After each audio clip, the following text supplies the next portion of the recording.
Chapter 1972. 18 years had passed, but old Master Hua had never thought that Hua Guanyuan was still alive.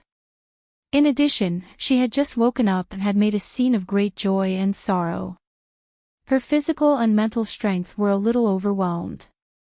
She pulled Lu Yuan to look at him for a while, but her face was still drooping. She let go of his hand and closed her eyes in extreme disappointment. "I'm fine. I'm going to be discharged. Go and settle the paperwork."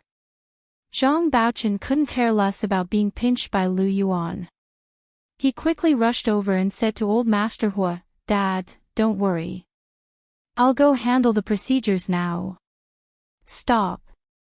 Father is just in time. He needs to stay in the hospital for a few days for observation." Hua Guanchen stopped Zhang Baochen. "Don't rush. He's tired now. Everyone, disperse and let father rest." Zhang Baochen obeyed Hua Guanchen's every command and immediately nodded. Okay. Let's stay in the hospital for observation for a few days." Hua Guanchen said, "I'll have the caretaker I hired come here to take care of father. We'll follow the same rules as before. I'll send someone here on Monday, Wednesday, and Friday. You'll have to work harder on Tuesday, Thursday, and Saturday." No problem. Zhang Baochen saw that Hua Guanchen's attitude towards him was getting better and better, and thought to himself that his hard work had not been in vain. The two of them discussed things as if no one else was around. Zhang Baochen's wife, son, and daughter looked at Lu Yuan curiously, secretly wondering who this person was. Even grandfather Hua had mistaken him for someone else. Hua Xiaoheng took out his phone and connected to the private hospital's Wi-Fi. He searched for loopholes in the surveillance system to attack, and searched for surveillance footage of the operating room. The surgery had been performed 2 days ago, and this private hospital did not perform many surgeries every day. Therefore, he quickly found the video of the surgery and uploaded it to the cloud and shared it with Lu Jin. Lu Yuan stood silently in front of the bed and looked at old Master Hua for a while before turning around and leaving without a word. Hua Xiaoheng followed him out and Hua Guanchen quickly called out, "Xiaoheng. When your grandfather is discharged from the hospital, remember to come and help." Hua Guanyuan couldn't be counted on, and Hua Guanchen didn't stop him at all. Hua Xiaoheng's footsteps paused at the door. He turned back to look at him and said dryly, "I have to work overtime." "I don't have time." "Overtime?" Hua Guanchen frowned. "Didn't General Ji give you a long break?" "What overtime?" The corners of Hua Xiaoheng's mouth twitched. Even on vacation, he still has to check his email and assign work. General Hua's memory is failing. If this goes on, sooner or later I'll retire early. With that, he quickly left grandfather Hua's ward. Hua Guanchen was enraged by the words, early retirement, but in front of the Zhang family, he could only swallow his anger. Zhang Baochen had wanted to persuade her, but his phone vibrated. He took it out and saw that it was a text from Gua Huining. "Can you do me a favor and put in a good word for me?" He quickly replied, "No problem." He was waiting for Gua Huining to speak. The other party had done him such a big favor, how could he not ask for something in return? He knew it very well. Gua Huining was too embarrassed to tell him in person, so she texted him and continued, "It's like this, I offended Miss Gu Nianji a few days ago. She's General Hua's daughter-in-law, and I see that you're pretty close to her. Can you help me argue in front of General Hua so that Miss Gu won't hold a grudge against me?" Zhang Baochen was shocked. He didn't expect Gua Huining to help him because of Gu Nianji. Other people aside, Gu Nianji had left too deep of an impression on him. Although he knew this was wrong, he couldn't help but secretly hate Gu Nianji. If it weren't for her meddling, their family would still be happily living in the Hua family's mansion in the military's HQ. It was all because of her that they had nothing now. The family of 4 was squeezed into an apartment that was less than 200 square meters. Zhang Baochen couldn't help but snort and reply, Gu Nianji just likes to cause trouble. She thinks she's better than others because she's a lawyer. She doesn't care about us at all. I'm afraid we won't be of any use if you ask us to plead for her. Gua Huining's lips twitched when she saw the text. She thought to herself, I'm not asking you to plead for her. Of course I'm asking Grandfather Hua and He Guanchen to do it. Of course she knew that Zhang Baochen couldn't do anything in front of them. But she never underestimated the usefulness of people like Zhang Baochen. She had been in the Hong family for 7 or 8 years and knew that the wealthier the family, the less monogamous it was. Even though many people thought this was modern society, the wealthy families were still the same as in the past. They had concubines, mistresses, illegitimate children, and everything else. Some even lived with their wives and concubines, living in harmony upstairs and downstairs. You say the law doesn't recognize the legal status of concubines. They don't care about status at all. But now that she saw Grandfather Hua's attitude towards Zhang Baochen and Hua Xiaoheng, she knew she made the right choice. So she replied, Mr. Zhang, you're too humble. Please tell General Hua and Grandfather Hua that when Grandfather Hua is discharged from the hospital in a few days, I'll be treating him to the most expensive Phoenix Court restaurant in the Hong's hotel. Please bring Grandfather Hua, General Hua, Major General Hua, and Miss Gu. I'll apologize to her in person. The Phoenix Court restaurant in the Hong's hotel wasn't a single building. It was the name of a private room on the second floor of the hotel. It was very spacious and luxurious, and the starting price was astonishing. Zhang Baochen knew about the Phoenix Court restaurant. Seeing Gua Huining's sincerity, he agreed, okay, I'll go tell them. You set the time and let us know when it's time. Gua Huining breathed a sigh of relief and quickly replied, of course, of course. I'll send out an official invitation for you to come. As for Major General Hua and Miss Gu, I hope Mr. Zhang can ask Grandfather Hua and General Hua to mediate. Zhang Baochen didn't dare speak to Gu Nianji and Hua Xiaoheng himself, but if He Guanchen and Grandfather Hua were to speak to them, they'd probably give them face. He still had this bit of self-awareness. After Gua Huining finished discussing with Zhang Baochen, she left the empty room with Do Ayin and walked towards the elevator. Do Ayin saw Gua Huining's happy face and asked with a smile, everything settled? Yes, I told Mr. Zhang that when Grandfather Hua is discharged from the hospital in a few days, I'll treat him to a meal at the Phoenix Court restaurant in the Hong's hotel. I hope they'll be there, and I'll personally apologize to Gu Nianji. Will Gu Nianji go? What if she doesn't accept your apology? Do Ayin asked curiously. She said the other day that she'd never step into the Hong's hotel again. That's why I'll treat them to a meal at the Hong's hotel. Gua Huining said slyly, very pleased with her little trick. If she doesn't come, then she'll be unreasonable and disrespecting the 2 most senior members of the Hua family. Does she still want to marry into the Hua family in the future? In her daydreams. But if she comes, then she'll be slapping herself in the face. Do Ayin understood and clapped her hands with a smile. Huining, you're amazing. Even I didn't think of that. This is the second update for today, Chapter 1961, Daydreams. The October double monthly vote will be on the 7th day of the month, so if you have a guaranteed monthly vote, hurry up and vote. And recommendation votes. Moi, everyone, little angels. Chapter 1973. Gua Huining and Do Ayin left the private hospital happily. They got into their own cars and went home. Hua Xiaoheng and Lu Yuan drove back to Song Jinning's apartment in the 3rd Ring Road.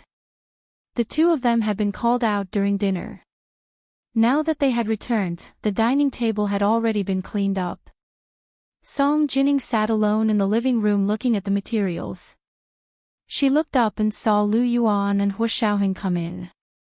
Song Jinning put down the materials in her hand and rubbed her tired eyes. You're back. How's Grandfather Hua? Is he really awake? Lu Yuan nodded calmly and said, he's awake, but this is the last time I'll see him. Song Jining, she turned to look at Hu Xiaoheng. Xiaoheng, is your grandfather okay? Hu Xiaoheng looked around the room and didn't see Gu Nianji or Lu Jin. He walked towards Lu Jin's room and said, he's fine. He asked me to call third uncle as soon as he woke up. Song Jining, she shouldn't have asked this question. Hu Xiaoheng left Lu Yuan and Song Jining in the living room and came to look for Lu Jin and Gu Nianji alone. The two of them were indeed in Lu Jin's room. The computer was on, and the two of them seemed to be running programs. Hu Xiaoheng knocked on the door. Gu Nianji turned around and saw him. She said happily, Major General Hu, look what my dad found. Hu Xiaoheng put his hands in his trouser pockets and strolled in slowly. What's wrong? Didn't my dad just go to the Home Corporation's 4S store to pick up an electric car? Gu Nianji pointed at the computer screen and said, after he came back, my dad dismantled the car and removed the engine battery. Hu Xiaoheng, only then did he see what was on Lu Jin's computer screen. So it was the electric car that he had dismantled. Lu Jin said excitedly, I knew something was wrong. How could there be such a good battery performance after buying such a lousy patent? This isn't scientific at all. Hu Xiaoheng's eyes flashed as he looked at the data on the computer screen. Lu Jin pointed at the data and explained to him, this is the battery performance data I tested after I removed the battery. Did you see it? This data is definitely not something that can be tested with the patent she signed. Hu Xiaoheng narrowed his eyes. What do you mean? Can you tell me more details? Don't you understand? This means that their batteries are fake. Lu Jin was almost dancing with joy. He pointed at the battery that he had removed from the desk and said, that's it. This is not the patented battery they claimed. To be precise, these batteries were not low-performance batteries that could be produced with cheap patents. Gu Nianji walked over and bent down to look at the battery that Lu Jin had removed. She asked curiously, how can this be called fake? He's obviously making up for it with his good performance. To put it simply, it was selling pure gold jewelry at the price of gold jewelry. Are they crazy? Hu Xiaoheng understood and thought about it deeply. You mean, they used high-quality, expensive batteries to install in their electric scooters and called them low-cost batteries. That way, they would give people the impression that they were cheap and of good quality. Right. That's what I mean. Lu Jin walked over and scratched at the battery that had been removed for a while. He pulled open a side and pointed it out to Hu Xiaoheng and Gu Nianji. Look, here, there used to be an old model, but it was polished off and engraved with a new model. Gu Nianji covered her mouth in surprise and said, they bought high-performance batteries from other manufacturers. Then, they polished off the model of other people's batteries, engraved their own model, and installed them in their own electric scooters. Lu Jin nodded heavily. That's right. My girl is so smart. But why would they do that? Are they stupid? Gu Nianji couldn't figure it out again. They buy other people's high-priced batteries and sell them at the price of low-priced batteries. This way, every time they sell an electric scooter, they lose money. It's said that there are people who do the killing business, and no one who do the losing business. Why would they take the initiative to do the losing business? Lu Yuan also walked in at this moment. Hearing Gu Nianji's question, Lu Yuan said gently, it's very simple. One of the reasons why the merchants do this is to occupy the market. They would rather dump at a low price and fight a price war to crush other similar merchants to achieve their goal of monopolizing the market. Then, they will raise the price in the future. Gu Nianji immediately said, the Home Corporation can't be dumping at a low price, because the prerequisite for dumping at a low price to occupy the market is for the merchants to have enough capital and strength. And the Home Corporation's electric scooter has only just started. The Home Corporation itself isn't considered rich. Otherwise, they wouldn't have sought to go public overseas to raise funds. So where do they get the money to fight a price war with others? Lu Yuan nodded with a smile. Yes, the home corporation can't be the first reason, so it can only be the second reason. What reason? Gu Nianji and Hu Xiaoheng asked in unison. In order to go public and make money, they have to do a good job with the data. Lu Yuan had been immersed in the business world for 18 years in the other world. He had built his own listed company from scratch, so he knew these twists and turns very well. But they will lose money. Will the financial report look good? Gu Nianji was still puzzled. Could it be that they falsified the accounts? Lu Yuan laughed. Anything is possible. But the most important thing is that investors generally don't look at the profits of newly listed IPO companies. Then what do you look at? Gu Nianji looked at Lu Yuan with almost admiration. Lu Jin felt a little uncomfortable and quickly said, of course it's to look at the profit forecast, which is to see if your company has the investment potential. This profit forecast is based on your market share and the speed of revenue growth. For the electric scooter industry, the profit forecast is based on the number of electric scooters you sell to consumers and whether they have the potential to grow rapidly. As for whether the cars sold will be a loss, we won't consider that for the time being. Gu Nianji understood immediately and immediately said, I see. So the home corporation uses good batteries to install them in their electric scooters. They advertise them as low-cost batteries, and they sell them at a very low price. And most consumers like cheap and good products. The home corporation's electric scooters are 1/3 cheaper than other electric scooters, and some are even half the price of others, but the battery life is about the same. Under these conditions, more and more consumers will be willing to buy the home corporation's electric scooters. Yes. Lu Yuan nodded approvingly. This is the home corporation's profit forecast for electric scooters. I can imagine that their data will definitely be very good, and there will be a gorgeous growth curve. These are the data that overseas investors like to see the most. Therefore, the home corporation's attempt to go public overseas this time was indeed guided by an expert. When Gu Nianji heard this, the corners of her mouth twitched. What expert's guidance? Isn't this data falsification?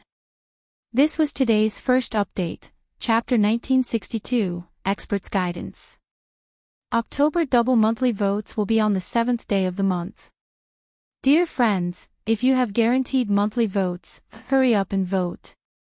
And recommendation votes. Today was the third update, the second update was at 1:00 in the afternoon, and the third update was at 8:00 in the evening. Mwah, all the big shots and little angels. Chapter 1974. Gu Nianji continued, but they're using a good battery to charge it. They're drawing their own blood. This isn't sustainable development in itself. The bubble has been blown up. Sooner or later, it will burst. Haven't they thought of a way out? Lu Yuan shook his head and smiled. That's not how the capital market looks at it. They only see the home corporation's excellent profit forecast and have high hopes for it. As long as they occupy the market, they will make a profit one day. That's how Amazon grew into a big company second only to Apple. Do you know how many years Amazon lost money before it made a profit? But the loss didn't stop its stock price from skyrocketing every year. From a low of more than $20 a share 10 years ago to more than $2,000 a share now, it's increased 100-fold in 10 years. If I'm not wrong, the home corporation's target for its overseas listing this time is definitely $10 billion. Gu Nianji's pupils constricted. So much. That Gua Huining really has some tricks up her sleeve. Lu Jin sneered. No matter how many tricks she has, I'll break them all. Gu Nianji, Lu Yuan, and Hu Xiaoheng looked at Lu Jin in unison. Dad, what do you mean? Gu Nianji was confused again. She had originally thought that according to the Hong Corporation's actions, they would run out of cash in the future. However, Lu Yuan said that as long as the profit forecast was good, the capital market would continue to inject capital into it and let it continue to develop. From this perspective, the Hong Corporation would not be in danger of having its funds cut off. Lu Jin, however, did not fall for this. He pointed at the battery that had been removed from the floor and said confidently, "This battery was produced by another manufacturer. It's patented and only for one brand of electric cars. The Hong Corporation didn't buy the patent. They only bought the battery and used it to install it in their own electric car for secondary sale. This is illegal in itself. Also, they installed high-performance batteries in their own electric cars and claimed that they were their own patented batteries. They deceived investors with false profit forecasts. Once the SEC finds out, they'll never be able to go public overseas." Gu Nianji was dumbfounded. Even she had not thought of this. Only a tech maniac like Lu Jin could catch the Hong Corporation from the perspective of patent data, right? Lu Yuan was also stunned for a moment. He turned to look at the battery on the ground and muttered, "But you only found a problem with one battery. Can you sue the Hong Corporation like this?" Gu Nianji immediately provided professional advice. From a legal point of view, one battery is definitely not enough to prove that the Hong Corporation is committing large-scale fraud. But we can't possibly buy all the electric scooters produced by the Hong Corporation and dismantle them, right? It's not realistic. Lu Jin rolled his eyes at her. Why should I prove it myself? What does this have to do with me? I'm just a poor, weak, and helpless consumer. Gu Nianji, Lu Yuan, Lu Jin walked to the computer chair at the side and sat down. He tried his best to keep a straight face and put on a pitiful, weak, and helpless expression. He said, "I can't fight against a big company like the Hong Corporation alone. I can only carry forward the spirit of freedom and write an open letter to the legal department of the electric car manufacturer that was infringed by the Hong Corporation and ask them to investigate the battery problem of the Hong Corporation's electric car. They're the real experts. Only when an expert made a move would one know if there was one." Gu Nianji's eyes lit up. She pounced on Lu Jin's back and clenched her small fists. She lightly pounded Lu Jin's back and said with a look of admiration, "Dad, you're so amazing. You could even think of this. This method could be said to be very profitable. And it wasn't a rumor. Every electric car produced by the Hong Corporation must have tampered with the battery. Of course, consumers wouldn't find out. Even if they did, most consumers wouldn't think of suing the Hong Corporation. Because for consumers, they were the ones with vested interests. Who would be so bored as to go against their own money? But Lu Jin was different. He didn't buy the Hong Corporation's electric car to drive.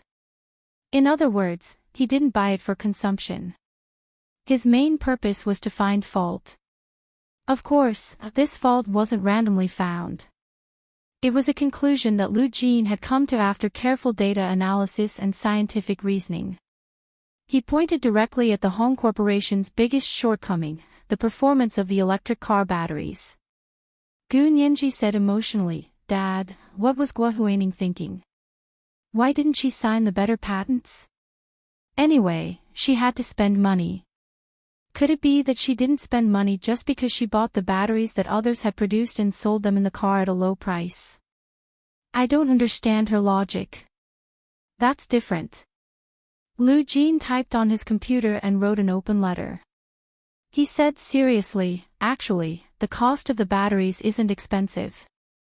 The expensive part is the patented technology.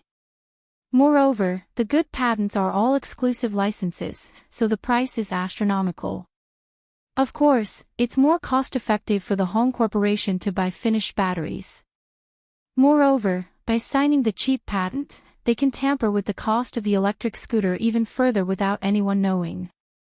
If it wasn't for your father's sharp eyes, this scam of the Hong Corporation might not have been exposed even when it was listed. Gu Nianji smiled flatteringly. Yes, yes.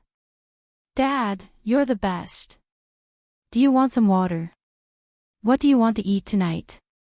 Let President Lu do it. Lu Yuan, he curled his lips. Nianji, please your father. Don't use me as a favor, okay? Not good. Gu Nianji turned around and made a face at Lu Yuan. President Lu, you're my trump card to please my father. Lu Jin laughed out loud and slapped the table. Nianji, you're wrong. Your father's reputation is no longer useful. Boss Lu is focused on pleasing Miss Song now. It's more useful if you say you want to cook delicious food for Miss Song.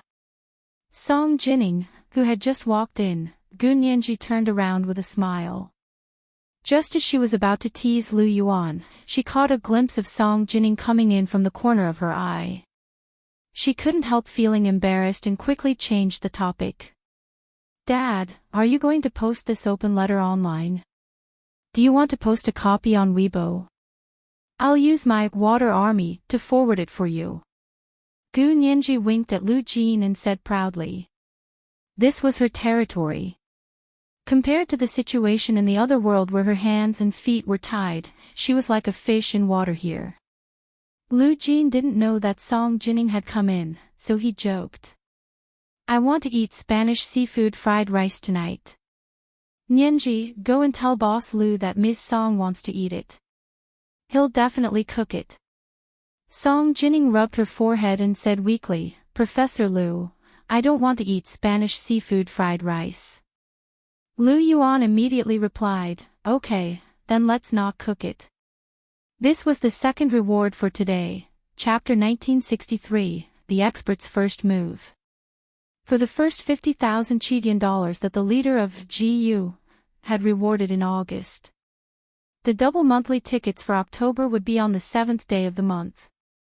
Those who have guaranteed monthly tickets, hurry up and vote. And recommendation tickets. At 8:00 in the evening. Mwah, all the big shots and little angels. Chapter 1975. Lu Jin wasn't angry. He chuckled at Gu Nianji. See, what did I say? Gu Nianji didn't dare to laugh out loud. She leaned close to Lu Jin's ear and whispered. It's okay. Let's ask Major General Hua to make Spanish seafood fried rice. Major General Hua's cooking of this dish is no worse than CEO Lu's, really. Lu Jin's eyes lit up. He turned to Gu Nianji and nodded repeatedly. Then go tell her. Let's eat together tonight. When they were having dinner that night, an open letter from Anonymous suddenly spread like wildfire on the internet. This open letter was written to the well-known electric scooter manufacturer, Fu. The electric scooter manufacturer, Fu, was a well-known brand that had risen in recent years. They had spent a lot of money on patents to achieve their current status. However, the appearance of the Hong Corporation's electric scooters had a huge impact on this factory's sales. To put it simply, the market share that this manufacturer lost was all secretly poached by the Hong conglomerate. For the past year, they had been keeping an eye on the Hong conglomerate's strategy and the new electric scooters that they had launched. They had been wondering how they were able to achieve extremely high performance at an extremely low price. However, this open letter to the legal department of the raft manufacturer perfectly answered the questions they had been asking for 2 years. The internet was abuzz with the news. The Hong conglomerate's dirty tricks. Others use shoddy goods to pass off as quality goods, but they use good goods to pass off as quality goods. What a genius! They came up with this method to slap the consumers in the face. I want to say, please call a few more times. The netizens were all talking at once. Just as Gu Nianji had said, most of them were indirectly praising the Hong Corporation. Once something like this came out, as long as it didn't harm the interests of consumers, ordinary netizens wouldn't care whether the Hong Corporation was infringing on the copyright or faking it. Therefore, the target of Lu Jin's open letter had never been ordinary netizens, but the Raft, the manufacturer of the electric car that had the patent rights that had been really damaged by the Hong Corporation. In the office building of the Imperial Capital CBD, the electric car manufacturer, Raft, had a branch office here. Although their headquarters were not in the imperial capital, because of the spending power of the people in the imperial capital, no car manufacturer would ignore the imperial capital. Almost all of them had branches or offices here. Go and investigate. Apply to the court for a subpoena to inspect all the batteries of electric scooters manufactured by the Hong conglomerate. You dare to steal our patent and sell it. I'm so anxious to go bankrupt. The members of the Raft's legal department were all filled with indignation. They rolled up their sleeves and wished they could beat up the Hong conglomerate's legal department. That's right. Don't they know how much money we spent to sign this patent? Does the Hong Corporation have no shame? If they cared about their reputation, they wouldn't have done such shameful things. Go and gather the owners of the electric vehicles manufactured by the Hong conglomerate online. Tell them that our Raft can help them do battery testing for free. Not only will we not charge for each car, we'll even give them a subsidy of 1,000 to 5,000 yuan. The Raft's legal department had received sufficient funds from the company to carry out the collection of evidence. At the same time, they also submitted a complaint to the court, requesting for the Hong Corporation's electric scooter production workshop, especially the battery assembly workshop, to be thoroughly inspected on the grounds of intellectual property infringement. In the top-floor office of the Hong conglomerate in the capital, the shareholders' meeting was in full swing. Guo Huining sat dejectedly in front of a group of major shareholders and was almost scolded in the nose. What's wrong with you? Is this open letter true? Didn't you swear that our engineers are capable? You can use cheap patents to create super-performance batteries. You've really screwed us over this time. You might as well sign a better patent. That way, you won't be laughed at for using a good patent. Director Guo, you're the one who patted your chest and guaranteed that this idea is legal. It's also your legal department who signed this cheap patent to shut people up. Guo Huining's face was as white as a sheet. Her lips were chapped, and her eyes were bloodshot. It had been 36 hours since she saw the open letter online. She hadn't slept or eaten for a single minute. She had been working hard, investigating the situation, asking people to pull strings, and trying to suppress this matter. She spent a lot of money to remove the trending topic, but no matter how hard she tried, this trending topic would pop up again. Even the internal staff of Weibo didn't know what was going on. They were also working overtime to check the code. They were just short of shutting down the entire Weibo. However, the Hong Corporation was obviously not that important. Or rather, they couldn't afford to shut down Weibo. Therefore, this trending topic remained firmly on the rankings, hovering around the top 3. The staff of Weibo said to her, Director Guo, did you offend someone? From the looks of it, the other party is too powerful. We're not their match. Especially in terms of the computer network, they had almost controlled the trending topic this time. Even the internal staff of Weibo couldn't compete with them. Guo Huining recalled the incident of removing the trending topic and felt even worse. Moreover, her legal department had just received a subpoena from the court. It said that another scooter manufacturer, Raft, had officially announced to the Hong Corporation. Not only did they demand a sky-high compensation, but they also requested that the fraudulent Hong Corporation be permanently banned from entering the scooter industry because their actions had broken industry rules. The old madam of the Hong Corporation was the largest shareholder. She was already over 80 years old, but she maintained her appearance well. She looked like she was in her early 70s. She was hale and hearty and looked very capable. She looked at Guo Huining and said coldly, Director Guo, what explanation do you have? Guo Huining shivered. She hurriedly stood up and said, Chairman, shareholders, listen to me. This time, someone is trying to mess with the Hong Corporation. We must work together and not be taken advantage of.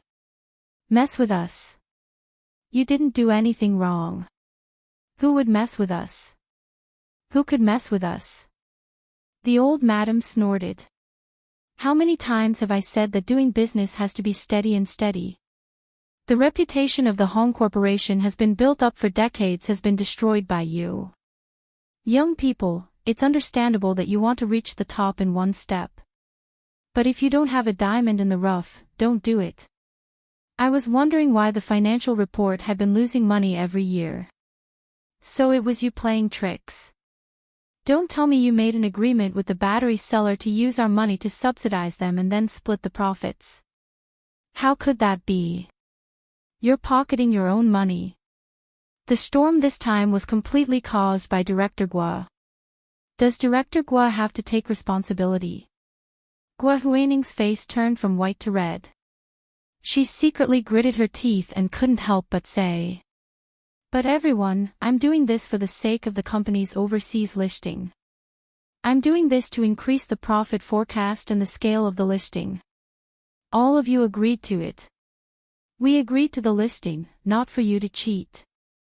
The shareholders angrily rebuked her. Do you think we're old and don't know about a new product like the scooter? Do you think we don't know? Old Madam Hong's face darkened. She glared at Gua Huaning and slapped the table.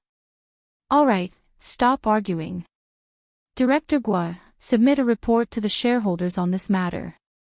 Tell them what other shameful things you've done.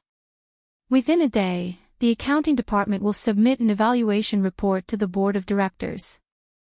See how much this storm has affected our company's finances. In addition, the technical department will also have to seal and inspect the existing batteries of the Hong Corporation. If I find out that you've really bought other people's batteries and engraved our Hong Corporation's logo on them, Gua Huaning, I won't have to sue you. I'll personally send you to court. This is today's third update, Chapter 1964, Steady and Steady. The October double monthly vote will be on the 7th day of the month. Dear friends, those with guaranteed monthly votes, hurry up and vote. And recommendation votes. Today's third update. Moi, everyone, little angels. Chapter 1976. Gua Huaning's expression didn't look good, but she could still hold on. She sat in the oval meeting room of the Hong Corporation and looked at the shareholders and board members of the Hong Corporation in front of her, trying her best to control her slightly trembling hands. Gua Huaning leaned back against the chair and supported her sweaty body. She forced herself to calm down and said, "Madam Hong, I still need to investigate this matter before I know what happened. Please don't be impatient, and don't put all the blame on me." "You don't know what happened?" The chubby middle-aged woman sitting next to Madam Hong screamed. "Don't forget, you were the one who pushed for the Hong Corporation to go public overseas. You convinced the board of directors to agree to your plan. It was also you. You tricked everyone into giving you the original shares. You don't admit that it's your responsibility now. When you got the shares, you didn't share your credit with everyone." This middle-aged woman was Hong Ziki's mother. Gua Huaning didn't dare to contradict her future mother-in-law in public, but she also didn't want to let her shoulder such an important responsibility alone. But when she tried to defend herself, she realized that she didn't have many words to defend herself. Old Madam Hong put on her presbyopic glasses and took out the report on how Gua Huaning convinced the board of directors to agree to the overseas listing a year ago. She flipped to the most critical pages and glanced at them. Then, she threw the document in front of Gua Huaning. "Director Gua, look at this yourself. How did you convince the board of directors a year ago? The board of directors only agreed to your suggestion because of this report. We used a loss-making method to build up the brand of the electric scooter, occupy market share, and realize the overseas listing before turning the losses into profits. It was also at that shareholders' meeting that you were elected as a member of the board of directors, in charge of the Hong Corporation's overseas listing." Madam Hong took off her presbyopic glasses and frowned at Gua Huaning. The electric scooter is a new thing. We old guys don't understand it, so we entrusted it to you. Plus, you were operating at a loss. Who would have thought that you would do something like this?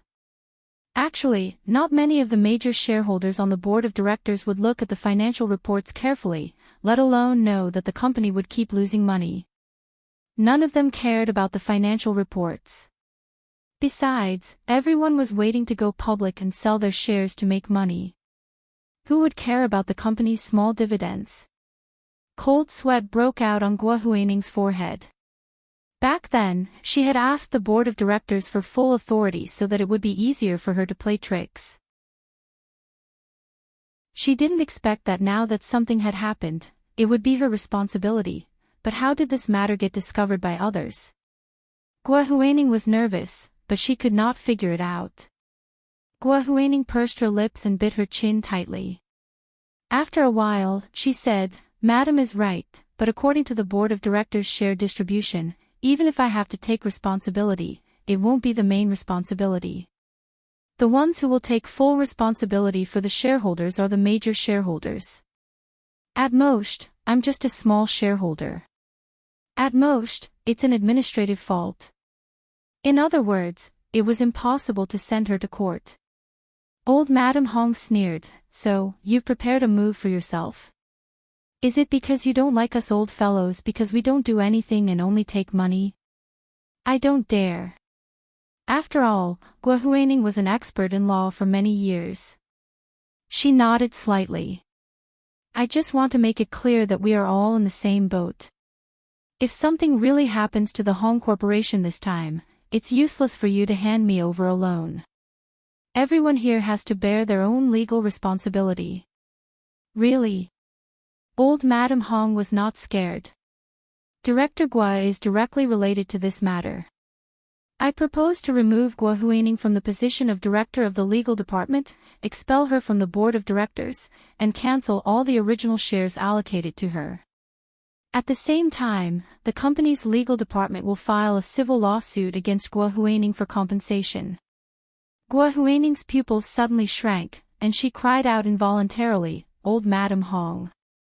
You can't do this. Ziki won't agree. I'm the largest shareholder of the company. I have the right to veto." Old Madam Hong twitched the corner of her mouth. "You reminded me. Your engagement with Ziki will be cancelled now." Guo Huining was so angry that her whole body trembled. She suddenly stood up from her seat and said angrily, "I don't agree. I don't agree. You can't remove me from my position like this. And you can't cancel the engagement just because you say so. I've done this. If you don't agree, go to court and sue me." Old Madam Hong did not want to talk to her anymore. "Someone, throw her out. Nothing in the company is allowed to be taken away. Her authority is revoked immediately. If she dares to step into any of the Hong Corporation's properties, call the police immediately." This meant that she had been given a restraining order. The company's security guards quickly rushed in and, one on each side, grabbed Guo Huining's arms and forcefully dragged her out of the conference room. Two female security guards pulled Guo Huining to the female restroom and searched her body. After confirming that she did not have anything related to the Hong Corporation on her, they let her out. She was escorted downstairs by a few people from the staff elevator, and she was almost pushed out of the Hong Corporation's headquarters building. The employees who were coming and going did not know what had happened. A few of them even ran up to her and asked fawningly, "Director Guo, what happened? Do you need my help?" The female security guard at the side shouted angrily, "What Director Guo? She has already been fired by the chairman." The employee was startled and immediately ran away. Guo Huining broke free from the female security guard's hand and said with a sullen face, "Don't touch me. If you touch me again, I'll call the police." The female security guard unwillingly let go of her hand and shook her fist at her. "What are you so smug about? Hurry up and get lost. Remember this, don't step into any of the Hong Corporation's businesses in the future. Gua Huaining raised her head and sneered. Do you think I care? You should also remember this well. When that group of people invites me back, you should pack up your things and get ready to get lost. Gua Huaining had been in the Hong Corporation for more than 10 years, and the connections she had accumulated and the achievements she had made were all real. It was only this time that she had taken a shortcut in her eagerness to go public that she ended up with such an ending. It was not that she did not regret it. But in front of these lower-level employees, she would not say a single word, and she had to maintain her composure. She glared at the Hong Corporation's headquarters building fiercely, then turned around and walked to the parking lot. She took out her phone and dialed Hong Ziki's number. Ziki. Hong Ziki had just received a call from his old madam, saying that his engagement with Gua Huaining had been cancelled. Hong Ziki was shocked, but before he could ask for details, old Madam Hong had already hung up. Hong Ziki was in a hurry to call his mother when he realized that Gua Huaining's call had come in. He hurriedly picked it up and asked, Huaining, what exactly happened? Why did old Madam say that our wedding banquet was cancelled? Ziki. Gua Huaining heard this, and the tears that she had been holding back immediately flowed down. Ziki, listen to me, I was framed. What exactly happened? Hong Ziki was very worried about her. Where are you? I'll come and pick you up. Seeing that Hong Ziki was still loyal to her, Gua Huaining's mood became much better. It did not matter if she lost other things, but as long as Hong Ziki's heart was still with her, she would have a day to make a comeback. I'm in the parking lot of the Hong Corporation's headquarters.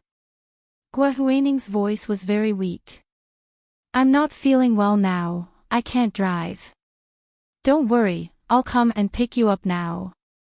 Hong Ziki immediately took the car key and went out the door.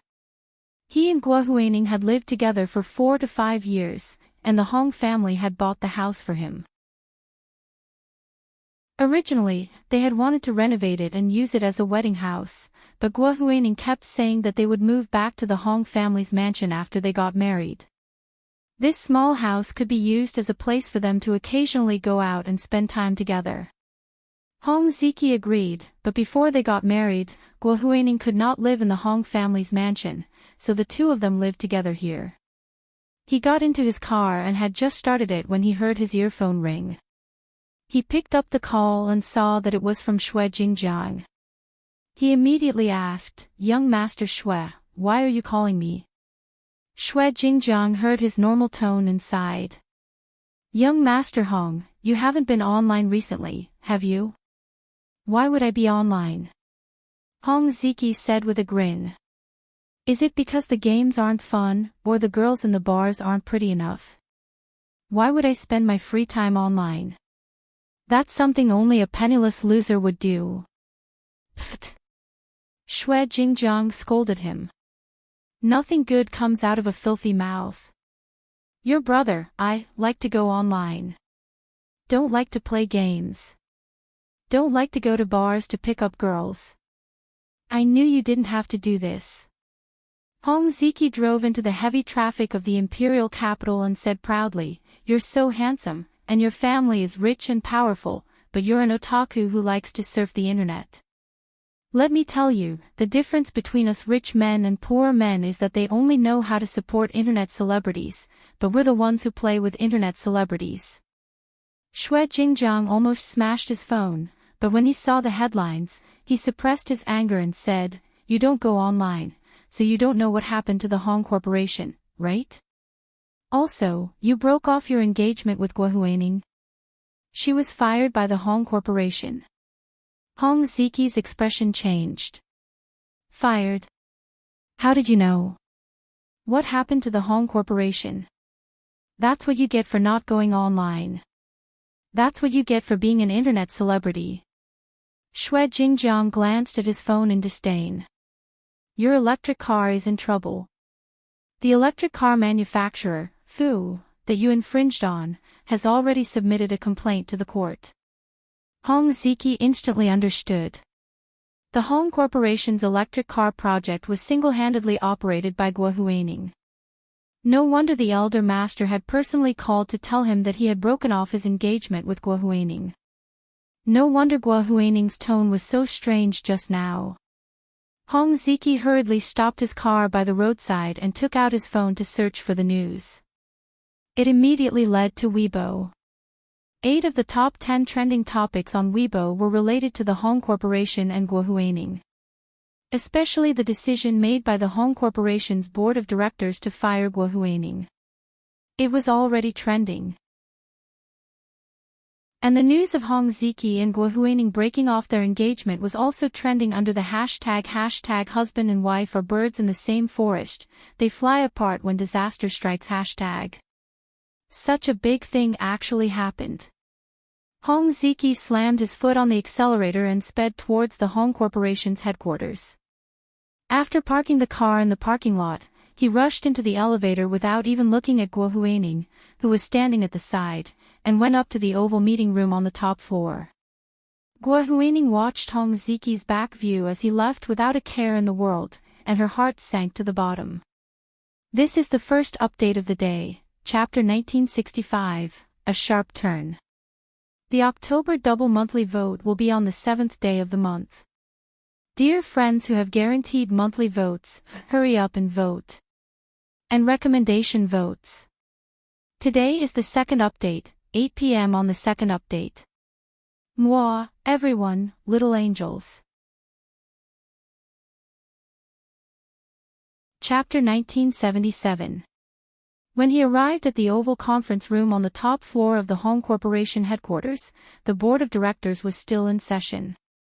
Hong Ziki pushed open the door of the conference room, and everyone in the conference room turned to look at him. What's going on? Hong Ziki walked over in surprise. Is it really Huining's problem? Old Madame Hong saw that it was her favorite great-grandson who came in and waved at him. Ziki, come over here. Hong Ziki hurriedly walked over. Old Madam, I saw the news on the internet. It seems that the matter is very serious. It's not seems, it's very serious. Old Madame Hong sighed. Did you see Guo Huining when you came?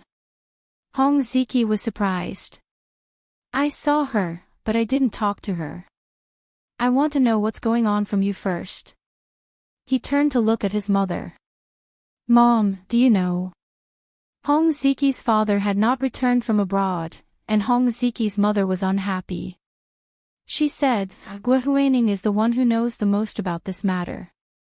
Does she think she can hide what she did from everyone? She bought someone else's patented battery and used it on her electric scooter, selling it as a cheap product. She's so capable. She's fooling us like monkeys. Hong Ziki's mother was indignant. Hong Ziki's own talent was average, so he did not hold an important position in the Hong Corporation. Old Madame Hong only let him take care of the non-core businesses of the Hong Corporation. Car manufacturing was the core business of the Hong Corporation, and Hong Ziki had never interfered. Now, he had started to manufacture electric cars, and in just 1 year, he had made a name for himself in the Hong Corporation. Guo Huining's talent was obvious to all, and she was given a lot of shares and was recognized by the Hong family. Almost everyone was talking about the wedding date of him and Guo Huining. Hong Ziki's mother saw that her son looked very uncomfortable, so she hardened her heart and said, Ziki, I know that you and Guo Huining have been together for many years, and we didn't mean to make things difficult for her. But this matter was indeed her doing. It's also our fault for not understanding electric scooters and letting her take advantage of the loophole. Although Hong Ziki was shocked, he could still say something fair. He said uncomfortably, although Huining is at fault, the company can't do this to her. She did this for the company, right? Didn't all of you agree when you heard that you could get listed overseas? If the overseas listing is successful, each and every one of your assets will increase 10-fold or even 100-fold. Hong Ziki was telling the truth, and everyone present was a little embarrassed. Old Madame Hong said with a straight face, Ziki, are you blaming us? I'm not blaming you. Hong Ziki wiped his face and said with a bitter smile, I just hope that everyone can talk nicely and not kick Huining out all of a sudden. Breaking off the engagement. Do you really want me to break off the engagement with Huining at this juncture? What will people think of us? He had been with Gua Huining for so many years, and he still had feelings for her. He had long recognized Gua Huining as his wife, but the old ancestor didn't agree, so the two of them couldn't get married. If the overseas listing was successful, he and Gua Huining would get married. Hong Ziki's heart was indeed not bad. It was also because of this that old Madame Hong doted on him more than her other grandchildren and great-grandchildren. However, although he had a good heart, he didn't have any talent, and he was also indecisive. Each of these points couldn't allow him to have a foothold in the ever-changing, warlike business world. Old Madame Hong waved her hand to let the people in the meeting room leave, leaving Hong Ziki alone. She said to him earnestly, "Ziki, great-grandmother knows that you still can't let go of Gua Huining. But think about it, if we don't do anything, our Hong Corporation will be finished. But this won't be her fault alone." Hong Ziki raised his head and said very discontentedly, "I'm not ignorant of anything. Even if she did this and you didn't know about it, you still connived with her. She is fully responsible. Do you think she will be happy that we are going to criticize her?" Old Madame Hong sighed, "Yes, we are at fault. When we heard that we could get listed overseas, we were all excited and let her do it. We didn't carry out the necessary internal control and checks. In the end, it was because they all wanted to get listed overseas and were blinded by the beautiful money." Hong Ziki himself used to be one of the people who was full of longing to get listed overseas, but he was still relatively young. He was still a little unaccustomed to this kind of naked struggle for survival. "I won't express my opinion on the company's affairs, but I have the final say on my engagement with her." Hong Ziki gritted his teeth and said unyieldingly, "Even if I want to break off the engagement, I can't do it now. I can't let others say that I'm a selfish scumbag who used Huining." The words on the internet were so unpleasant that Hong Ziki's face turned pale when he thought about it. Old Madame Hong patted his hand with distress. "Ziki, those people are just saying. Don't take it to heart. At present, Huining's matter has become too big. The other car company has already filed a lawsuit with the court, asking for investigation and compensation. You are still engaged to her. Do you want to bear civil liability together?" Hong Ziki flinched for a moment, but in the end, he still said, "She and I are just engaged. We don't need to bear civil liability together. Only a husband and wife could bear civil liability together." Old Madame Hong looked at him and smiled. "Ziki, you even know the law. It seems that you didn't spend so many years with Gua Huining for nothing." Hong Ziki smiled bitterly. "Then I'll go back and tell Huining that we're still engaged." Elder Madame's words were just said in a moment of anger. "It'll be over in a few days." Old Madame Hong thought that this was not a bad idea. At least it could temporarily stabilize Gua Huining. They were such a big company. Besides electric scooters, they had many other industries. If Gua Huining was forced into a corner and spilled the beans about their company, it would be troublesome. Therefore, she shook Hong Ziki's hand and said kindly, "All right, since you're pleading with her like this, I'll pretend that I don't know anything. After this matter is over, we'll talk about your engagement." "Thank you, Elder Madam." Hong Ziki was in a better mood. "Let me help you out." After he helped old Madame Hong out of the conference room, he began to call Gua Huining. However, Gua Huining's phone line was busy. At this time, Gua Huining was on the phone with Do Ayan. "Do Ayan, how did people find out about this? You didn't set me up on purpose, did you?" Gua Huining was so angry that she couldn't help but curse angrily. Do Ayan was confused as well. How did people find out about such a secretive thing? "Huining, don't be angry.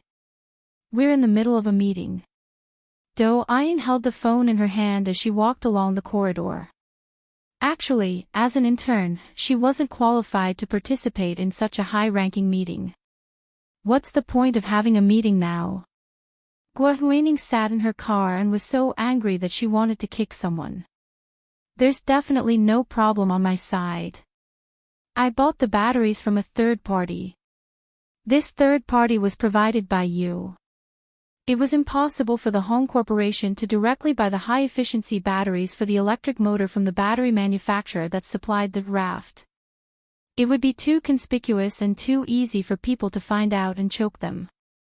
Therefore, they bought the batteries from a third party. This third party was a fake company that Do Ian suggested to set up. It was actually the address of a receiving station. Do Ian hurriedly said, "Our third party is absolutely safe." Also, this third party didn't order directly from the battery manufacturer. We looked for the owners of the electric scooters that bought the raft, and asked them to buy the batteries. Then, we bought their new batteries and old batteries. As a consumer of electric scooters, it was common for them to replace the batteries. The Hong Corporation's electric scooters were just starting out, and their numbers were not as high as the raft. However, the growth rate was very high. Therefore, the raft manufacturer did not even notice anything fishy about it. As long as the Hong Corporation was listed overseas, Guo Huining could negotiate for better patents and there wouldn't be as much resistance to raising the price. Unfortunately, their plan was abruptly foiled just before they were about to be listed successfully. Then how did they find out? Guo Huining scrolled through her phone and looked at the summary online. Her gaze fell on the first open letter to the raft electric scooter manufacturer. This open letter pointed directly at the battery problem of the Hong Corporation's electric scooters. This is the second update for today, Chapter 1966, How did they find out? October double monthly votes will be on the 7th day of the month. Dear friends, if you have a guaranteed monthly vote, hurry up and vote.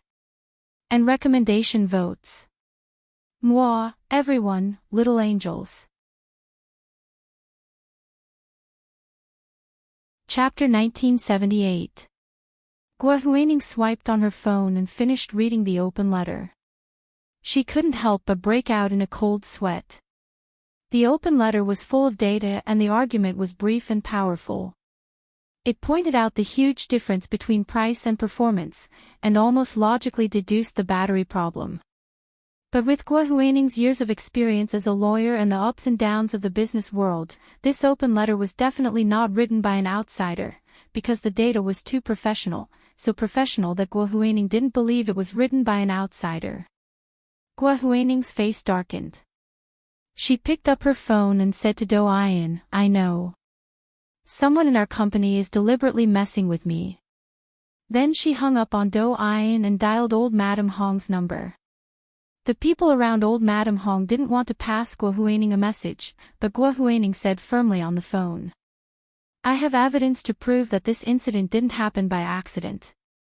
Someone in our company is behind this. This person harmed the interests of the entire company and the major shareholders for his own benefit. He is the culprit."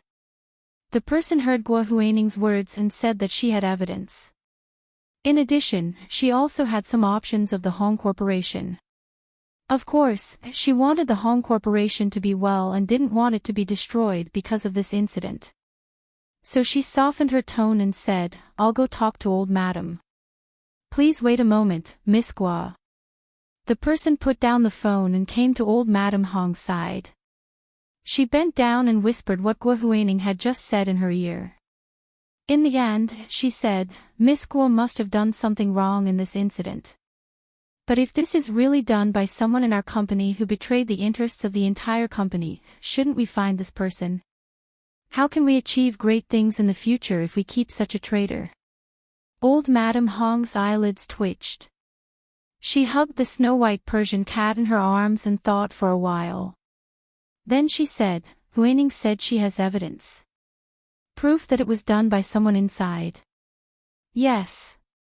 Otherwise, I wouldn't dare to disturb you." The person quietly pointed to the landline in the room. Old Madam Hong nodded slowly. Then let Huining go back to the mansion. She had previously said at the board meeting that Guo Huining wasn't allowed to step into the territory of the Hong Corporation. Now that Guo Huining hadn't been cleared of suspicion, old Madam Hong wouldn't slap her in the face. Guo Huining got the reply. Just as she was about to start driving, she heard someone knock on the window. It was Hong Ziki. Guo Huining was furious when she saw him.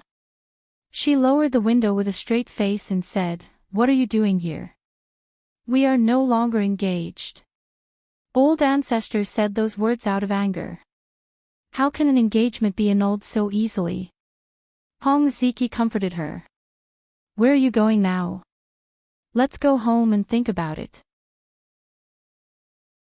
Seeing that Hong Ziki was different from the rest of the Hong family, Guo Huining secretly heaved a sigh of relief. At least her efforts over the years had not been in vain. Hong Ziki was not a heartless person, however, she still kept a straight face and said without looking at Hong Ziki, "The old madam wants me to go to the Hong family's mansion.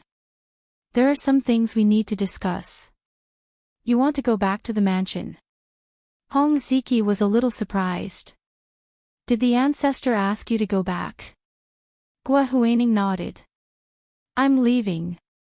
Get out of my way. Hong Ziki took a step back and watched as Guo Huining drove her little red sports car into the distance with a howl. He thought about it, returned to his car, and drove back to the Hong family's mansion. Guo Huining had already shown the evidence to old Madam Hong in her room. When Hong Ziki came in, an open letter was displayed on the widescreen laptop in old Madam Hong's room. Guo Huining also took out some other documents and showed them to old Madam Hong. She said, "Look, this is the battery data in this open letter. This is the test data from our company's internal technical department. The two sets of data are almost identical. If it's not a mole, who would have the ability to get this data? And why would an outsider think of testing our battery data?" Old Madam Hong looked at the two sets of data and finally believed Guo Huining's words. Could it be that there is a mole? It's not that there is a mole. Guo Huining was very sure. I admit that my methods are not considered open and above board, but they are not completely illegal either. They are just in the gray area. Old Madam, you've been doing business for so many years. Can you honestly say that every business you've done is above board and flawless? Old Madam Hong chuckled. What are you saying? Every business that our Hong conglomerate does is really open and above board. Guo Huining also chuckled. Really? What about bribery? Is that considered open and above board? Old Madam Hong's face darkened. What bribery? Guo Huining, you need evidence to speak. You slandered our company like this. No wonder you would do such a thing. I did this for the benefit of the company, not to fill my own pockets. Guo Huining didn't understand why old Madam Hong disliked her. She clearly did it for the good of the company. Why did old Madam Hong keep harping on such a small matter? Seeing this, Hong Ziki hurriedly tried to smooth things over. Huining, how can you be so impolite when talking to the old madam? Apologize to the old madam immediately. Guo Huining came back to her senses and obediently poured a cup of tea for old Madam Hong. Old madam, I was too impatient. Even if you deprive me of my position in the Hong Corporation, I am still his fiancée. I have to think about the interests of the Hong family. There is a mole in the Hong Corporation. If you don't investigate it thoroughly, there will be more such things in the future. Not to mention the overseas listing, even our own business will be suppressed. Old Madam Hong wasn't frightened by Guo Huining's words. She lightly said, we will investigate this matter. But before we find out the truth, we will not suspect any internal employees. Until there is evidence to prove that there is a mole. Guo Huining twitched the corner of her mouth. You still remember the presumption of innocence. Old Madam used to be a graduate of the Faculty of Law of Yen University. How can I not understand? Hong Ziki rolled his eyes at Gua Huining. He used to think that Gua Huining didn't know how to talk, but now he found that she was really easy to offend people. Gua Huining shut her mouth and stood beside Hong Ziki. She was very depressed. Old Madam Hong pointed to her laptop and said, "Okay, I will ask someone to investigate this matter. Huining, you go back first. Temporarily suspend your work for the next few days. After the matter is investigated, if there is really a mole, I will give you an explanation." Gua Huining nodded. "Thank you, old madam, for understanding my difficulties. But I still hope that this matter can be handled properly by the group. We are already on the eve of the listing. I hope that all our previous efforts will not be wasted." Old Madam Hong turned off her laptop and said disapprovingly, "Since something like this happened, we won't be listed for the time being. Otherwise, we will be taken advantage of by others." Gua Huining curled her lips disapprovingly and walked out of the Hong family's mansion with Hong Ziki. Hong Ziki asked her to sit in his car and go back together. Gua Huining lazily got into the car and held her head in her hands without saying a word. Hong Ziki glanced at her. As he drove, he advised her, "Huining, you need to change your temper. I know that you have worked very hard. You do everything by yourself and put in your heart and soul for the Hong Corporation. But you can't think that you are better than others just because you have put in so much effort. When talking to others, whether they are shareholders or ordinary employees, don't be too aggressive. Giving face to others is also giving face to yourself." Gua Huining sneered. "Is young Master Hong lecturing me now? Believe me, I've read more books than you've eaten. My ability is the last thing you need to question." As she spoke, she closed her eyes and crossed her arms in front of her chest. She looked like she didn't want to say more. This kind of arrogance was never seen before. Hong Ziki was also angry when he saw this. He didn't say anything else and silently put on his Bluetooth headset to continue driving. Not long after, Gua Huining's phone rang. She took it out and saw that it was Do Ian's number. She immediately swiped it to answer. "Ian, what is it?" Do Ian smiled and said, "I just remembered that it's going to be your treat soon. Have you spoken to the Hua family? Will Hua Xiao and Gu Nianji be there?" Gua Huining's eyes flew open. She had almost forgotten, she was not allowed to get close to any of the Hong Corporation's properties. How was she going to treat people at the Hong Corporation's hotel? This was very awkward. She would be kicked out before she could even get in. This was the first update of the day, Chapter 1967, This is Very Awkward. Today was the last day of the double monthly votes for October. There would be no more double at the end of the month. Dear friends, if you have monthly votes, hurry up and vote. And recommendation votes. Today was the second update, and the second update was at 8 p.m. P.S. Thank you to the leader of Helen 3500 Meatballs, thank you to Kikikiko, thank you to Yizhuan Xiaoxi, thank you to Shuyu 201809110553577719 for the 10,000 Chidian coins each yesterday. Thank you to the leader of I Am Master Rashi for the 100,000 Chidian coins yesterday. Moi, everyone, little angels.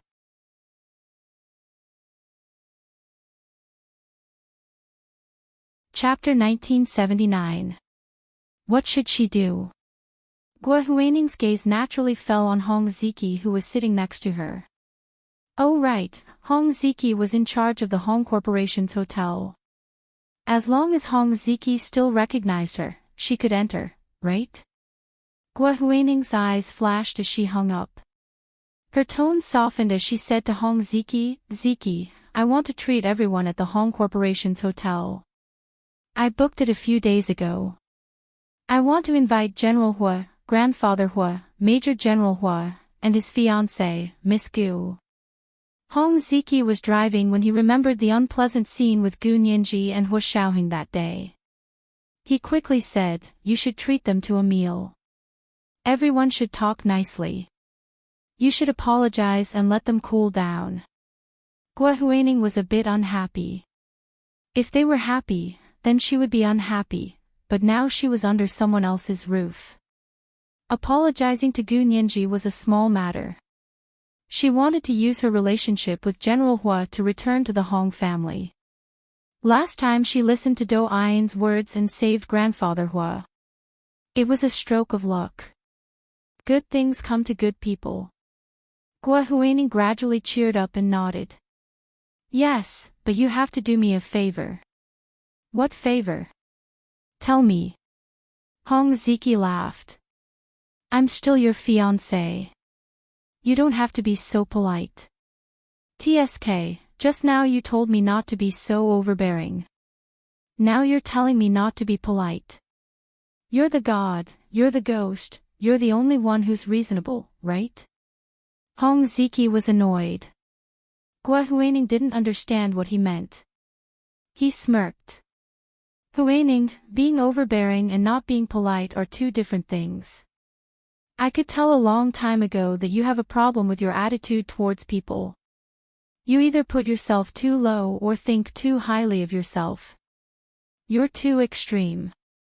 You're on your own. Gua Huaining was furious. Hong Ziki was an ignorant playboy. What right did he have to criticize her for her way of doing things? She came from an ordinary background. Before she climbed up the social ladder, if she didn't bow and scrape to those people, would they even care about her? Didn't she get to know Hong Ziki because of her superior attentiveness? Now he said she didn't know how to do things. Didn't she want to be on equal footing with those people? It was easy for her to say that. But now she was still hoping that Hong Ziki would let her go to the Hong Corporation's hotel or she would lose face in front of Do Ain. She hadn't actually sent out the invitation yet. She could change the venue now. There were so many places to treat people to meals in the capital, and the Hong Corporation's hotel wasn't the only place. But because she had boasted in front of Do Ain and wanted to use this opportunity to make Hong Ziki swallow her words and humiliate her, she had no choice but to bite the bullet and insist on staying at the Hong Hotel. She even had to coax Hong Ziki into agreeing.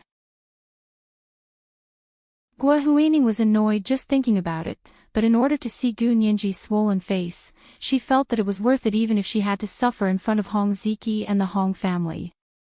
The hierarchy in this world was so clear that she sometimes felt tired. She sometimes felt was so to be so to tutu. But this time, you must help me.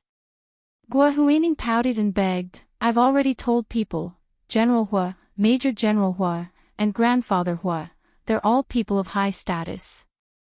I can't just change the place on the spot, can I? It's not like you don't know those people care about their reputation the most. If we change the place we eat, people will think that we're not respecting them. Look, it wasn't easy for me to find someone to cure old Master Hua. It's a good opportunity to build a relationship with them. It would be a pity if all my efforts go to waste. Hong Ziki remembered that Hu Xiaoheng had blocked his number and wanted to apologize to him, so he quickly said, I know, of course I can't change the location.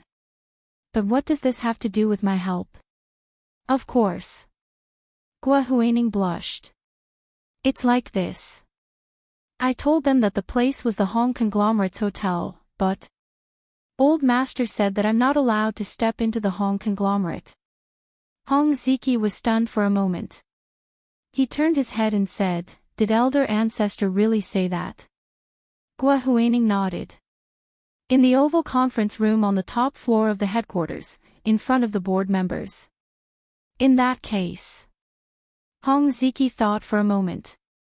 I'll call the old ancestor. He dialed old Madame Hong's number and quickly said, Elder Ancestor, I have something to tell you.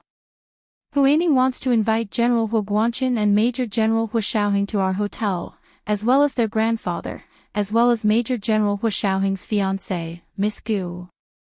Do you think you can make an exception for me? Old Madame Hong frowned. Gua Huaining wants to invite the Hu family to dinner. Why? Why must it be at our home conglomerate's hotel? She was actually not very familiar with the Hua family because she was old, and the Hua family's power was mainly in the military. The senior officials of the empire that old Madame Hong paid attention to were all cabinet and business leaders, not the Hua family. Hong Ziki quickly explained, General Hua Guanqin is the director of the military's political department, and Major General Hua Xiaoheng is even more powerful. I can't tell you the details, but Huaining offended Miss Gu last time, so this time she wants to invite her to dinner to apologize in person. Gua Huaining offended Miss Gu. Old Madame Hong's almost cloudy eyes flashed with a glimmer of light. When did this happen? The Miss Gu you're talking about is Major General Hua Xiaoheng's fiancée. Yes, don't you remember?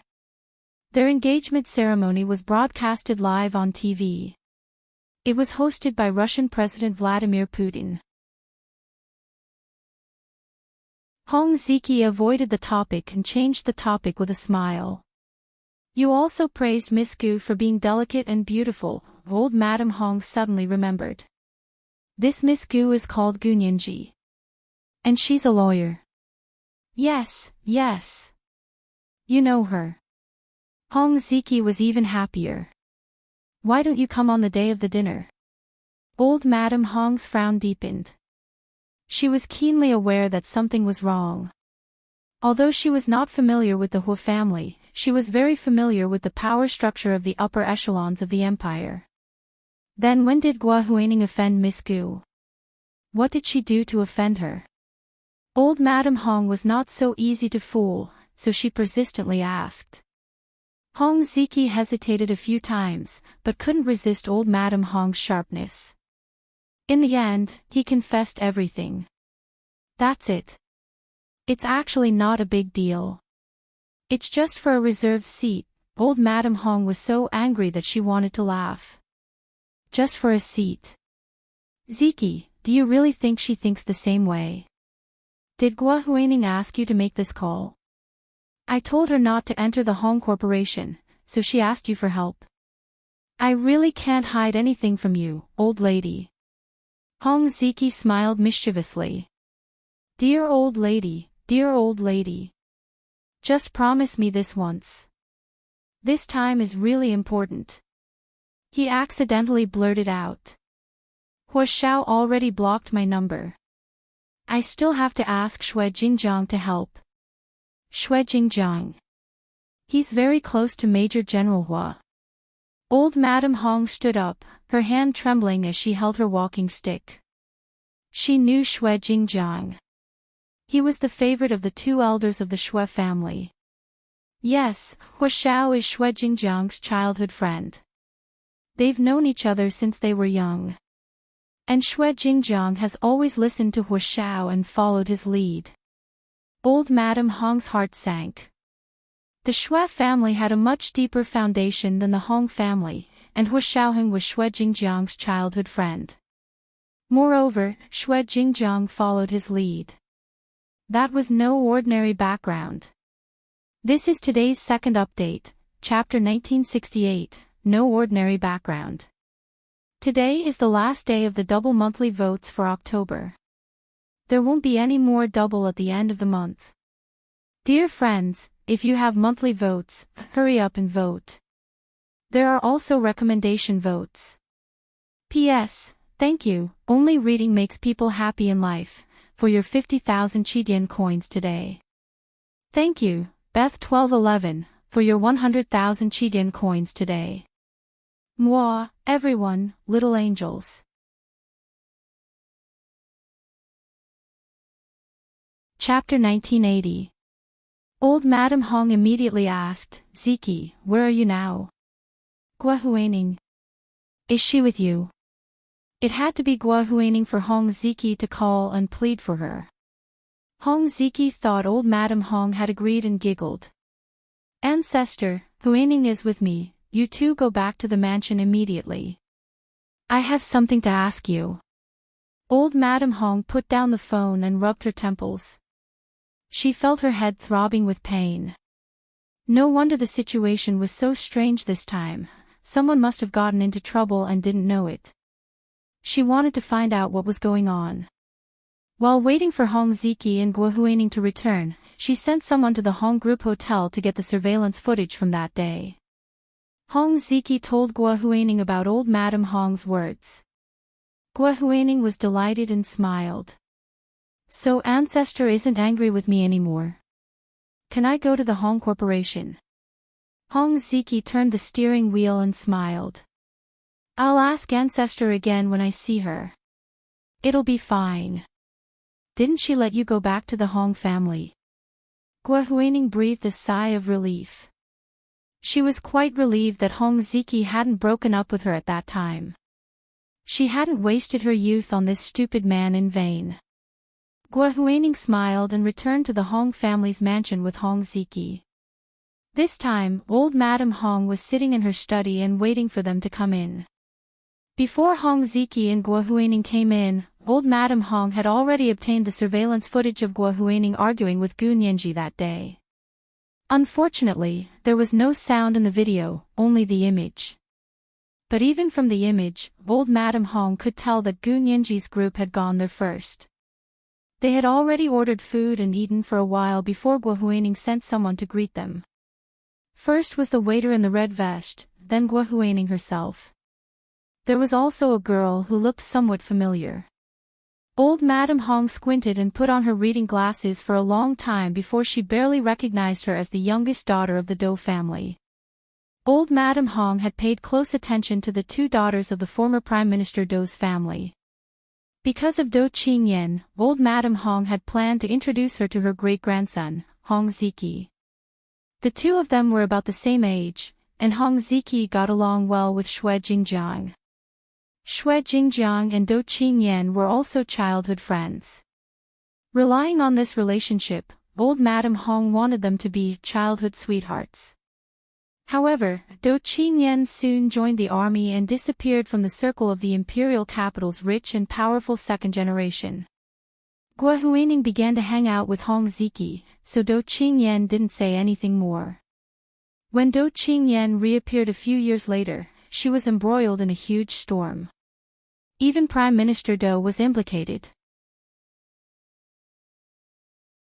Old Madame Hong shook her head as she thought of the past and looked at Dou Aiyan, who was so close to Guo Huining that she wished she could wear the same pants. She had never liked someone like Guo Huining, so she had never agreed to let her in. After waiting in the study for a while, Guo Huining finally came in with Hong Ziki. Old Madame Hong leaned against the chair, raised her hand and said, "Close the door." Hong Ziki hurriedly pulled back his hand and closed the door. He smiled and sat in front of old Madame Hong. Madame Hong quietly turned off the computer screen and said to Guo Huining, "You sit down too." Guo Huining's smile became a bit more smug.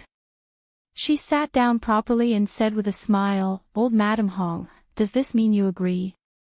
Old Madame Hong looked at her calmly and said, "Ziki just told me what happened that day. I want to hear from you now." Guo Huining didn't mind and recounted the events of that day. She told the same story as Hong Ziki, but there were some details that Hong Ziki didn't know. Old Madame Hong listened attentively. As she listened, she compared it with the surveillance video she had seen. Seeing that it was about right, she nodded and said, "I understand, Huining. The unexpected disaster of the Hong Corporation this time was indeed caused by you." Guo Huining didn't have time to hide the smile on her face. It was like she had been slapped hard in the face. Her expression was almost distorted. "Old madam, what are you saying? How could it be them?" She couldn't believe it and clenched her fists. "That's impossible, right? You're saying that Gu Nianji did all this? How could she be so capable? I showed you that open letter and compared it. The data is definitely not something that a liberal arts student who relied on the Huo family's power could put together." Guo Huining flatly denied it. Old Madame Hong leaned forward expressionlessly. "You still think there's a mole?" "Definitely." Guo Huining answered without hesitation. "Huining, you have to know that if a powerful family like the Huo family wanted to mess with us, they wouldn't have to do it themselves. There would naturally be countless capable people who would step in. Old Madame Hong looked at Guo Huaining almost sympathetically. Do you think the Huo family needs to personally fight with you? It's really her. Guo Huaining's expression changed drastically. She stood up abruptly and said agitatedly, "That's impossible. She's only engaged to Major General Hua. She's not even married. She can't even be considered a member of the Huo family. Why would the Huo family use so much manpower and resources to help her get back at them?" Old Madame Hong sneered and shook her head. Guo Huaining, you still don't know what you've done wrong. Guo Huaining saw old Madame Hong's confident expression, and her heart suddenly sank. She felt dizzy and weightless as if she had stepped on air. She fell back into her chair and muttered, "Impossible. This is impossible. How could she be so petty? It's just a reserved seat, and she can make me lose everything." Guo Huaining's eyes turned red. Do I deserve to be bullied by her? Old Madame Hong saw that she still hadn't turned around, so she tapped her fingers on the desk a few times and said, "You also know that it was just for a reserved seat. Then why didn't you restrain yourself at that time? You were overbearing and didn't give others face. You bullied them in front of so many people to give up their seats for you. Were you very narrow-minded? Did you think of the consequences when you did things? But that was just a reserved seat." Guo Huaining was still very unwilling. "And I did it for the benefit of the Hong Corporation. At that time, my friends in the investment bank wanted to sit in that seat. As a member of the Hong Corporation, what's wrong with helping them achieve their wishes?" *T. Old Madame Hong finally couldn't help but curse. "Why do you have to support these people in the investment bank? Have you forgotten that we're their clients? Not them, we're our clients. They should be the ones begging us to let them do business. Not us begging them." Although old Madame Hong didn't know much about the specific operation of going public, she had the common sense of the business world. She knew who was the client and who was the supplier. Besides, you're just having a lunch meeting. You can sit anywhere. You can have a meeting anywhere. Hong Ziki saw that Guo Huaining was crying and couldn't bear to see her cry. He quickly said, "Old madam, you can't completely blame Huaining. It's all Do Ain's fault. Then she's even more wrong." Old Madame Hong slammed the table. "How old is Do Ain? How old is Guo Huaining?" She was provoked by a person so much younger than her, and she really jumped into the pit dug by her. Is she shameless? Actually, don't blame others for sowing discord. Mouths belong to others. Can you stop others from speaking? But it's up to you whether you listen or not. Didn't Do Ain succeed in sowing discord because Guo Huaining looked down on Miss Gu from the bottom of her heart? Old Madame Hong was old and had a clear understanding of the ways of the world. Hong Ziki was shocked and hurriedly said, "That's not possible. Why would Guo Huaining look down on Miss Gu? Ask her yourself." Old Madame Hong pointed at Guo Huaining. Guo Huaining's eyes avoided old Madame Hong's and she didn't dare look into old Madame Hong's eyes. Old Madame Hong snorted coldly. "If you didn't look down on Miss Gu from the bottom of your heart, why would you chase her away even though you knew she was Major General Hua's fiancée? I'm telling you, even the street vendors wouldn't be as blind as you. You think you're the same kind of person as Miss Gu, so you want to compete with her. Do you think I can't tell?" Old Madame Hong hated Guo Huaining to the core. She was determined not to give her any chance or give her any face. "I didn't." Guo Huaining could only weakly refute, but she didn't sound as righteous. "You didn't." Old Madame Hong pursed her lips. "Do you think Miss Gu is like you, a graduate of B University's law faculty? Is she also like you, a child from a normal family? But she can get engaged to someone at Major General Hua's level, and the wedding date has already been set for next year. And you can only suffer and get engaged to Ziki, who even you look down on. You've been engaged for so many years, but the wedding date is still so far away. Aren't you very indignant? Gua Huining's face paled. She didn't expect the shrewd old Madame Hong to clearly see through her little thoughts. Do you really think you achieved what you have today by yourself? Without our Hong group backing you up, you don't even know how many people you've offended. Old Madame Hong glared at Hong Ziki in exasperation. Ziki, think carefully. If you insist on being with this woman, you will leave the Hong family. From now on, you will have nothing to do with the Hong family. I will immediately remove your name from the will. Hong Ziki froze for a moment and immediately said, Old madam, you can't threaten me like this. He held Gua Huining's hand and said agitatedly, Huining has never been with me for our family's money or status. Gua Huining's feelings were extremely complicated, but she didn't want Hong Ziki to leave the Hong family. The Hong family was much more attractive to her than Hong Ziki himself. If Hong Ziki left the Hong family, what would he be? Gua Huining slowly freed her hand from Hong Ziki's and stood up. Young Master Hong, you don't have to fall out with old Madame Hong like this. I'll leave. You don't have to leave the Hong family. With that, she turned around and left the Hong family's mansion resolutely. Old Madame Hong glanced at the stunned Hong Ziki and picked up the phone to say to her assistant, Find me Miss Gu's number and help me make an appointment. I want to personally treat her to dinner and apologize to her. And Major General Hua Xiaoheng, General Hua Guanchen, and his father, Grandfather Hua. This was the first update of the day, Chapter 1969, No Sense. Today was Monday, and recommendation votes were very important. Today was the third update, the second update was at 1 in the afternoon, and the third update was at 8 in the evening.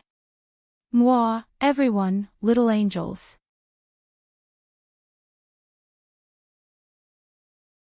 Chapter 1981.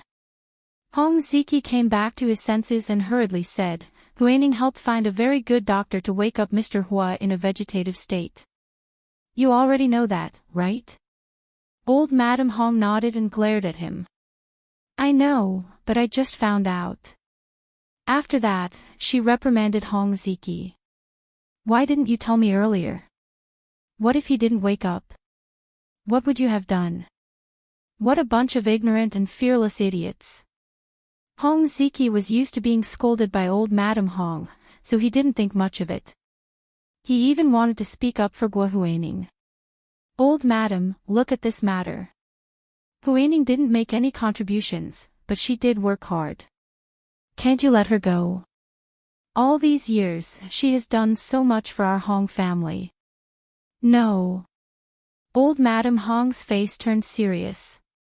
She made such a big mess for our company. Not to mention going public, it's even possible for us to liquidate. Why are you still so stubborn? Liquidate. Hong Ziki was really shocked this time. Isn't it that serious? Isn't it just some batteries? Can't we pay for it? Pay? Do you know how much it will cost? Old Madame Hong glared at him. I've already hired the best lawyer in the capital to negotiate an out-of-court settlement with the other company.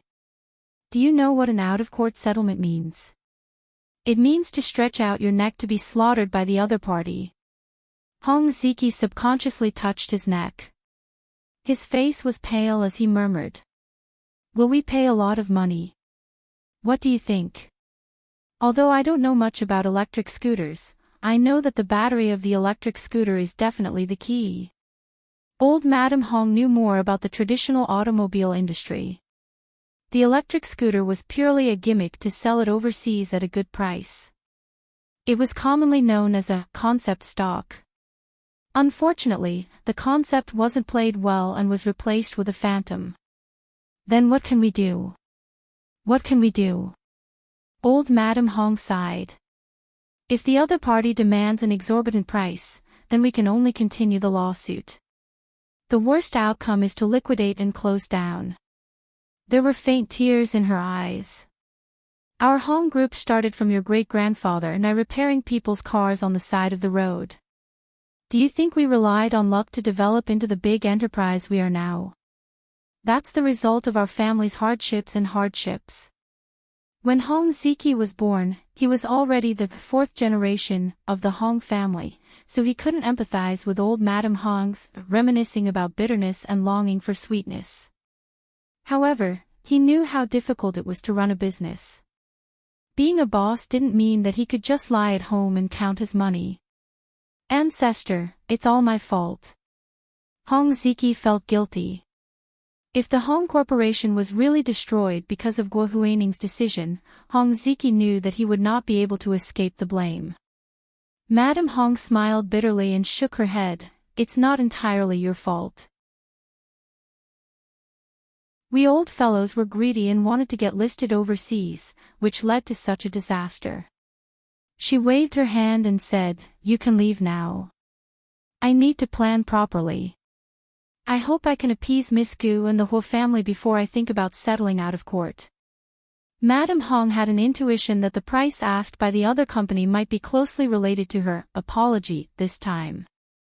After Hong Ziki left, old Madame Hong made several phone calls and called several key account managers from well-known international jewelry brands to bring their latest jewelry to the Hong family's mansion. These brands had flagship stores in the imperial capital and usually opened their doors to do business, but they were very familiar with the rich and powerful in the imperial capital. The key account managers specialized in taking care of these wealthy customers.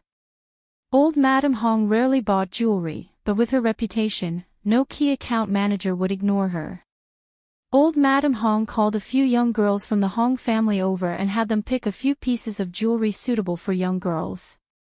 She also had the brands engrave Gu Nianji's name on them as an apology gift. Gu Nianji was very surprised when she received the call from old Madame Hong's assistant. She thought it would be Guo Huining, Do Ayan, or even Hong Ziki looking for her. She didn't expect it to be old Madame Hong. Although she hated Guo Huining, she didn't have any particular dislike for Hong Ziki. She wouldn't speak ill of old Madame Hong, who was in her 80s. Gu Nianji replied politely, "Yes, this is Gu Nianji. What can I do for you, old Madame Hong?" The assistant said respectfully, "Miss Gu, our old madam heard that you were wronged at our Hong Corporation hotel and was very sorry. She specially booked our hotel to entertain Miss Gu and would like to personally apologize to you." Gu Nianji laughed. "This has nothing to do with old Madame Hong. Even if someone wants to apologize, it shouldn't be her. Also, I said that day that I would never set foot in any of the Hong Corporation's buildings." The assistant was so shocked he almost dropped his phone. He didn't think Guo Huining would offend someone to this extent this time. She hadn't mentioned this to old Madame Hong earlier. The assistant didn't dare make the decision and immediately turned to old Madame Hong. "Old Madam, Miss Gu said she already swore she would never set foot in any of the Hong Corporation's buildings again. She also said that even if someone wants to apologize, it shouldn't be old Madame Hong. Then does she want Guo Huining to apologize?" Old Madame Hong frowned. "Find another place to invite Miss Gu." The assistant had no choice but to call Gu Nianji again and said very attentively, "Miss Gu, really, our old madam sincerely wants to apologize to you. And Guo Huining, we will also ask her to personally apologize to you when the time comes. If you don't want to go to the Hong Corporation's hotel, we can find another place. What do you think of the South City residence? It's quiet there and there are no other people waiting." Gu Nianji still shook her head. "No need. I don't need old Madame Hong or Guo Huining to apologize to me. I'm a person who likes instant karma.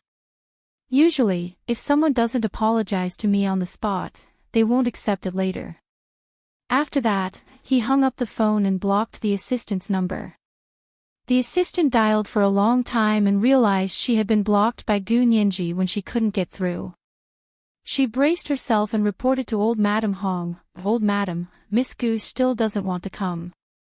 She said she doesn't need you to apologize or Guo Huining to apologize. She also said, she doesn't usually apologize on the spot and won't accept it later. Old Madam Hong's expression changed and thought for a while before saying, "What about Major General Hua? What about General Hua and Grandfather Hua?" "Oh right, contact General Hua first. I just asked someone about the Hua family situation and they all said that General Hua is a filial son and very filial to Grandfather Hua." Gua Huining showed kindness to Grandfather Hua and it seemed like she had made the right move. The assistant quickly said, "I'll go find General Hua's number now." However, Hua Guanchen's number was not easy to find. She looked around and finally secretly called Gua Huining to get Hua Guanchen and Grandfather Hua's numbers. Gua Huining heard that old Madam Hong had personally invited Gu Nianji and the Huas to dinner and her face was burning, but she still suggested, "Mr. Zhang Baochen, he's Grandfather Hua's favorite son." The assistant also got Zhang Baochen's number and went to ask old Madam Hong. "Old Madam, I got General Hua and Grandfather Hua's numbers. There's also Mr. Zhang Baochen. I heard that he's Grandfather Hua's favorite son." Miss Guo was recommended to the doctor through Mr. Zhang Baochen. This was the second reward and update of the day, Chapter 1970, like instant karma. The second reward of 50,000 Chidian dollars for the August Alliance leader, Jiu, has arrived. Today was Monday, so recommendation votes were very important. Today was the third watch, and the third watch was 8 p.m. Moi, everyone, little angels.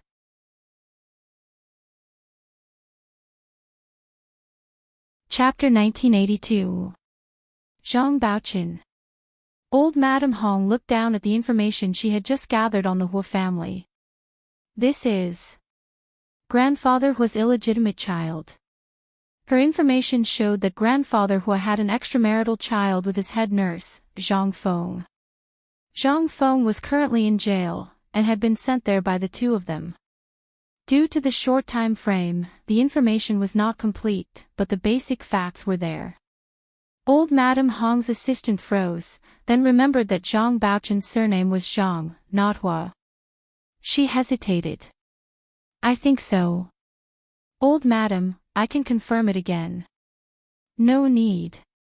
Old Madam Hong raised her hand. General Hua is Grandfather Hua's first wife's son, and Major General Hua is General Hua's only son. Let's not invite Zhang Baochen for now. Old Madam Hong knew that this was common among the rich and powerful, but she had to be clear about the priorities. She frowned. Gua Huining said that Zhang Baochen is Grandfather Hua's favorite son. The assistant nodded. "That's what Miss Gua said. Are you really not going to invite him?" Old Madam Hong closed the folder containing the information on the Hua family. "Why would I invite him?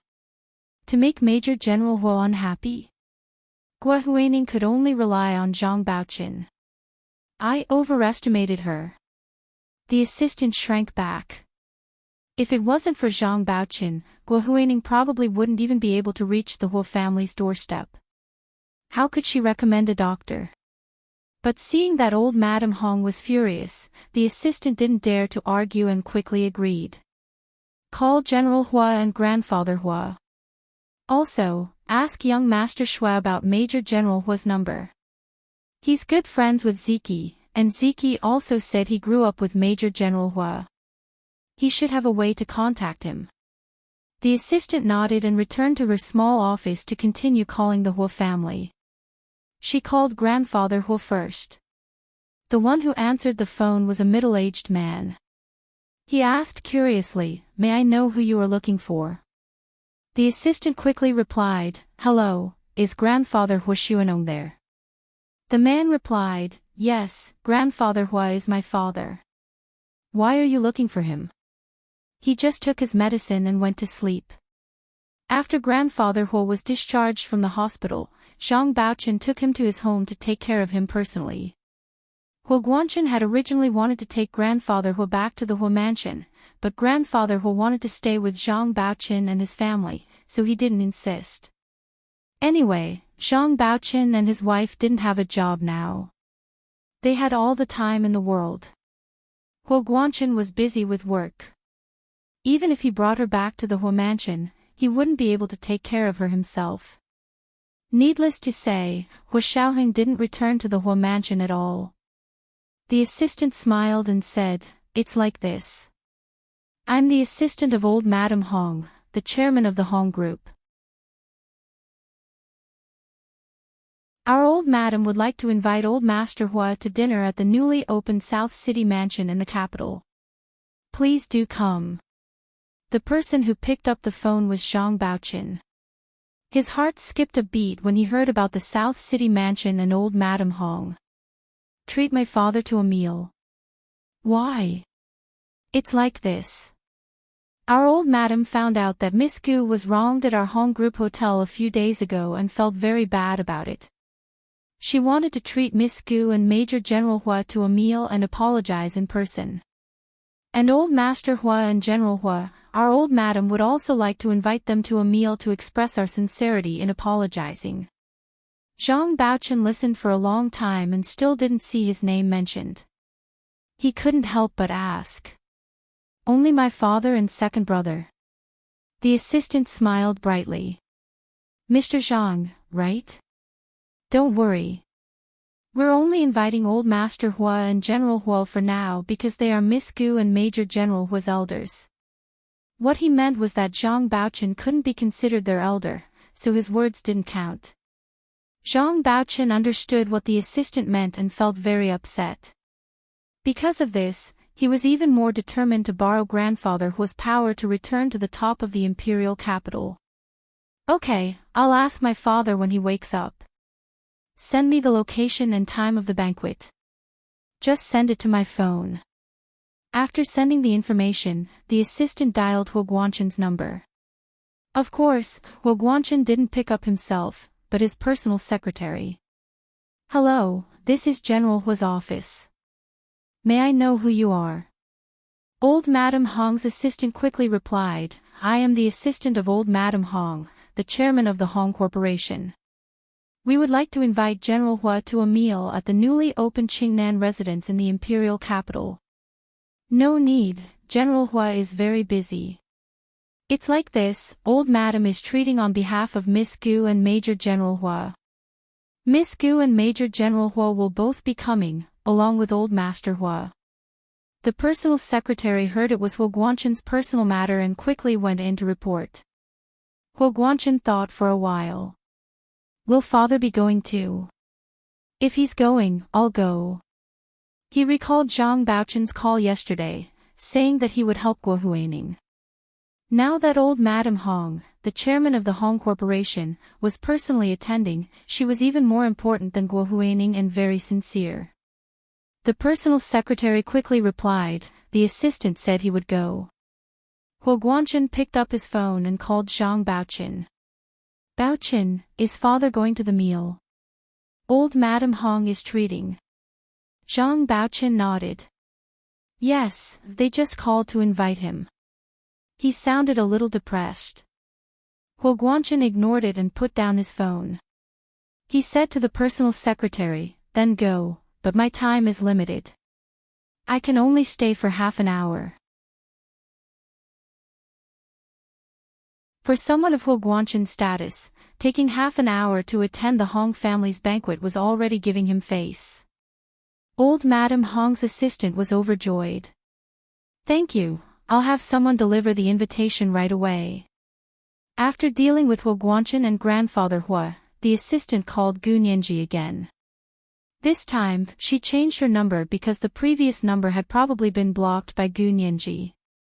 Is this Miss Gu? Before she could finish her sentence, Gu Nianji recognized her voice and snapped, why is it you again? With that, he hung up the phone and swiftly blocked the assistant's second number. Pfft, so arrogant. The assistant pouted and stopped trying to persuade Gu Nianji. Instead, she called Xue Jingjiang. Who is this?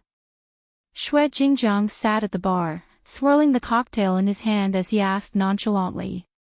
The number displayed on his phone was unfamiliar. Old Madam Hong's assistant quickly said, Hello, Mr. Xue. I am the assistant of old Madam Hong, the chairman of the Hong Corporation. Hong Ziki is old Madam Hong's great-grandson. Oh, old madam, what can I do for you? Xue Jingjiang took a sip of his cocktail, his feet tapping to the music in the room. It's like this. Miss Gu Nianji was wronged at our hotel a few days ago. Old Madam Hong would like to personally apologize to her. I just made a few calls and have already invited Grandfather Hua and General Hua to the banquet. I just wanted to ask if you have Major General Hua's contact information. Oh, it's that. Xue Jingjiang smiled ambiguously. Sorry, no comment. He ended the call with old Madam Hong's assistant. He thought about the Hong Corporation scooter scandal and shook his head. Guo Huining was such a useless woman. He wanted to see how far the Hong Corporation had fallen. The assistant had no choice but to anxiously return to old Madam Hong's study and quietly explain in detail what had happened on the phone. Old Madam Hong frowned. Miss Gu still doesn't want to come. This young lady was really putting on airs.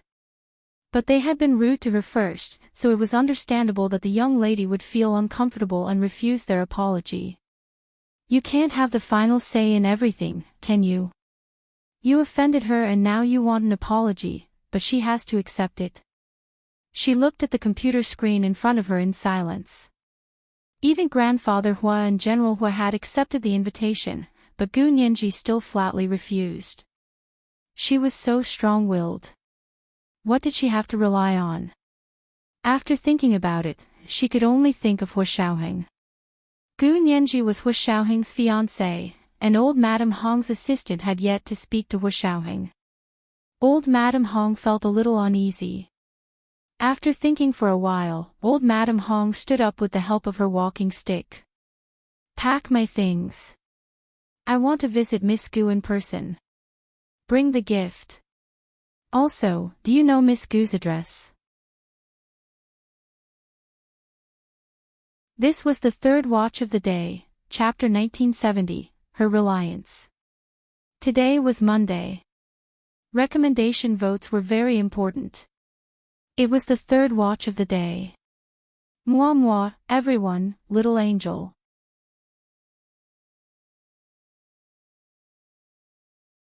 Chapter 1983. Old Madam Hong's assistant quickly called Gu Nianji. She knew Gu Nianji blocked her second number, so she had to change to a third number and let another assistant talk to Gu Nianji. That was why Gu Nianji didn't immediately hang up and block the phone. As soon as the other assistant heard Gu Nianji's voice, she quickly said, Miss Gu, I am old Madam Hong's assistant.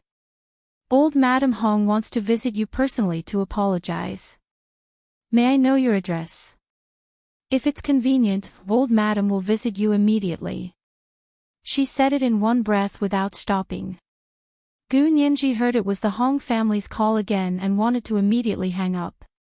But this assistant spoke too fast, almost like frying beans. Before she had time to hang up, the assistant had already finished talking. Gu Nianji was speechless. Fine, she felt the other person's strong desire to live, so she could only smile and say, it's really not necessary.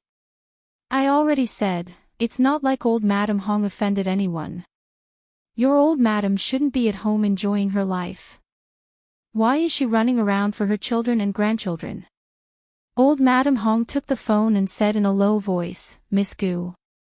I really want to sincerely apologize to you. I hope you can give me a chance and make things convenient for me.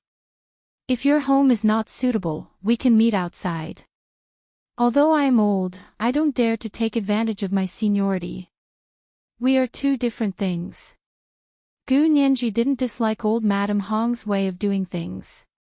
She was already in her 80s, but she still had to apologize to her, who had just turned 20, for her children and grandchildren.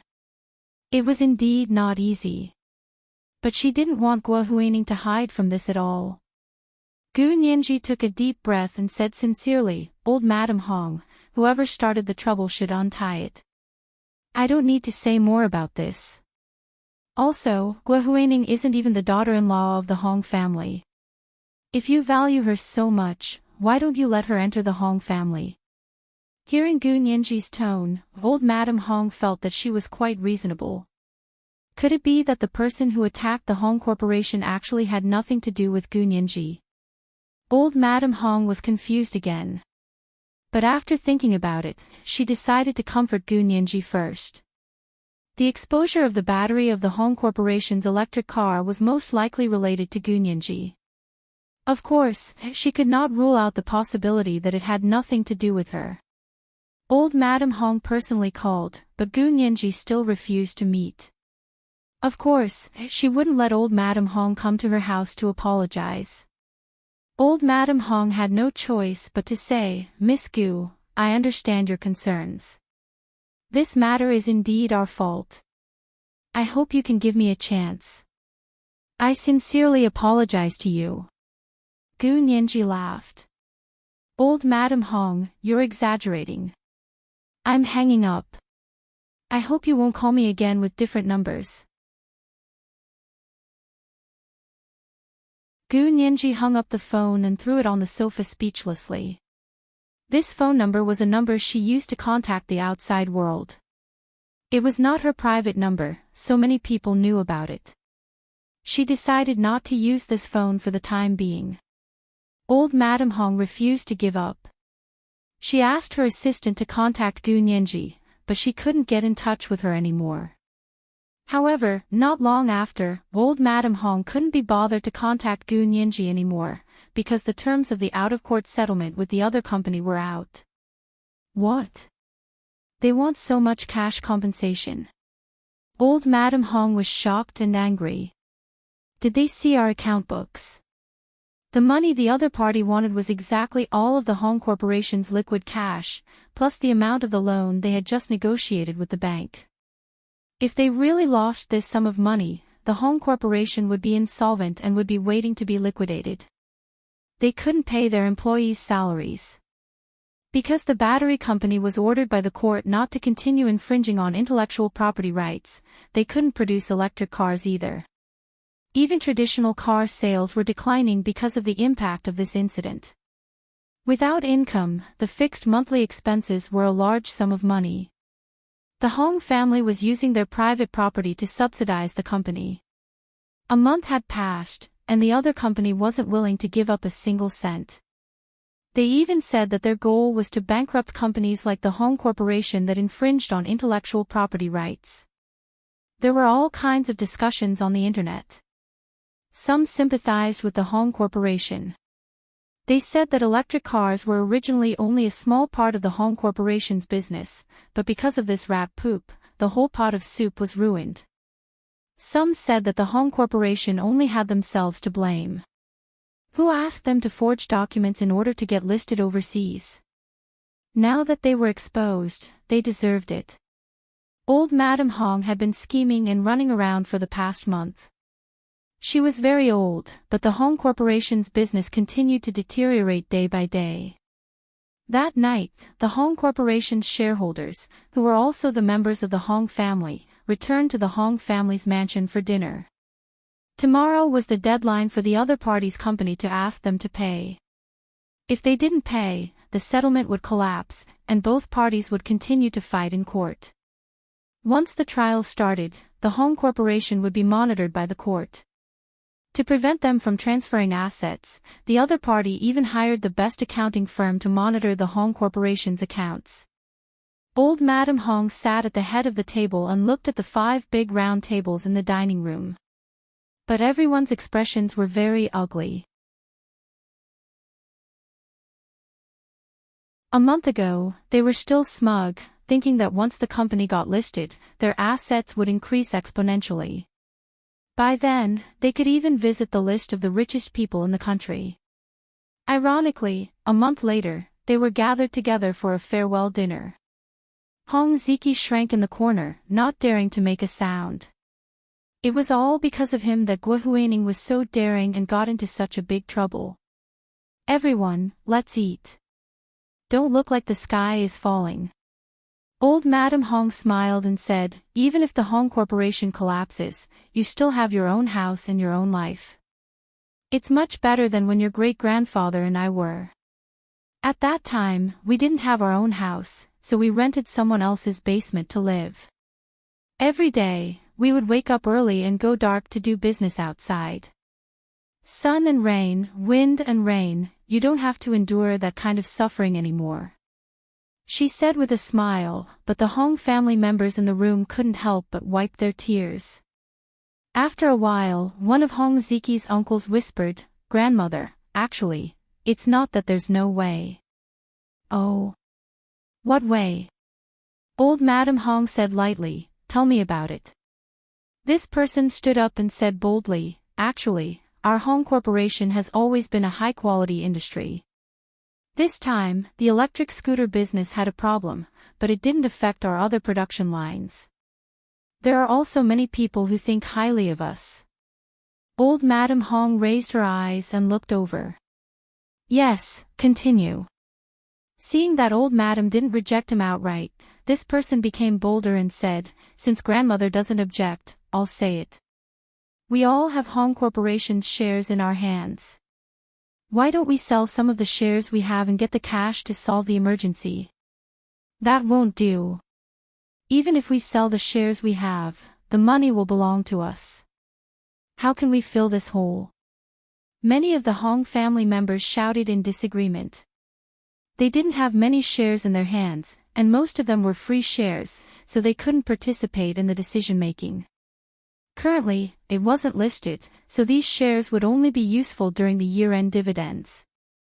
Now that the Hong Corporation was suffering heavy losses, they wouldn't be able to receive dividends for a long time.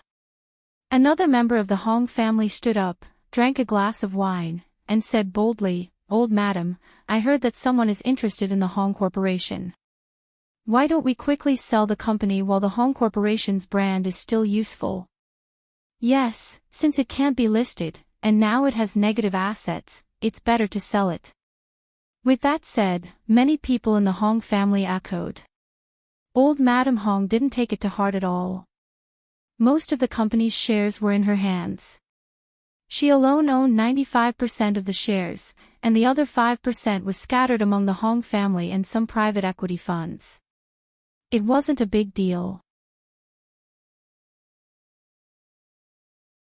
As long as she could control it and didn't sell the shares in her hands, no one would be able to take away the decision-making and management rights of the Hong Corporation.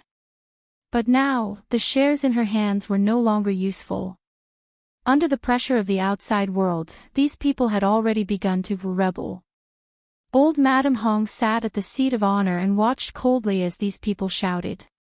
She didn't say a word. Seeing Old Madam Hong like this, most of the people in the Hong family were still quite afraid of her. A few troublemakers caused trouble, but they didn't get a response from everyone. After shouting for a while, these people had no choice but to sit down resentfully, secretly cursing Old Madam Hong for being an old woman who doesn't die. The dinner was tasteless, and everyone's faces were filled with resentment. At the same time, Gu Nianji and Lu Jin were also sitting in the dining room of their apartment, eating dinner while watching the news. In the past month, the Hong Corporation had been the hottest news in the news. She didn't know how much exposure it had, but unfortunately, it was all negative and didn't help the company's business at all. Gu Nianji said regretfully, "What a pity. Guo Huining was kicked out of the Hong Corporation.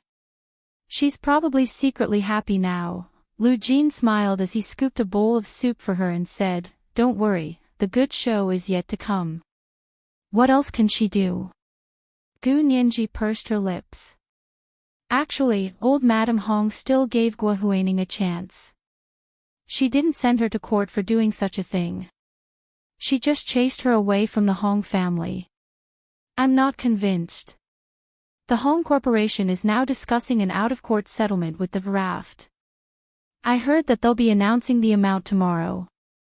It might not be enough time to pursue Guo Huining's legal responsibility." Lu Yuan also scooped a bowl of soup for Song Jining without batting an eyelid.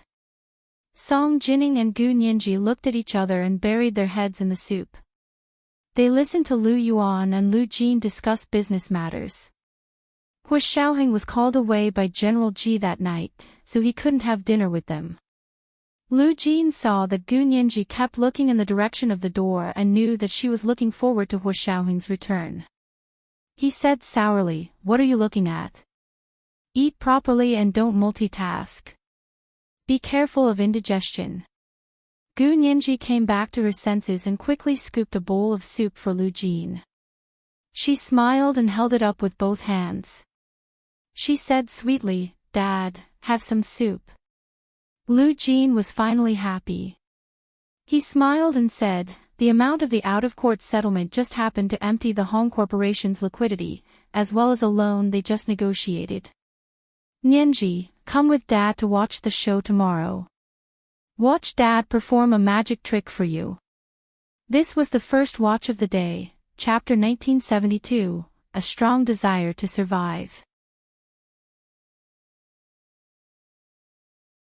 Today was the second watch, and the second watch was at 8:00 in the evening. Moi, all the big shots and little angels.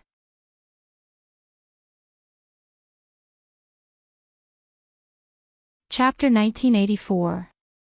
Gu Nianji was extremely surprised and quickly asked, "Dad, how did you know the amount of compensation the other company wanted?" "I've been following this matter." Lu Jin smiled happily. "If they dare to fake it, they will have to bear the consequences." Lu Yuan also shook his head. "The Hong Corporation has dug a hole for itself. They still want to go public in this situation. Do they really think those big shots in the stock and financial market are idiots? By recklessly barging into the overseas stock market like this, they're treating themselves like a fat pig waiting to be slaughtered." Gu Nianji was speechless for a while, then said, "That's true. With such a big loophole here, it's like a time bomb. Sooner or later, it will be detonated." Lu Jin had accidentally discovered it, but he had brought the process forward. Only the heavens knew whether it would be a blessing or a curse for the Hong Corporation. "Unfortunately, I don't have the money. If the Hong Corporation was a listed company, I would have gone to the stock market right now." Lu Jin was very regretful. Gu Nianji thought about it carefully for a while and felt that it had nothing to do with her. She shrugged nonchalantly. "Then let's continue watching." "Dad, what trick are you going to do tomorrow? Can you spoil it in advance?" "No." Lu Jin refused and winked at her. "Because it depends on how others perform." Gu Nianji. The next morning, the core members of the Hong family gathered at the Hong family's mansion to have breakfast with old Madame Hong. Today was the last day of the out-of-court settlement. They had to make a decision on whether to accept the compensation offered by the other party. Breakfast was eaten in complete silence. Everyone's mood was heavy.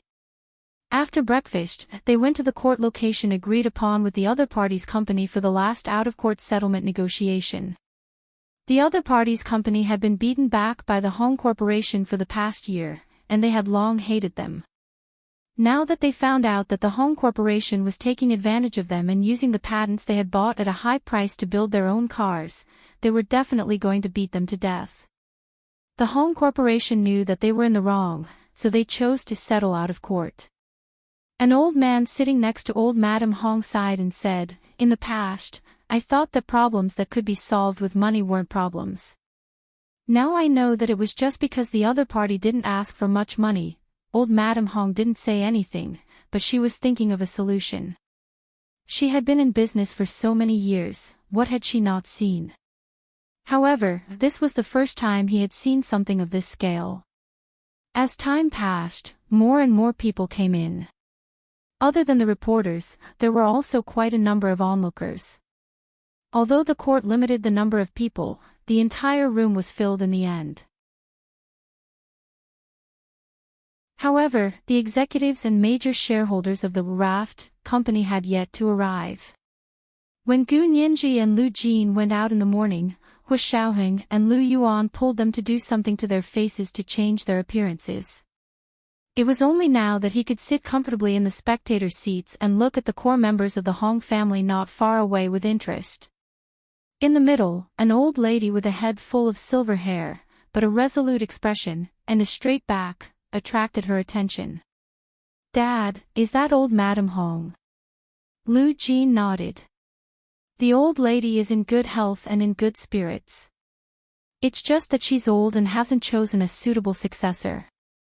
Gu Nianji, she curled her lips and said in a low voice, "I didn't expect this old lady to be so soft-hearted. She actually let Gua Huaning go."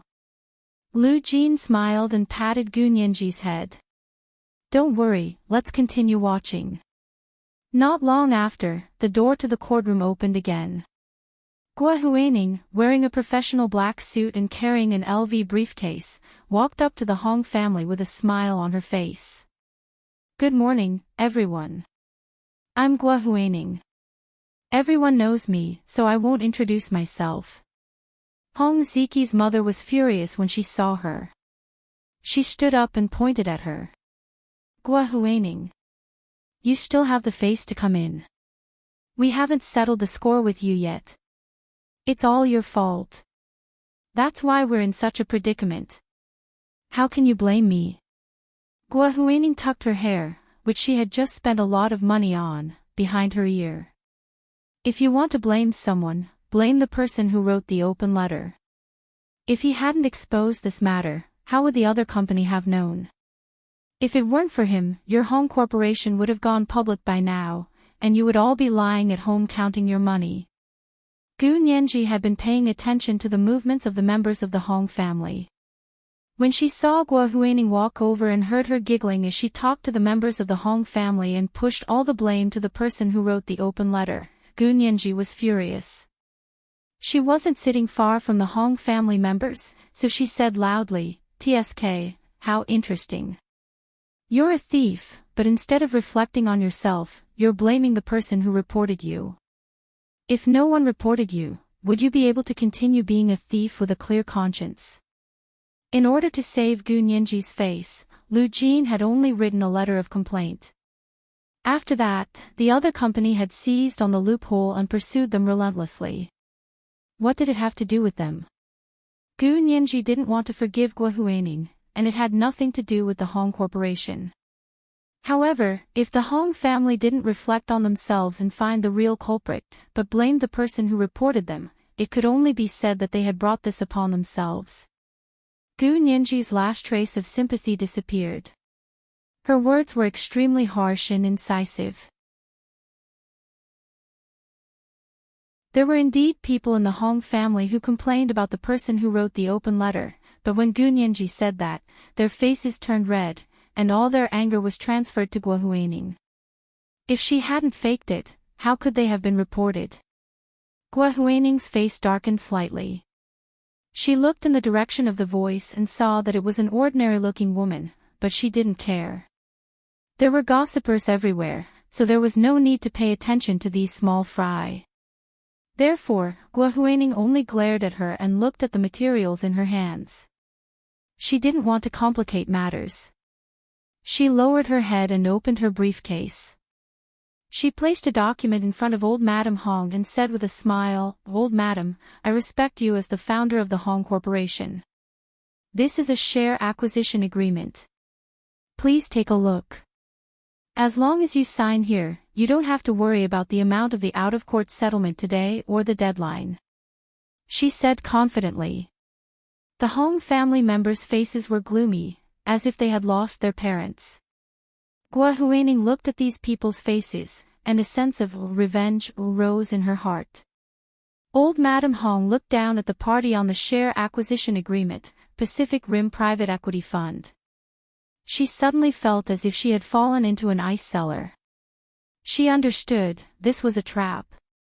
It was a trap through and through. She raised her head and looked at the place where the raft of the other party's company was. It was still empty, not a single person was there. Old Madam Hong's mind raced. Did this have anything to do with the raft company? Or, was it related to the company that took on the listing business for them? Gua Huaning waited patiently. She wasn't in a hurry as she thought about what Do Ayan had said to her last night. Last night, in a luxuriously decorated office in the Carlisle International Investments Hwaseong branch headquarters, Do Ayan held a cup of coffee and sat behind her desk. She smiled and said, "There's still no news from the Hong Corporation." Gua Huaining shook her head uncomfortably. "No. Well, that's a pity. We originally planned to wait for the Hong Corporation to be listed overseas before revealing the battery problem. That way, we could make a profit by shorting the company, and then we could buy the Hong Corporation and resell it at a high price. It's just that it was exposed in advance. Our gains are limited." Do Ayan smiled regretfully. Gua Huaining raised her head abruptly and looked at Do Ayan in shock as if she didn't know her. Her mouth was wide open. After a while, she said, "This wasn't your idea, it was Yi Xinyan's idea, wasn't it?" "Ha! Who cares whose idea it was? It's none of your business." Do Ayan blinked at her. She didn't admit it, but she didn't deny it either. Gua Huaining lowered her eyes and thought of the intelligent and beautiful chief stock analyst who always spoke slowly. She sighed softly in her heart. She really wasn't as good as her. With such ruthlessness and speed, it was no wonder that he was able to dominate the capital market at such a young age. Do Ayan smiled and said, "Huaining, it's like this. The Hong Corporation is almost like a street rat now. Not only has their sales plummeted, but the other party's company is demanding an exorbitant amount of compensation. They're either waiting to be liquidated or waiting to be taken over by the court. They're in a very bad situation." Gua Huaining thought of old Madame Hong's heartlessness and felt a sense of satisfaction. She said calmly, "What does it have to do with me? I have nothing to do with the Hong family anymore." "Good. You're able to let go of things, you're truly a role model." Do Ayan praised. "Then are you willing to be our legal representative and go to court tomorrow to discuss the acquisition of the Hong Corporation?" "Acquisition?" Gua Huaining was shocked. "You want to acquire the Hong Corporation?" What's the rush? The Hong Corporation isn't yours. They've already kicked you out." Do Ayan tossed out a contract. "Here, take a look. If you're willing, you'll be the chief legal advisor of our Pacific Rim private equity fund tomorrow. Throw this contract in front of old Madame Hong and you'll get your revenge." Gua Huaining smiled as her gaze fell on the contract that allowed her to get her revenge. Old Madame Hong's face was already livid. She stood up with the support of her walking stick and gritted her teeth at the smug Gua Huaining. "You want to acquire our company? In your dreams." Old Madame Hong's voice was neither loud nor soft. The people sitting in the distance might not be able to hear her, but Gu Nianji heard it clearly from her position. Lu Jin had originally found a seat very close to the members of the Hong family to make Gu Nianji happy. Now that Gua Huaining had come in, he smiled so widely that his eyes couldn't be seen. He whispered to Gu Nianji, "Look, the show's about to start. Guess which company wants to acquire the Hong conglomerate?" Gu Nianji looked at Gua Huaining, then saw Do Ayan, who had walked in behind her. Her mind raced, and she suddenly realized, this is a trap. It's a complete trap. This was the second watch of the day, chapter 1973, A Complete Trap. There were 2 watches today. Moi, all the big shots and little angels.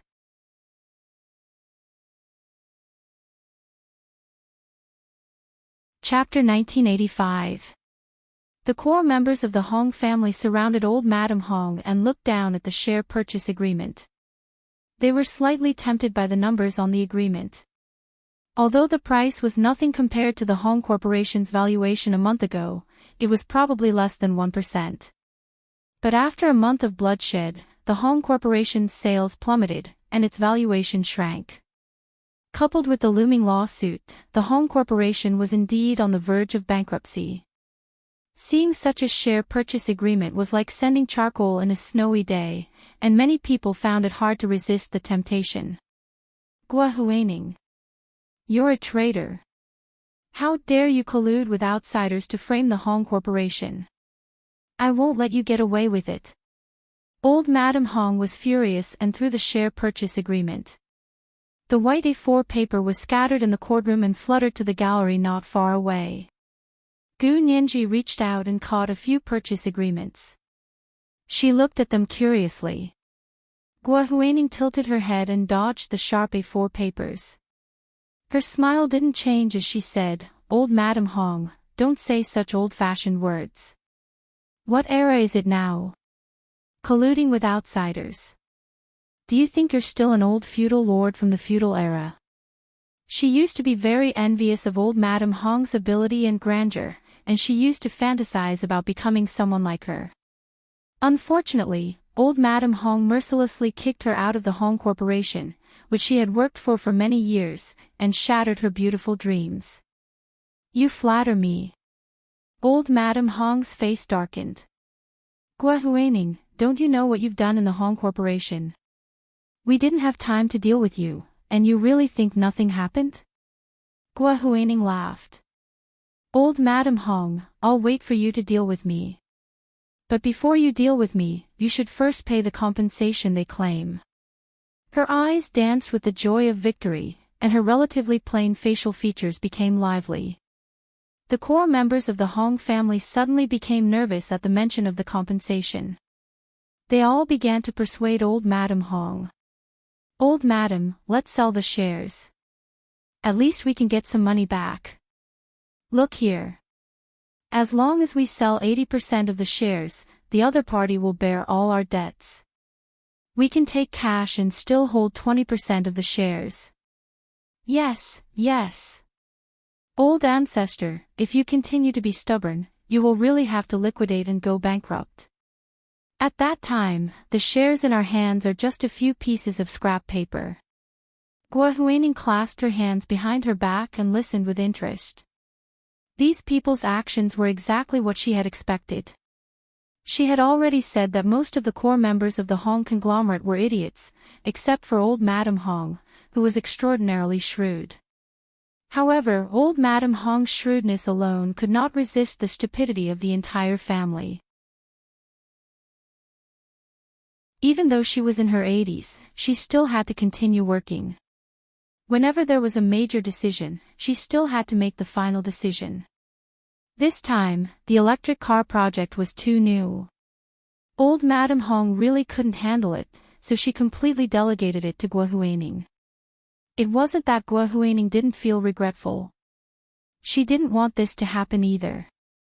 She had dedicated her youth and passion to the Hong Corporation. Her feelings for the Hong Corporation were no less than those of the Hong family. But old Madam Hong just didn't like her and refused to accept her.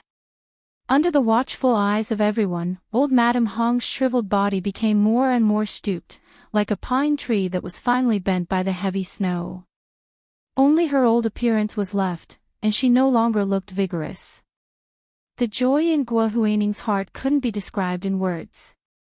Just as these people were about to convince old Madam Hong, Gua Huaining leisurely took out another agreement and placed it in front of the Hong family. With a face full of smiles, she said, "Before signing the share purchase agreement, please first sign this disclaimer agreement. Only when the disclaimer agreement takes effect will the share purchase agreement you sign be effective." Old Madam Hong was indeed very tired. She even wanted to take this opportunity to sell the Hong Corporation. None of her descendants could take on such a big responsibility. They were only suitable to sit at home and collect money. Such a big company, after she passed away, would soon be tossed around by this group of unfilial descendants until nothing was left. This was also one of the reasons why old Madam Hong was anxious to go public overseas. She wanted to take the opportunity of going public overseas to clean up the management structure of the group, introduce a professional manager system, and let the members of the Hong family gradually withdraw from the management of the group and only become shareholders who collect money. Just now, she was surrounded by these family members and forced to sell the shares. She was really disheartened and wanted to sign the contract and sell it. Guo Huining's betrayal could wait until she finished the company's business before settling the accounts with her. But now she saw Guo Huining throw out another disclaimer agreement. Old Madame Hong put on her presbyopic glasses and took the disclaimer agreement to read. After only reading a few lines, old Madame Hong couldn't help but be furious. She rolled the disclaimer agreement into a ball and threw it at Guo Huining's face. She said angrily, "You want us to give up on pursuing your responsibility? Keep dreaming. Don't even think about getting me to sign it. I'm not selling it. At most, I'll go bankrupt and liquidate." Old Madame Hong and Guo Huining were at loggerheads. Guo Huining dodged to the side and avoided the ball of disclaimer agreement that old Madame Hong threw at her. She quickly stood up from the gallery and grabbed the ball of paper. She sat down and opened it to read. It turned out that this disclaimer agreement was actually Guo Huining requesting the Hong Corporation's shareholders to give up on pursuing her responsibility. In other words, if the Hong family wanted to sell their shares, they had to sign this disclaimer agreement to guarantee that they wouldn't sue Guo Huining for what she did in the Hong Corporation. And only when this disclaimer agreement took effect would the Pacific Rim Private Equity Fund acquisition agreement take effect. That way, she wouldn't have to worry about the Hong Corporation suing her for commercial espionage. Gu Nianji clicked her tongue and said softly to Lu Jin, "Guo Huining is a law student after all. She's quite protective of herself. Unfortunately, she only protected her own interests and didn't care about other people's interests." Guo Huining looked at old Madame Hong mockingly, as if she was looking at a flying insect struggling in a spider's web. She dared to be the chief legal counsel of Pacific Rim Private Equity Fund and personally preside over the acquisition of the Hong Corporation. How could she stand up without additional protection? This disclaimer agreement was Pacific Rim Private Equity Fund's sincerity to her. Lu Jin chuckled. He felt that it was time, so he took out his phone and looked at it. At that moment, his phone rang, and an email came in. Lu Jin quickly unlocked his phone and opened his mailbox. Sure enough, he saw the email he had been looking forward to for a long time. Without bothering to read the email carefully, Lu Jin handed his phone to Gu Nianji as if he was presenting a treasure. He smiled and said, "Nianji, look, this is the first trick." Gu Nianji was a little confused, so she took Lu Jin's hand and looked at his phone. On the phone was an authorization notice from the State Intellectual Property Office. The words State Intellectual Property Office of the Huaxia Empire were written on the top of the phone. Patent number 2028102956009. 1. Publication number 20280258250062622. Patent holder, Lu Jin. Name of invention, high power, low-cost battery for electric vehicles. Gu Nianji suddenly looked up at Lu Jin in disbelief. She said in surprise, "Dad, you applied for a patent?" Lu Jin nodded with a smile and said casually, "Your side is too backward. I can't take out my real invention now, so I modified it and reduced the battery's function by 80% before applying for a patent. Don't worry, it's only 3 times more powerful than the best electric vehicle battery you have here. And the cost is only 1/3 of the cost." Gu Nianji was extremely excited. She suddenly opened her arms and hugged Lu Jin. She whispered in his ear, "Dad, you're so amazing. It was great to have a father like this." Lu Jin wanted this reaction from Gu Nianji. He patted Gu Nianji on the back happily and said, "There's a second trick. Do you want to see it?" Gu Nianji quickly nodded. "Yes, yes, yes." As Lu Jin spoke, he forwarded the patent authorization notice from the State Intellectual Property Office to the technical director of the company, the Raft. In less than a minute, the technical director of the Raft impatiently replied to Lu Jin's email. There was only one sentence on it. Just name your price. Lu Jin showed the email to Gu Nianji and said, the second trick. This time, Gu Nianji looked at it for a while before she understood. She said, this is the company that was infringed by the Hong Corporation and is claiming high compensation from the Hong Corporation. Lu Jin nodded. That's them. Do you have any business dealings with them? Gu Nianji asked curiously. Lu Jin smiled and said, of course not before. I'm nothing here, so why would they care about me? But now it's different. I have a patent, so they'll cry and beg to have business dealings with me. That's true. Gu Nianji nodded thoughtfully. You really didn't have anything before. Why would they negotiate with you? That's right. Lu Jin wasn't angry at all.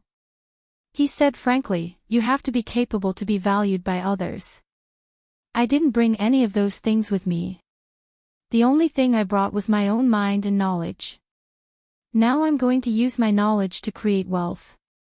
His first bucket of gold, of course, came from his inventions. How did you think of the first patent being the battery of an electric car? Gu Nianji read the follow-up email from the technical director of The Raft over and over again. I didn't think about it. It was just a coincidence. Lu Jin shrugged nonchalantly. For me, choosing which patent to apply for is the most exhausting. Fortunately, this Guohuaning reminded me. Then I'll be the first to apply for the patent for the battery of an electric car. You guys are quite backward anyway. Gu Nianji was already used to Lu Jin's style of speaking, but she still felt that Lu Jin's words deserved a beating. Dad, your tone of voice. Gu Nianji smiled and pointed at Lu Jin. To be honest, I quite like it. Lu Jin was quite nervous at first. He was worried that Gu Nianji wouldn't like him talking like that, but he became smug later. He held his phone and replied to the email from the technical director of The Raft. This time, the other party's reply took a little longer, but it only took 10 minutes. Deal. Lu Jin handed his phone to Gu Nianji again and said with a smile, now, I'll go show you the third trick. Gu Nianji looked at Lu Jin's phone. It was an email from the CEO of The Raft. They agreed to Lu Jin's conditions and took the initiative to reduce the amount of compensation they had to settle with the Hong Corporation out of court. It was limited to a year's worth of patent fees and 5% interest. Compared to the previous sky-high compensation, it was like the difference between 100 million and 100,000. It was like the difference between heaven and earth. Not far away on the left, old Madame Hong had been threatened by the Hong family, Guohuaning, and Do Ian for a long time, but she refused to budge. Just as these people were about to press her hand to sign the acquisition agreement, someone pushed through the crowd and came to old Madame Hong's side. He said a few words to her. Old Madame Hong's withered face suddenly lit up. What did you say? The Raft took the initiative to reduce the amount of compensation? Yes, our company is willing to reach a settlement with Ms. Hong. This is the amount of our compensation. Please take a look. Old Madame Hong looked down at the legally binding amount of compensation, and her hands were trembling with excitement. However, this claim said that they only needed to pay a year's worth of patent fees, plus 5% interest. Compared to the previous amount of compensation, it was like a drop from 100 million yuan to 100,000 yuan. For the Hong Corporation, it was like rain after a long drought. The Hong Corporation was saved. Old Madame Hong immediately laughed out loud. She waved the claim in her hand at Guohuaning and said with a laugh, Guohuaning, just you wait to receive a lawyer's letter from the Hong Corporation. This was the first update of the day. Chapter 1974, Timely Help. Today was the second update, 8:00 in the evening. P.S. In the future, the first update in the morning may be delayed to between 11 and 12:00. Super had been busy recently and didn't go home until around 10:00 in the evening. From now until mid-November, he couldn't even rest on weekends. Please forgive me, moi, big shots, little angels.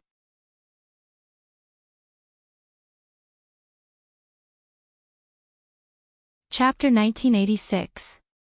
Huining was horrified, the corners of her mouth twitching. She looked over and discovered that the raft had actually changed the compensation amount. This precipitous drop in figures caused serious discomfort in some quarters. Do Ayin didn't even care about her manners and snatched the piece of paper from old Madame Hong. She wanted to use a magnifying glass to look at it. That's impossible. She screamed, "You liar. You're a liar. You're the liar. Your whole family are liars." Gu Nianji shouted cheerfully from below the stage, "You just tried to cheat the Hong Corporation of all its assets. Now that your dreams have been shattered, you're calling them liars. You think you're the one who's right, and everything you say makes sense." The sudden change in the dispute between the Hong Corporation and the raft caused everyone in the room to start discussing. The chatter was incessant, but old Madame Hong's face went from gray to rosy and full of energy. Everyone saw it clearly. Could it be that the Hong conglomerate had really taken a turn for the better this time? Gua Huining's forehead gradually beaded with sweat. She couldn't even stand properly. If the Hong Corporation and the raft had really reached a settlement, then Pacific Rim Private Equity wouldn't be able to acquire the Hong Corporation. If the Hong Corporation didn't beg them to acquire it, they wouldn't have signed the disclaimer agreement. Without the disclaimer agreement, the Hong Corporation could continue to sue her. Gua Huining's face suddenly changed, and the sharpness and arrogance in her eyes disappeared in an instant. She looked at Madame Hong as if begging for mercy. Her red lips were trembling, but she couldn't say a complete sentence. Old Madame Hong no longer hid her disgust in her eyes. She brushed her away like she was swatting a fly and snatched the compensation amount back from Do Ayin's hands. She sneered, "Liar. Who gave you the right to say that? But don't worry, both you and Gua Huining will be listed on our lawyer's letter. We'll see you in court next time." Gu Nianji wanted to see the world burn. Yes, yes, yes. And the people from Carlyle International Investments, they'll all be listed on the lawyer's letter, no order. Old Madame Hong smiled and looked back at her. She waved at her, turned around, and left the court with the core members of the Hong family. Not long after the executives and lawyers of the raft company came in, they only handed old Madame Hong the agreement on the compensation amount that they had changed at the last minute. Then, they were in a hurry to find the new patentee, Lu Jin, to sign a new contract. They carried their briefcases and chatted excitedly as they walked. They had long since forgotten about the dispute with the Hong Corporation. Their attention were all focused on the electric vehicle battery patent that the Hua Xia Empire had just specially approved. Is this patent really that powerful? So powerful that you can't even imagine it. The technical director only looked at a few supporting data and persuaded the major shareholders to sign the contract at all costs. Isn't this too exaggerated? I'm not exaggerating, but the technical director is even more exaggerated. He said that if we don't sign it and someone else signs the exclusive license, all the other electric scooters on the market will go bankrupt within a year. No way. Should we sign an exclusive license? Negotiations are ongoing. Judging from the price, the possibility of that happening is very low. Why is the possibility so low? Because we can't afford an exclusive license. Gu Nianji and Lu Jin returned to Song Jinning's apartment. She was still so excited that she couldn't stop chattering with Lu Jin. Lu Jin looked at Gu Nianji's cheerful and lively appearance, and then thought of the pale, thin, timid, and panicked little Nianji who had been dragged out from under the table in the laboratory when she was 6 years old. His nose ached, and he quickly turned around to quietly wipe his tears. Lu Yuan looked up and saw the father and daughter enter. He asked in surprise, "So early? Has the matter been settled?" Gu Nianji nodded happily.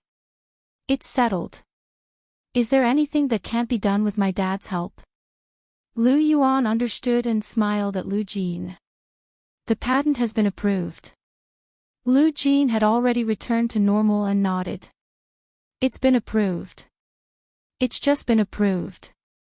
I'll forward it to the technical director of the raft in the next batch. Everything that happened after that was logical and logical. Lu Yuan crossed his legs on the sofa and flipped through a military magazine. He said casually, "That's good." Xiaoheng didn't go to General Ji for this patent in vain. "Hey, this favor isn't for nothing," Lu Jin said righteously. "My girl is already married to him. What's wrong with him asking for a favor? Besides, don't they want the magnetic storm gun? I'll get the blueprint out tomorrow." Lu Yuan curled his lips. "I know you're amazing, but can you not be so smug?" Gu Nianji was unhappy. She hugged Lu Jin's arm and glared at Lu Yuan. "CEO Lu, my dad has the right to be smug. If you don't agree, jump off a building. There's no need to hang me." Lu Yuan looked up with a smile. He looked away from the military magazine and looked at the angry Gu Nianji. He said gently, "Do you only have your father in your eyes and no longer have your uncle?" Gu Nianji rolled her eyes and shook her head with a smile. "That's not it. I don't have anyone in my eyes, but I can't lose my uncle. Without you, what would Dad and I eat, right? So I'm really just a cook in the eyes of you father and daughter." Lu Yuan deliberately teased her. "But I've been in a bad mood recently and don't want to cook. What should I do?" Gu Nianji blinked. She felt that Lu Yuan was joking, but what if there was a slight chance that it was true? After being fed by Lu Yuan for so long, Gu Nianji felt that she could no longer make do with her diet. The world was big, but it was not as big as a foodie's obsession with food. She immediately shook off Lu Jin's arm and sat next to Lu Yuan. She smiled sweetly. "CEO Lu, what's on your mind that you can't get over? Can you tell me about it? I'm the best at helping people solve their problems." If it weren't for the fact that her big, lively eyes blinked too frequently, Lu Yuan might have believed her. Because when she wanted to be good to someone, the way she acted was really irresistible. She was like a newborn kitten. Although she still couldn't stand steadily, she still insisted on curling up into a ball and lying in your palm to express her wholehearted dependence and affection for you. Lu Yuan looked at her with a smile and thought about how to speak. Gu Nianji lowered her voice again and said in the tone of an underground worker during the revolutionary era. "Is it because of Ms. Song?" Lu Yuan, although it didn't seem to be much different. He looked at Gu Nianji with a, "You know what I mean," expression. Gu Nianji immediately understood and quickly said, "That's nothing. CEO Lu, I'll do you a favor. Let me tell you, I've never been a matchmaker. Being a matchmaker will ruin 3 generations, and being a mediator will ruin a lifetime. CEO Lu, for your lifelong happiness, I'm going all out." This was today's second update, Chapter 1975, Going All Out. There were 2 updates today. P.S. In the future, the first update in the morning might be delayed to between 11 and 12 o'clock. Super had been busy recently and didn't go home until around 10 o'clock at night. From now until mid-November, he couldn't even rest on weekends. Please forgive me moi, big shots, little angels.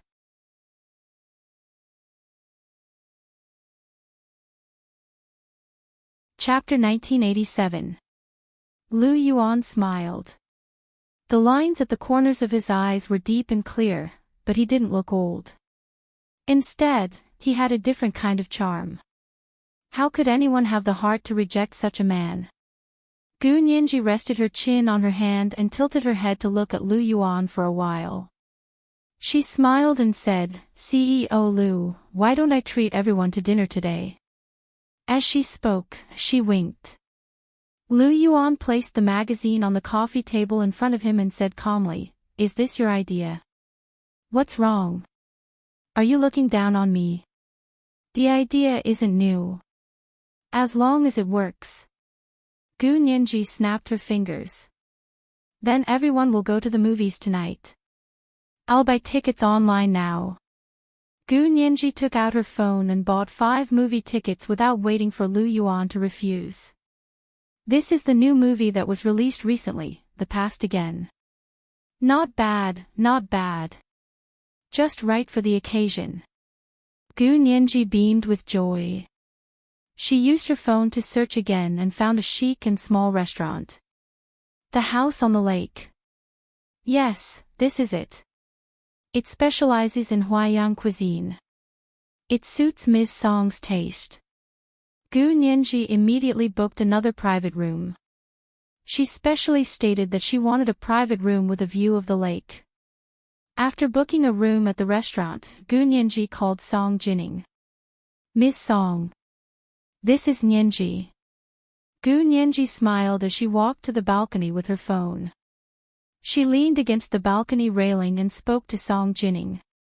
Song Jining had just finished an experiment and was waiting for the results to come out. While she had nothing to do, Gu Nianji happened to call. She smiled and said, "Nianji, what's the matter? You're calling me at this hour. You're not treating me to dinner, are you?" "Gu Nianji," she chuckled. "Ms. Song, you're so smart. I want to treat you to dinner." "Ha! Really? That's great." Song Jining smiled and looked at her watch. "I'm free tonight. Treat me to dinner." "Sure, no problem." Gu Nianji was very happy. That was great. She had ordered dinner. "It's like this. There's a happy event today, so I plan to treat everyone to dinner. Not only you, but also Major General Hua, my dad, and President Liu." Gu Nianji deliberately put Lu Yuan at the last moment. Song Jining quickly nodded and said, "Sure, of course. Let's eat together." "Gu Nianji also nodded. "After dinner, let's go watch a movie. I've already bought the tickets." Gu Nianji forwarded the online movie ticket she had bought to Song Jining. Song Jining naturally wouldn't be a wet blanket. She smiled and said, "Okay, let's watch a movie after dinner. I'm looking forward to a night like this." "That's right." Gu Nianji said sweetly, "You can't be in the lab doing experiments every day. You have to strike a balance between work and rest." Song Jining agreed with a smile and searched for the address of the restaurant, Family on the Lake. At 6:00 in the evening, Song Jining drove directly to the house on the lake. "Hello, how many of you?" The waiter at the entrance of the restaurant politely greeted Song Jining. Song Jining looked inside and said, 5 people. Miss Gu made the reservation. "Oh, I know. This way, it's a private room on the 2nd floor." The waiter led Song Jining to a fake private room on the 2nd floor with a lake view. The antique door was pushed open. The interior was also very traditional, but the details were so complicated and exquisite that one couldn't take their eyes off it. Song Jining quickly looked around the place and saw that a person had already stood up in the room. It was Lu Yuan. He seemed to have dressed up. His hair was neither too long nor too short, clean and refreshing. He had used a little cologne. Song Jining's nose was very sharp. She could smell the cool water brand. That smell was the only male cologne she could accept. He was wearing a beige shirt with a pinstripe, khaki slacks, and a pair of Ralph Lauren's beige tennis shoes and a ball bag on his back. It was as if he had just walked out of a tennis court. He looked 20 years younger in an instant. Song Jining looked at Lu Yuan's handsome and deep face and said with a smile, "President Liu came here first." Lu Yuan looked at his watch and nodded with a smile. "I'll order first. When they come, the food will be served." For the past month or so, Song Jining had been eating Lu Yuan's cooking. When she didn't go back to her apartment, Lu Jin would bring her 3 meals a day. If she went back to her apartment on the weekends, she would have a full meal. They were all good dishes made by Lu Yuan, as well as tonics. He kept changing ways to cook for her, so much so that she couldn't swallow the food in the cafeteria. Holding her handbag, she sat opposite Lu Yuan. Song Jining smiled and said, "President Lu's dishes are definitely good. Let's be lazy today and have a good taste of Huaiyang cuisine." Lu Yuan brought the menu over and placed it in front of her. "See if there's anything else you want to eat. The circle dishes are all ordered by me." Song Jining pushed the menu away and said with a smile, "No need. The dishes you ordered will definitely be delicious." The two of them sat casually in the private room and chatted. Lu Yuan was good at chatting. As long as he wanted to, he could unknowingly dig out the stories of 18 generations of her ancestors. Although Song Jining didn't know much about interpersonal relationships, she was much better than Lu Jin in this regard. Therefore, when she talked to Lu Yuan and Song Jining, as long as Lu Yuan turned his head, she would be able to continue talking non-stop. It was completely different from when she used to smile most of the time when she was eating with others. Lu Yuan was also very happy that Song Jining was relaxing in front of him. They chatted about everything, just like two good friends who had helped each other for many years. One topic after another, they couldn't finish talking no matter how much they talked.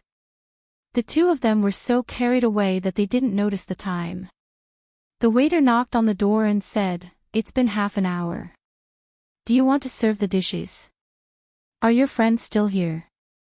Lu Yuan immediately said, "Serve the dishes." Song Jining, "Let's wait. Nianji, Lu Jin, and Xiaoheng aren't here yet." Lu Yuan came back to his senses and nodded. "I saw them serving the dishes. Call them to hurry them up." Song Jining picked up her phone and was about to call Gu Nianji first when she saw that there were several missed calls on her phone. They were all from Gu Nianji. Song Jining was surprised. "Nianji called me. I didn't even know." Her phone was set to vibrate. When the call vibrated, she really didn't feel it. She was just chatting with Lu Yuan. The corners of Lu Yuan's mouth curled up imperceptibly. He asked calmly, "What's the matter, Nianji?" Song Jining quickly called back. Gu Nianji picked up the phone after only one ring. She immediately said, "Miss Song, it's really unfortunate today. I'm not feeling well. My dad and Major General Hua are taking me to the hospital. You and President Lu can eat. We won't be going over." "Huh? Not feeling well? Where are you feeling unwell? Do you want me to come back and take you to the hospital?" Song Jining was so nervous that she didn't even eat. Gu Nianji rubbed her forehead. She had almost made a fool of herself. "No need, no need." Gu Nianji quickly refused and said bluntly, "My dad and Major General Hua are enough.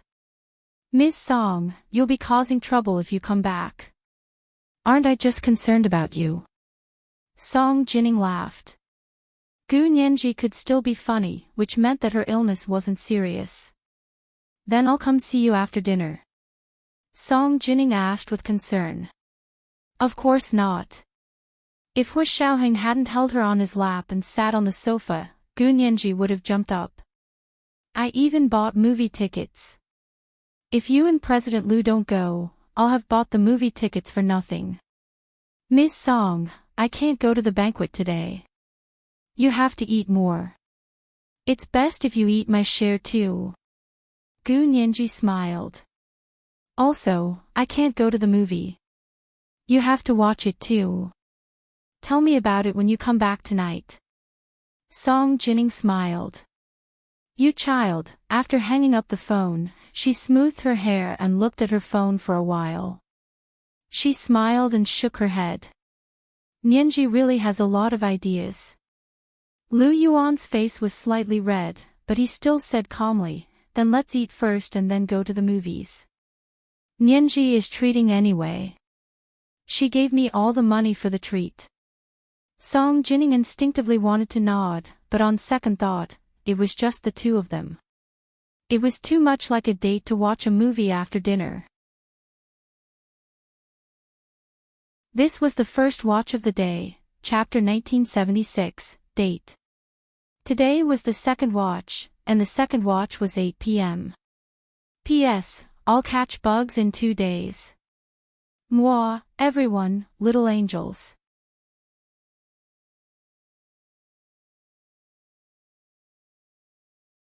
Chapter 1988. Did he really have to do this? Song Jinning's fair cheeks quietly turned pink. She didn't know what to say for a moment, and she didn't dare to nod casually. She froze there, not knowing where to look. After the waiter served the dishes, Song Jining was still in her original position. Lu Yuan was anxious for her neck. Without thinking too much, Lu Yuan's hand had already circled around Song Jinning's neck. He aimed at an acupuncture point and pressed it slightly. Song Jining replied, "Emichim." Her stiff neck came back to life. Her face turned even redder, and she stared at Lu Yuan helplessly. CEO Lu. Before she could protest Lu Yuan said touching, Lu Yuan had already retracted his hand. He took the freshly squeezed coconut juice that the waiter had brought over and poured a cup for Song Jining. He said with a smile, "Do you want coconut juice?" "Yes." Only then did Song Jining nod her head and take a sip of it. Lu Yuan nonchalantly picked up a crab roast soup bun for her and placed it on her bowl. "This is not bad. Feel free to eat it." Song Jining also picked it up with chopsticks and took a bite. She frowned and said without thinking, "It's just a so-so. It's not as good as what you cook." Because Gu Nianji liked seafood, Lu Yuan had picked up some seafood that he knew how to cook for her several times in the past month. Crab roast soup bun was one of them. Lu Yuan also picked up a crab roast soup bun and put it in his mouth to taste it. He said, "The ingredients of authentic crab roast soup bun are crab roe and crab meat, plus a little chicken soup and soup bun. It also has to be cooked with meat jelly. It's as thin as paper and as tender as paper." The crab roast soup bun here was prepared by the restaurant after all. It didn't use fresh hairy crabs to separate the crab roe and crab meat. It only used canned crab meat and salted duck egg yolk as a substitute. The meat jelly isn't freshly cooked, and the chicken soup is also canned chicken soup bought from the supermarket. Of course, it can't be compared to the one made at home. Song Jining was stunned when she heard this. She unknowingly forgot her nervousness and embarrassment. She said, "You can even tell. Although I don't eat it as well as you do, but the difference isn't that big." Lu Yuan looked at her and smiled even deeper. "Really? If the difference isn't that big, eat more."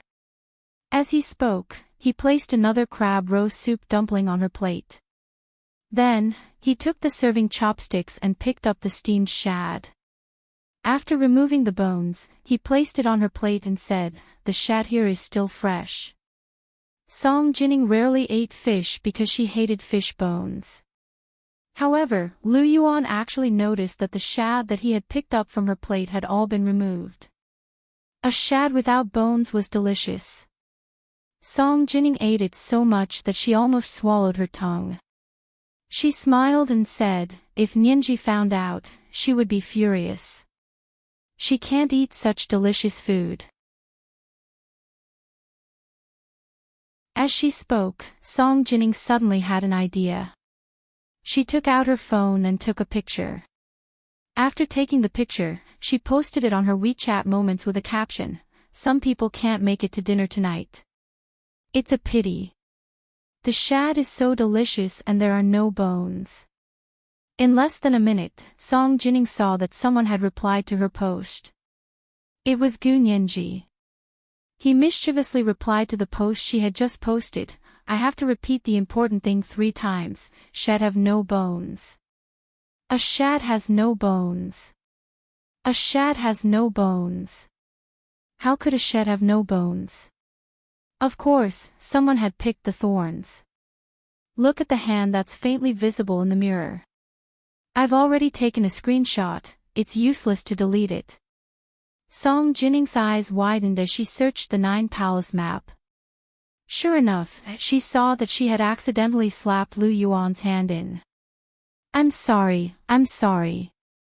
I didn't mean to. Song Jinning subconsciously apologized to Lu Yuan. Lu Yuan was slightly taken aback. He also took out his phone to take a look. When he saw Song Jinning's post and Gu Nianji's mischievous message, Lu Yuan couldn't help but laugh.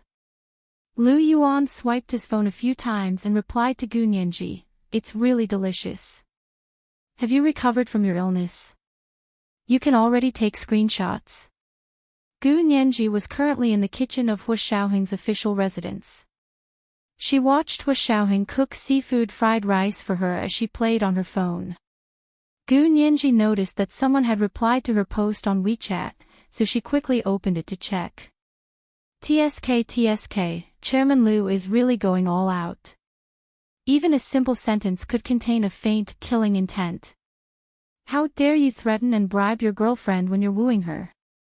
TSK. Gu Nianji replied to Lu Yuan's message and only made a few disdainful hand gestures and emoticons.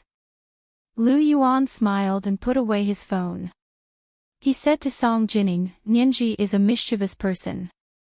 Don't mind her." Song Jinning replied softly, "MHM." Lu Yuan's attitude was normal and peaceful. He was neither distant nor polite, nor intimate. The uneasiness in Song Jinning's heart gradually subsided, and she was able to chat with Lu Yuan. Xiaoheng's 1-month vacation is coming to an end. He'll be back to work in 2 days. Nianji is also going to report to the Senate. Lu Jin is a professor there. President Lu, what do you plan to do in the future? Lu Yuan glanced at Song Jinning and said, "I have 2 years to get out of the secret. I won't be able to do any related work for the next 2 years, so I want to help Lu Jin manage the company first." Oh. Professor Lu has set up a company. Song Jinning's interest was piqued. What is he going to use to buy shares? Of course he's going to use his technology, Lu Yuan said. He showed Song Jinning the patent that Lu Jin had just applied for. Here, this is his first patent. There's no need to think about it. He'll definitely be rich in the future. Electric car battery patent? That's amazing. Song Jinning was full of praise. But if it's a patent, just authorize it, right? What kind of company does he want? He'll have a lot of patents in the future. It's better to open a separate company to take care of it. What Lu Yuan said was not a trade secret. Anyone could hear it. Of course, Song Jinning wasn't an outsider. Other than state secrets, Lu Yuan was willing to share anything in his life with Song Jinning. What do you mean by a lot? Song Jinning's heart skipped a beat. Will this delay Professor Lu's teaching? No, Lu Yuan said with a smile. Lu Yuan smiled and said, "We plan to set up an investment company.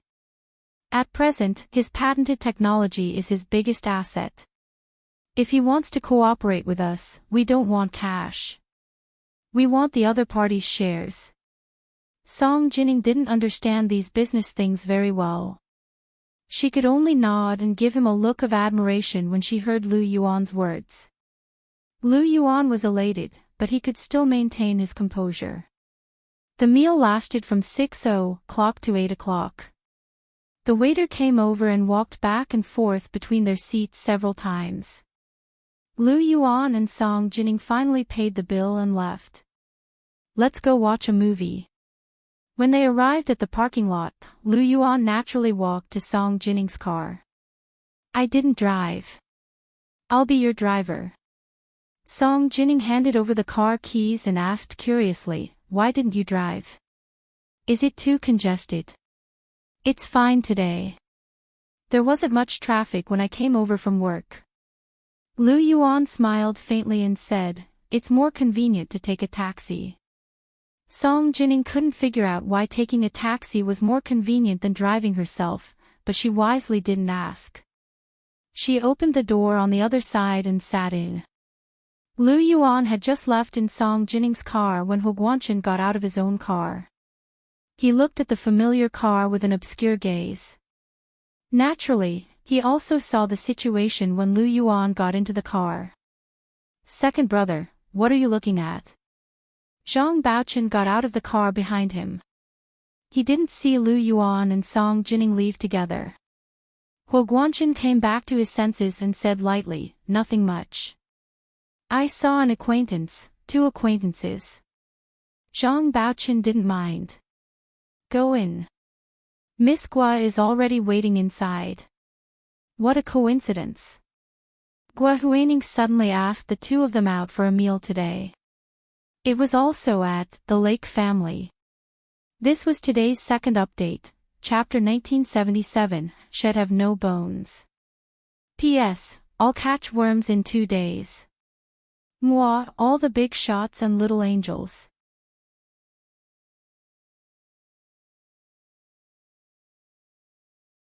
Chapter 1989. The incandescent lights in the parking lot emitted a pale light, illuminating the surroundings. He Guanchen found it irritating. Looking away, he followed Zhang Baochen out of the parking lot expressionlessly to the private room he had agreed to meet Gua Huining. It was also a private room by the window facing the water. Gua Huining sat alone, her face haggard as she stared blankly at the small lake outside the window, deep in thought. The waiter who had led them in knocked on the door and smiled, Miss Gua, your friends are here. Gua Huining turned around and sighed in relief when she saw He Guanchen. You're both here, please take a seat. Gua Huining greeted them warmly and asked the waiter to hurry up with the dishes. He Guanchen sat across from her and said dryly, I've already eaten, just a cup of tea will do. Zhang Baochen happily sat next to He Guanchen and smiled, I missed Miss Gua's dinner so much I haven't had a bite at home. He Guanchen was speechless. He frowned slightly and said softly, Baochen, do you have to be like this?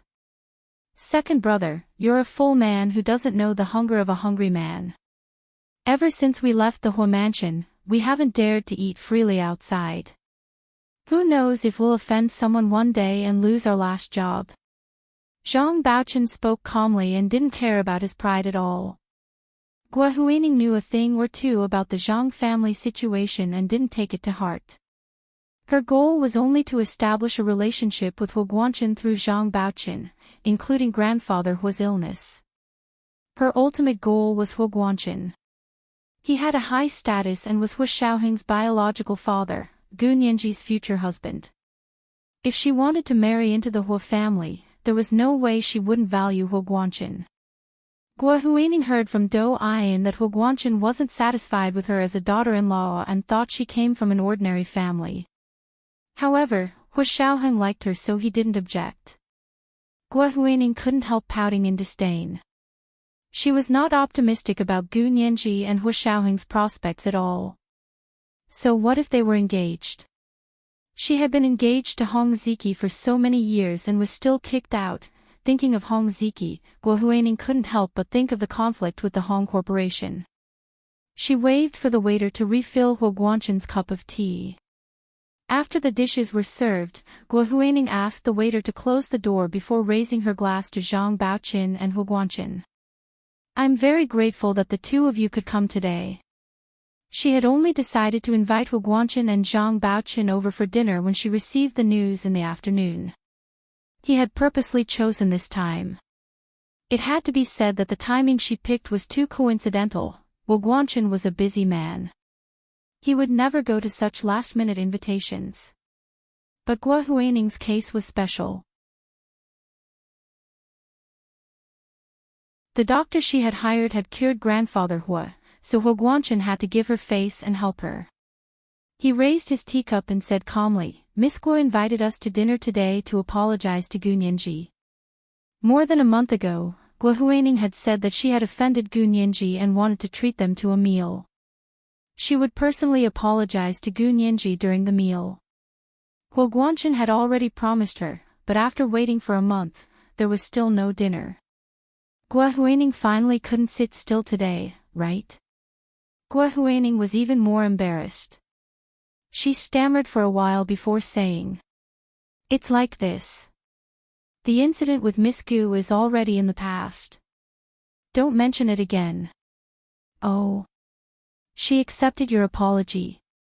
TSK, the sun really rose from the west. "She's changed." Zhang Baochen took a bite of food and couldn't stop shaking his head. Guohuaning didn't want to talk about it anymore. She coughed lightly and looked at Huo Guanchen.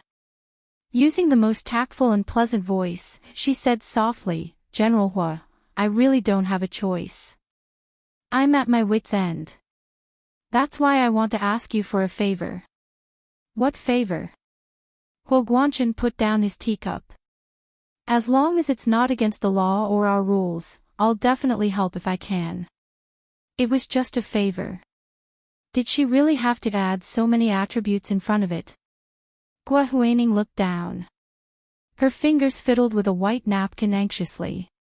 She thought for a while and said, "It's like this. Because of my disagreement with Miss Gu, the Hong family and I became enemies. And because I had a different business philosophy from the older generation of the Hong family, there was a small mishap in the business. It's a long story. Basically, the old lady of the Hong family not only cancelled my engagement with her great-grandson, but also wanted me to compensate for her losses. Otherwise, she would sue me in court." She started crying as she spoke. She felt very wronged. Zhang Baochen looked at her in shock. He even forgot to eat his food. He quickly said, "Weren't you engaged to Hong Ziki for several years?"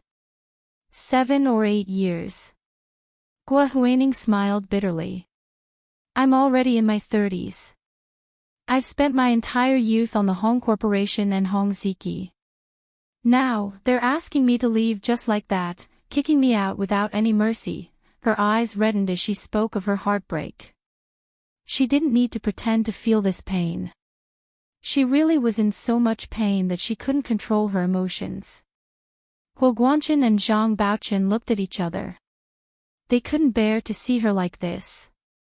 "Then, Miss Gua, do you mean that you want us to help plead with the Hong family?" Huo Guanchen pondered for a while. He couldn't understand what Guohuaning meant. "But we're not familiar with the Hong family. I'm afraid we won't be able to help." Zhang Baochen shrugged helplessly. He was too embarrassed to continue eating. Guohuaning quickly shook her head. She smiled through her tears. "Of course not. You really don't know the Hong family. Why would I ask you to plead for me?" As she spoke, she looked up at Huo Guanchen. Then, she quickly lowered her eyes. "I have nothing now. I was chased out by the Hong family. I can't find a new job, and I have nowhere to go. The Hong family took back my house and shares. I'm homeless now. I can only stay in a hotel. My family isn't in this city. The only friends I'm familiar with here are the Hong family. Now that I've fallen out with them, I can't even find a job," she murmured. "I wanted to ask if you two could help me find a job. I'm not picky. It's not expensive. I just need food and lodging. I can be a personal legal consultant or assistant." Zhang Baochen frowned. He said awkwardly, "But I can't even protect myself. I've been unemployed for a long time." As he spoke, he looked at Huo Guanchen. He said carefully, "Second brother, why don't you help her? Miss Gua is also a B University law graduate. It shouldn't be difficult for her to be your personal assistant and take care of your personal affairs, right?" Huo Guanchen thought about it for a while. His position was so high that he couldn't have a personal assistant. His personal affairs were all taken care of by a personal secretary. But Gua Huining was truly pitiful. It was indeed because of her conflict with Gu Nianji. She had also found someone to help treat his father. He had to repay this favor. He thought about it. I can't have a personal assistant. But my father needs someone to help him take care of trivial matters. If Miss Gua doesn't mind, you can temporarily be my father's personal assistant. You can go after you find a job. Gua Huining's eyes lit up. Really? That's great. Thank you, General Hua. I'll take good care of Grandfather Hua. You don't have to take care of him personally. Huo Guanchen smiled. He thought that this Miss Gua was really naive. I hired some people to take care of Grandfather Hua. There's a physiotherapist, nurse, nanny, chef, gardener, and hourly worker. You can help me take care of these people. I'll have to trouble you when I'm not at home. This was the first chapter of the day, chapter 1978, Full Man, Hungry Man. Today was the second chapter, 8 p.m. Moi moi, everyone, little angel.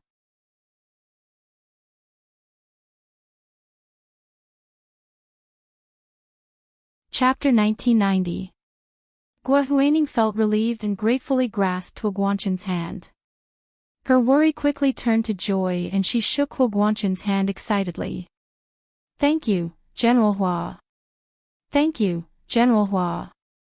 I'll definitely help you take care of the people around Grandfather Hua. Huo Guanchen smiled and pulled his hand away. I hope Miss Gua doesn't think you're overqualified. You used to manage such a large company, and now you're helping us take care of Grandfather Hua. You're basically a housekeeper, of course not. I have nothing better to do now, so I'm more than happy to help you. Gua Huining was very enthusiastic and continued to ask, then when do you need me to start work? Zhang Baochen frowned. Second brother, father is living with us now. Can we take care of him ourselves? He was still hoping that he would be filial to his father so that he could ask Huo Guanchen for some benefits. They all knew that Grandfather Hua actually had nothing left. The only thing he could rely on was his filial son, Huo Guanchen. There was also Huo Guanchen's son, Huo Shaoheng. Although he wasn't very obedient, he was still a grandson. He couldn't ignore his own grandfather's matters. Huo Guanchen smiled. Bao Chen, it's not easy to take care of the elderly, especially in father's situation. We need professionals. If you're willing, you can come and keep Grandfather Hua company every day. Oh. Really? Zhang Baochen perked up. Are we going to the Hua residence in the military HQ?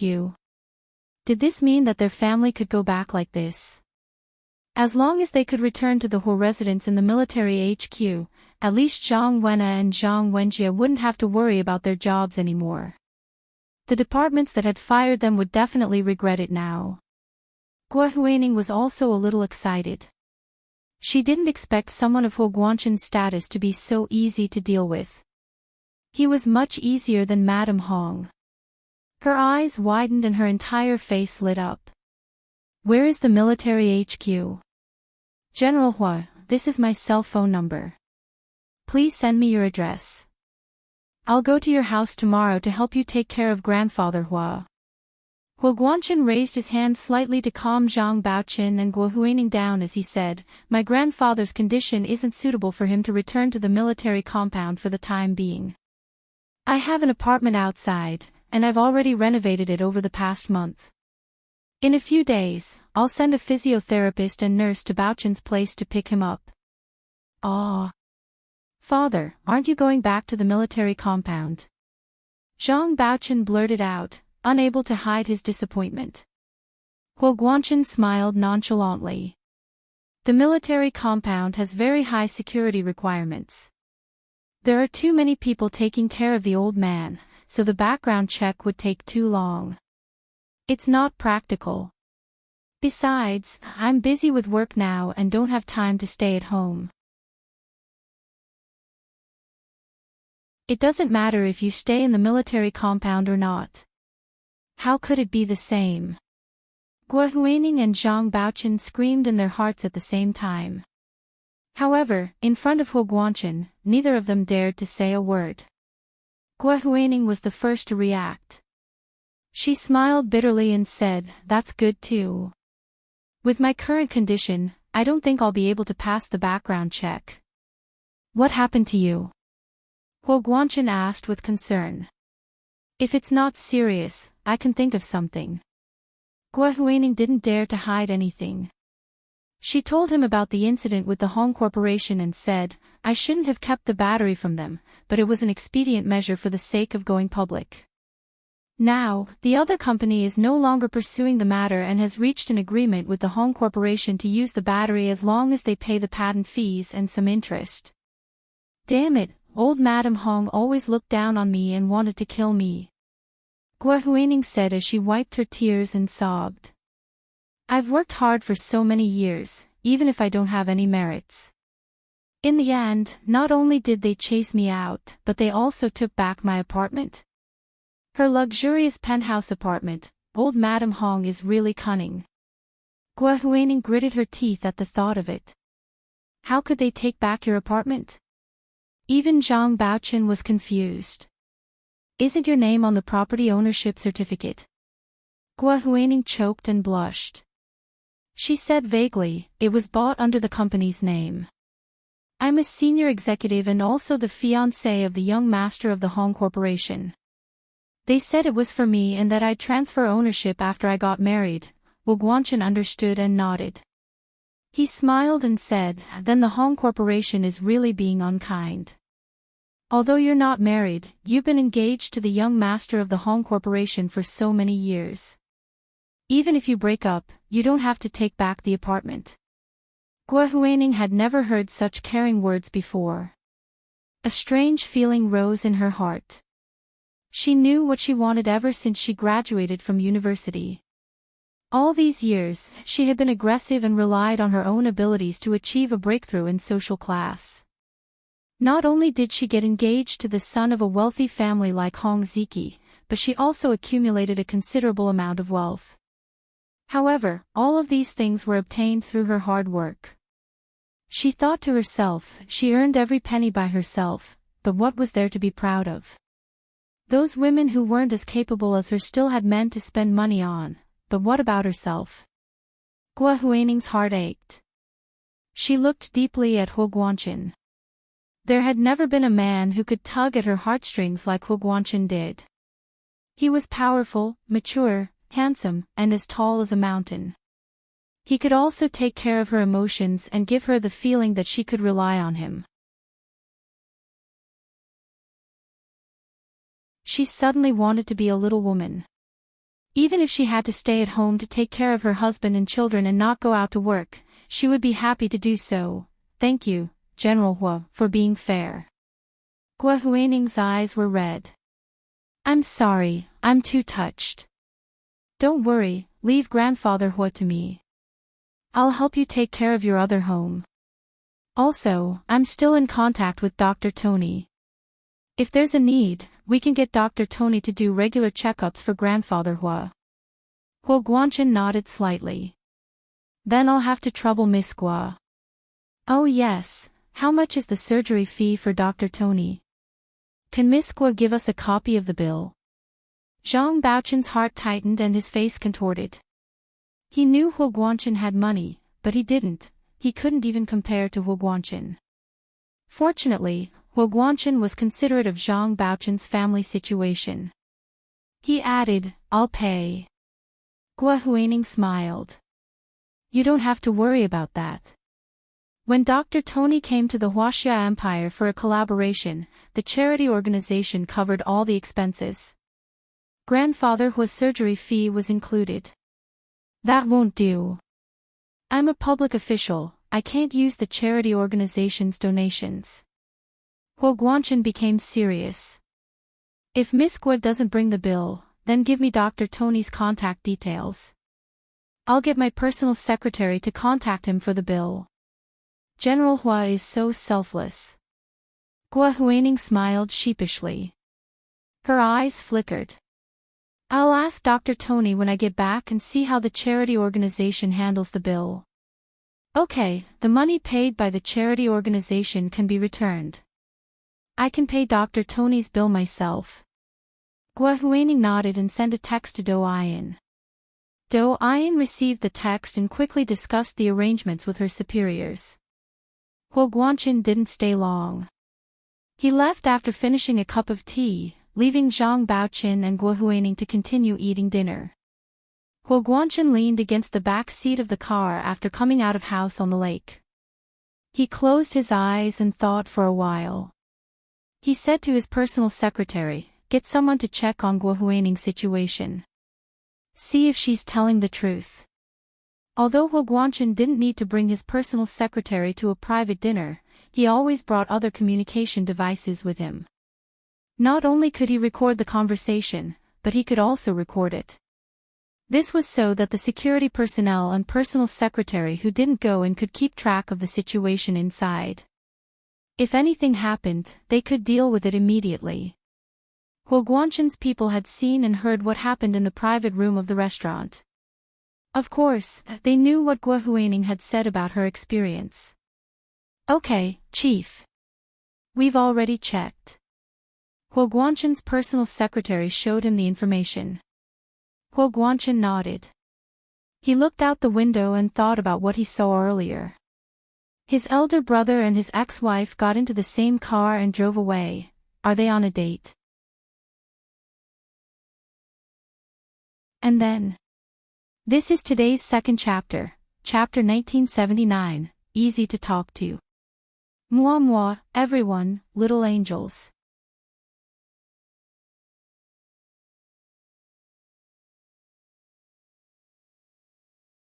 Chapter 1991.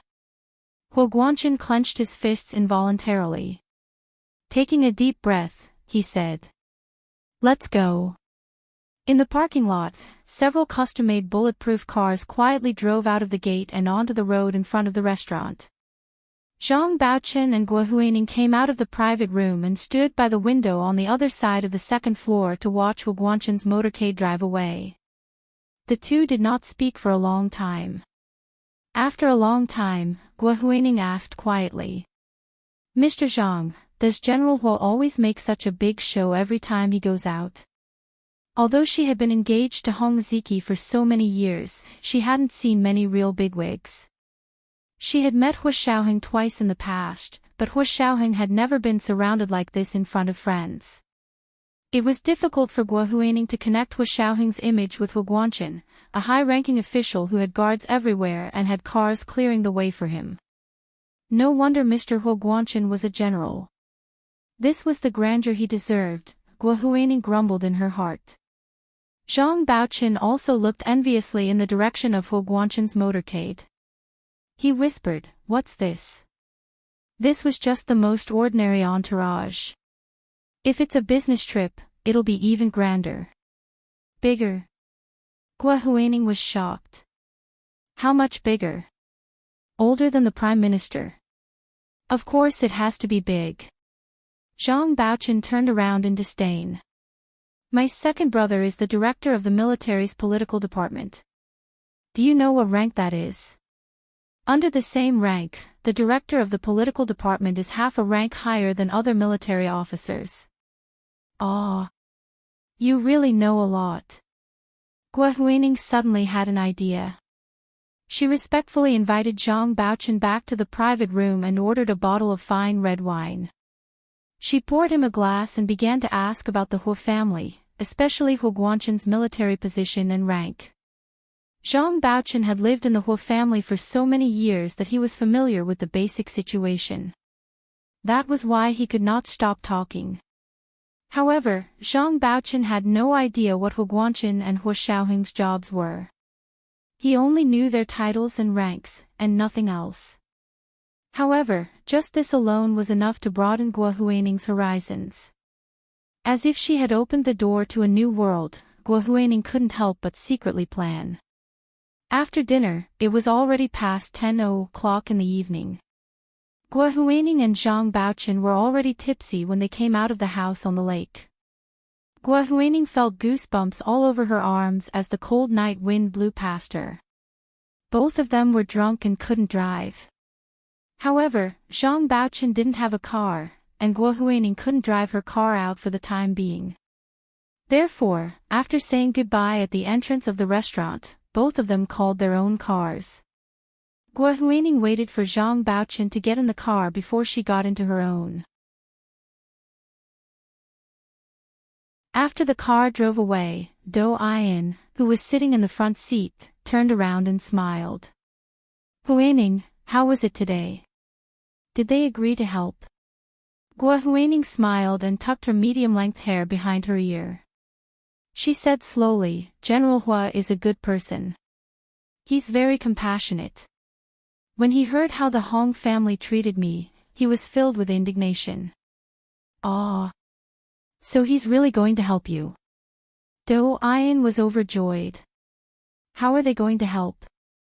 Old Madam Hong won't let you off easily. I'm worried about you. Don't worry, the Hong family won't dare to do anything to me. Guo Huaining said confidently. General Hua has already agreed to let me stay at his house and help him look after the house. Although it's only temporary, I'm now considered General Hua's man. If the Hong family wants to mess with me, let's see if they have the guts to challenge General Hua. Ah! Do Ayan screamed. If it wasn't for the seatbelt, she would probably have happily climbed from the front seat to the back. But even if she couldn't climb over, she stretched her neck and asked excitedly, General Hua really agreed to let you stay at his house? He's protecting you. No way. Guo Huaining blushed. She purposely didn't say that she wasn't going to the Hua family's mansion in the military compound, but Hua Guanchen's house outside. She pretended to be modest. Actually, I'm just going to help look after the house, like a housekeeper. You know how many people there are in the Hua family. General Hua can't manage everything by himself. Grandfather Hua is also out of the hospital, so there are a lot of physiotherapists, nurses, nannies, hourly workers, gardeners and cooks. There are at least 10 or 20 people in total. He's too busy with work and can't manage everything, so he asked me to help. TSK. Huaining, you're so lucky. Do Ayan gave her a thumbs up and winked. As far as I know, General Hua is still single after his divorce. If you can develop a relationship with General Hua, why would you be afraid of Gunyanji? I'm afraid she'll be begging you on her knees. Guo Huaining felt very comfortable. She ran her hand through her hair and smiled. Ayan, you're exaggerating. I'm only General Hua's housekeeper. How can I have that much power? But General Hua did say that the Hong family is too much. That's right. Do Ayan was young, but she loved to think about relationships. She quickly analyzed it for Guo Huaining. If a single man can let a single woman live in his house, even if it's just housekeeping and managing the servants, there's a different meaning to it. At least he doesn't hate you. In fact, he even likes you. No way. Guo Huaining blushed even more. She denied it. I really don't. Ayan, don't talk nonsense. I'm just doing a friend a favor.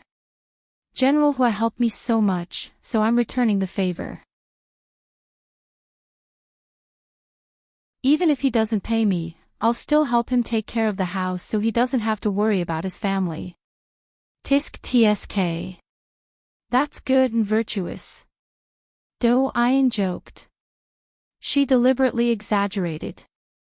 Huaining, I think you and Hong Ziki haven't been together all these years because God is helping you. He thinks Hong Ziki isn't good enough for you, so he won't let you two get married. See, isn't a better match just around the corner? Huaining, when you become General Hua's wife in the future, don't forget about our company. Do Ayan's flattery came from her family. Guo Huaining was from a normal family and hadn't grown up in such an environment. Her flattery skills were naturally not as good as Do Ayan's, and it wasn't easy for her to distinguish between flattery and truth. She was overjoyed by Do Ian's words and could only maintain a trace of rationality. She denied it with a smile. No, no. Ian, you're exaggerating. We haven't even gotten married yet. Actually, in her heart, she had already secretly sketched out the 8 characters. After Do Ian dropped Guo Huining off at the hotel, she quickly took out her phone and dialed a number. There's a change in the situation. Guo Huining is going to be a housekeeper for the Huo family.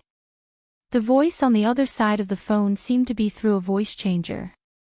It was a strange, high-pitched male voice.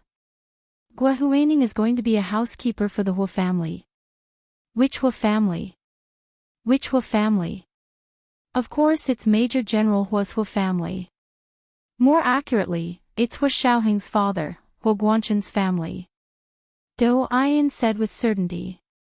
She knew Guo Huining was bluffing, but there was no way to lie about being a housekeeper.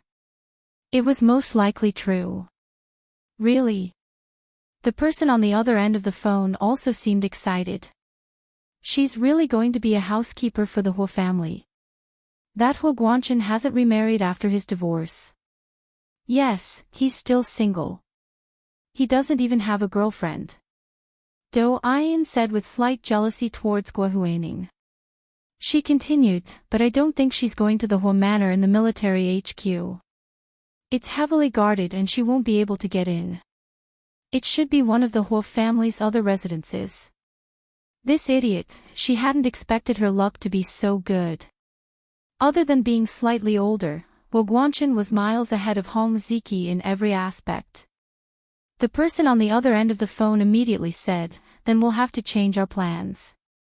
Keep an eye on Guo Huining and encourage her to pursue Huo Guanchen. If she can really become Gu Nianji's mother-in-law, I'll give her a Sihiyuan in the second ring road as a dowry. Do Ian clicked her tongue and nodded reluctantly. Okay, I'll try. Don't be too concerned, someone like Huo Guanchen wouldn't be interested in Guo Huining. He'd only be playing around at most. How do you know? Guo Huining isn't bad either. The person on the other end of the phone seemed to disagree with her. Do Ian laughed. You don't know about that. I grew up in the upper echelons of society. They're very cautious about getting married. It's even more difficult for someone like General Hua to get married. He has to go through the most stringent background checks. Do you think Guo Huining will be able to pass the background checks with all the loopholes in her background? The person on the other end of the phone fell silent. Do Ian continued, also, aren't you afraid that the military will find out about us during the background checks on Guo Huining? Her words were too serious. The person on the other end of the phone paused before changing his tone. Forget it then. We'll stick to the plan. Do Ian nodded in satisfaction. She thought to herself, Guo Huining was just bragging to raise her status.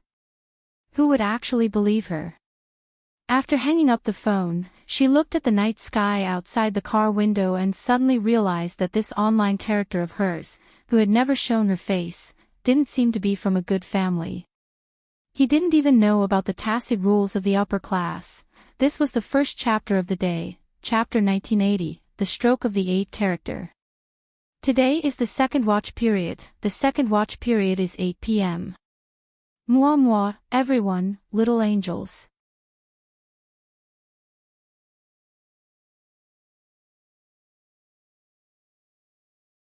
Chapter 1992. Song Jining and Lu Yuan walked into the cinema and went to the screening hall where they had bought tickets. They found that there weren't many people. Perhaps because it was an old film, there were only a few people sitting in the hall. Gu Nianji had bought a family ticket, so there were several seats next to each other. There were also partitions on both sides to block the view of others, so there was a certain degree of privacy. However, because Gu Nianji, Lu Jin, and Huo Xiaoheng weren't here, Song Jining and Lu Yuan sat there like a couple seat because there were only the two of them. Song Jining said uncomfortably, "Why don't we change seats?" There are so many empty seats. Lu Yuan looked at her and smiled. Most of the seats in this theater are empty. Where are you going to sit? Do you not like this movie? Shall we buy the tickets? What movies are there? Song Jining asked awkwardly. Lu Yuan took out his phone and looked up the name of the movie for her to see. Iron Man, Marvel's Challenge, Thor is awesome, just the name itself was unbearable. Song Jining felt even more awkward. She whispered, "Is that all you have? Looks like I'm getting old. Let's watch Reappearance of the Past. Nianji has good taste." Lu Yuan said calmly, "I'll go buy drinks and snacks." "What do you want to drink? What would you like to eat?" "I just had dinner." "How can I still eat?" Song Jining came back to her senses and refused with a smile. Lu Yuan said, "If you don't want to eat it, then leave it." "What if you want to eat it?" Without waiting for an explanation, he turned around and went out to buy drinks and snacks, placing them on the tray beside him. "I bought you a bottle of water. It's easy to get thirsty after eating today's dishes," Lu Yuan said as he placed a bottle of purified water on Song Jining's side. "Thank you," Song Jining said out of habit. Lu Yuan wanted to say that there was no need to be so polite with him, but he felt that it was a little abrupt and too deliberate. He was worried that he would scare Song Jining away, so he didn't say anything and just nodded. Soon, the lights in the theater dimmed and the movie began. Just by looking at the name of the movie, Song Jining and Lu Yuan thought that this was a warm nostalgic movie. Both of them felt that this kind of film was more suitable for them since they were older. He had been silently praising Gu Nianji in his heart. However, after the movie started, the two of them realized that they had made a huge mistake. How was this a heartwarming nostalgia film? It was simply a fast-paced 3D horror film. Song Jining was a scientist. She had always politely declined those kinds of movies that depicted supernatural beings. However, this film was not only visually impressive, but it was also a psychological horror film. There were very few people in the screening hall, and the realistic sound effects echoed in the empty hall, setting off the terrifying atmosphere very well. When she saw the female lead walk out of the bathroom and heard the familiar voice of the person outside, she happily greeted him. However, when the other person turned around, she saw a completely different person. The female lead held her head and let out a hysterical scream. Song Jining's scalp went numb and she subconsciously hid in Lu Yuan's direction. Lu Yuan quietly stretched out his arm and hugged Song Jining in his arms. Feeling the warmth of Lu Yuan's chest and the strength of his arm, Song Jining's nervous mood was relieved. Song Jining held her breath the whole time, but she couldn't bear to stop watching. She couldn't pretend to be a little girl who covered her eyes but peeked through the gaps of her fingers. Fortunately, Lu Yuan was understanding and told her about the progress of the plot as if nothing had happened. Seeing the terrifying scene, he could even analyze with her how this kind of special effect was done to distract Song Jining's nervousness. When the ending music started playing in the cinema, the lights gradually brightened. Song Jining realized that she was still leaning against Lu Yuan's arms, so she quickly dodged away. She blushed and said, "Nianji is really a mischievous person. She chose this kind of movie." The two of them weren't interested in movies to begin with, so they didn't even read the introduction of the movie. They directly speculated the nature of the movie from the title, and it was indeed tragic. Lu Yuan also secretly criticized himself for being too careless. Gu Nianji was mischievous. He knew that it wouldn't be a simple movie. However, after coming out of the cinema, Lu Yuan naturally held Song Jining's hand. Song Jining was slightly startled. She wanted to break free, but Lu Yuan held on tightly. He didn't look at her. His expression was calm, and his gaze was calm as he looked ahead. He said calmly, "This place is dark. Be careful not to fall." Song Jining. Dark? She looked up at the bright streetlights above her head. Had she seen wrongly? She raised her head and complained in her heart that Lu Yuan's excuse was too lame. However, her feet suddenly felt empty, and her body fell to the side. Lu Yuan was quick to react. He half picked her up to avoid spraining her ankle. Song Jining was embarrassed. Lu Yuan was really too cunning. He had completely predicted the consequences of his words, which was why he dared to boast shamelessly. There were streetlights here, but he said, "This place is dark." With Song Jining's temper, she would definitely look up at the streetlights and then criticize him in her heart for spouting nonsense. The consequence of not looking at the road in an unfamiliar place was that she would fall. His logic was perfect. Lu Yuan laughed. "I'm not wrong, am I? This place is indeed dark." Dark? It didn't exist. As long as there was a long way to go, she would feel the existence of light, shining warmly and accompanying her. Song Jining took a deep breath and watched the white air she exhaled drift into the cold night sky of the imperial capital in late autumn. She really didn't feel cold. The last time she felt so warm and secure was when she was in her teens and had just started college. At that time, her father and mother were still around. Life had just begun, and her future still had unlimited possibilities. She was a genius girl, a stunning beauty, and also came from a scholarly family. Such a girl was destined to be an existence that everyone looked up to in college. However, she was neither spoiled nor violent. What she liked the most was to do physics problems and discuss all kinds of cutting-edge physics theories and experimental results with people. Every day, she would carry a big backpack between the library and the dormitory. It was the most beautiful scenery in college, and it also stayed in the memories of many students. Just like Song Jining's brain circuit, Lu Yuan also thought of Song Jining's situation when she was in college. When he opened the car door, he said slowly, "The first time I saw you was when I went to your school to carry out a mission. I saw you arguing with your classmates about the results of the experiment." Song Jining curled her lips into a smile and said, "It was quite fun at that time. A newborn calf is not afraid of a tiger, and I dared to challenge any theory." Lu Yuan nodded. "It was that night, when you returned to the dormitory from the laboratory, you met a few hooligans who wouldn't let go." Song Jining was stunned, and her mind quickly recalled the situation that day. She remembered very clearly that the school's physics laboratory was built on the side of the campus. At that time, the school hadn't undergone any major construction. The place was large, and there were hillsides and woods. There were many barren places. She met those hooligans on the small path. She couldn't even call the school police, and there were no cell phones at that time. She couldn't get rid of those hooligans, so she could only ride her bicycle and leave quickly when they weren't paying attention. However, those hooligans were all riding motorcycles, so it would have been difficult for her to escape.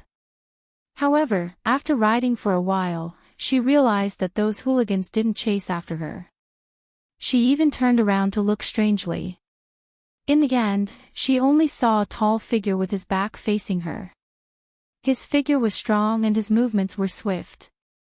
In just a few moves, he had knocked those hooligans to the ground and stepped on them. That figure left a deep impression on her. So much so that one day, when she saw Huo Guanchen for the first time, she was attracted to his back. She remembered it very clearly because she met Huo Guanchen the next day. As soon as he saw her, he began to pursue her crazily, and she didn't struggle much before she got together with him. Could it be that the person who saved her that night wasn't Huo Guanchen, but Huo Guanyuan, Lu Yuan? The two of them were biological brothers. They were about the same height, and their backs were very similar. Song Jining looked at Lu Yuan in surprise. She took a few steps behind and looked at his back again. Was it really Lu Yuan? After she got together with Huo Guanchen, she had asked him this question vaguely. Huo Guanchen didn't answer. He just pulled her over and kissed her for a long time. She thought that he had tacitly agreed. After she got together with Huo Guanchen, he brought her home. Because of the preconceived notions, when she saw Huo Guanyuan again, even though their backs were similar, Song Jining didn't doubt it at all. Because these two were brothers to begin with. What was so strange about their backs being the same? Song Jining wasn't a meticulous person who liked to ponder over such things endlessly. If Huo Guanyuan hadn't taken the initiative to mention it, she wouldn't have known about this dusty past. This is the real reappearance of the past. She smiled and looked at Lu Yuan gently. What were you doing at our school that night? I remember it was already very late. She didn't expect the two of them to remember the past from decades ago. Lu Yuan's voice was also very gentle. I originally had a mission to go to your school to convey the opinion of our military to your tutor. Later, I found out that someone was going to harm you, so I stayed behind. Song Jining. After dinner and watching a movie, it was almost 11:00 when Lu Yuan and Song Jining returned to the apartment. The two of them opened the door and said, "Good night," in the living room before quietly returning to their room. When Song Jining closed her bedroom door, she shook her head with a smile. What was wrong with her?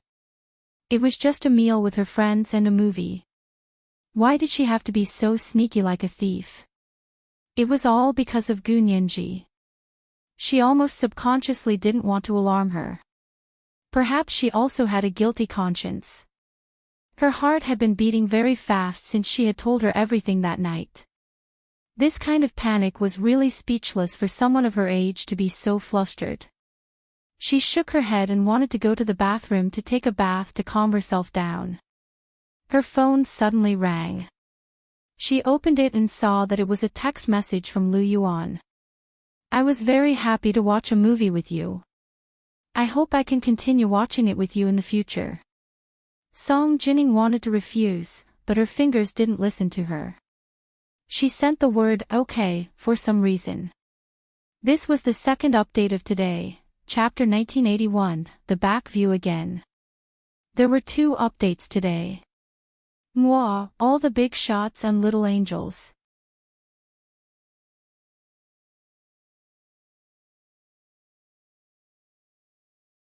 Chapter 1993. Lu Yuan saw Song Jining's "okay" in his room, and his usually calm face couldn't help but reveal a hint of joy. He couldn't help dialing Song Jining's number.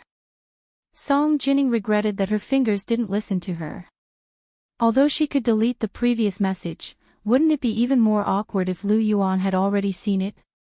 Just as she was hesitating, she saw Lu Yuan call. She pursed her lips, swiped open her phone, and picked up the call. Lu Yuan didn't say anything at first, and she didn't say anything either. The two of them held their phones and waited quietly for a while. Lu Yuan came back to his senses first and said very gently, I just wanted to ask you if you want to have supper. Song Jining's heart, which was about to jump out of her throat, slowly returned to normal. She and Lu Yuan had had dinner together, but it was the first time the two of them had eaten alone. She felt a little uncomfortable and didn't eat much. Later, they watched a movie, and after watching the movie, she went through an emotional shock. After dragging it out until now, she was really a little hungry. Song Jining covered her stomach, and her voice was also gentle. My stomach is a little uncomfortable. I want to have some porridge. Lu Yuan nodded. I don't think you ate much tonight. I'll go cook millet porridge to nourish your stomach. Take a shower first, and I'll call you when it's done. Song Jining nodded and suggested, make some supper for Nianji and Professor Lu too. It's all thanks to Nianji today. Look at how much effort she put in to find us such a warm and nostalgic movie. Lu Yuan could hear some resentment in Song Jining's tone, and he chuckled. Okay, I'll cook for them. Actually, even if Song Jining hadn't said anything, Lu Yuan would have prepared supper for the father and daughter. The consequences of only preparing supper for Song Jining and not for Lu Jin and Gu Nianji was something Lu Yuan couldn't bear in his life. Besides, the movie that Gu Nianji had picked was too much to Lu Yuan's liking. Even if it was for the reward, he had to make her a good supper. Half an hour later, Song Jining came out of her room after taking a shower. When she came to the dining room, she found that Gu Nianji and Lu Jin were already sitting in the dining room. "Ha! What is it? It smells so good." Song Jining sat down with a smile and looked at the thing in Gu Nianji's bowl. 3 delicacies wonton. CEO Lu wrapped it himself. Gu Nianji scooped out an exquisitely carved wonton for Song Jining to see. There's mashed shrimp, egg, and minced meat inside. The ingredients aren't special, but the combination. Tisk, it's completely masterful. At this moment, Lu Yuan came out of the kitchen with a tray and placed 3 bowls of dessert in front of the 3 of them. Rose milk bird's nest, try it and see if it tastes the same as the one at the Hong Corporation Hotel.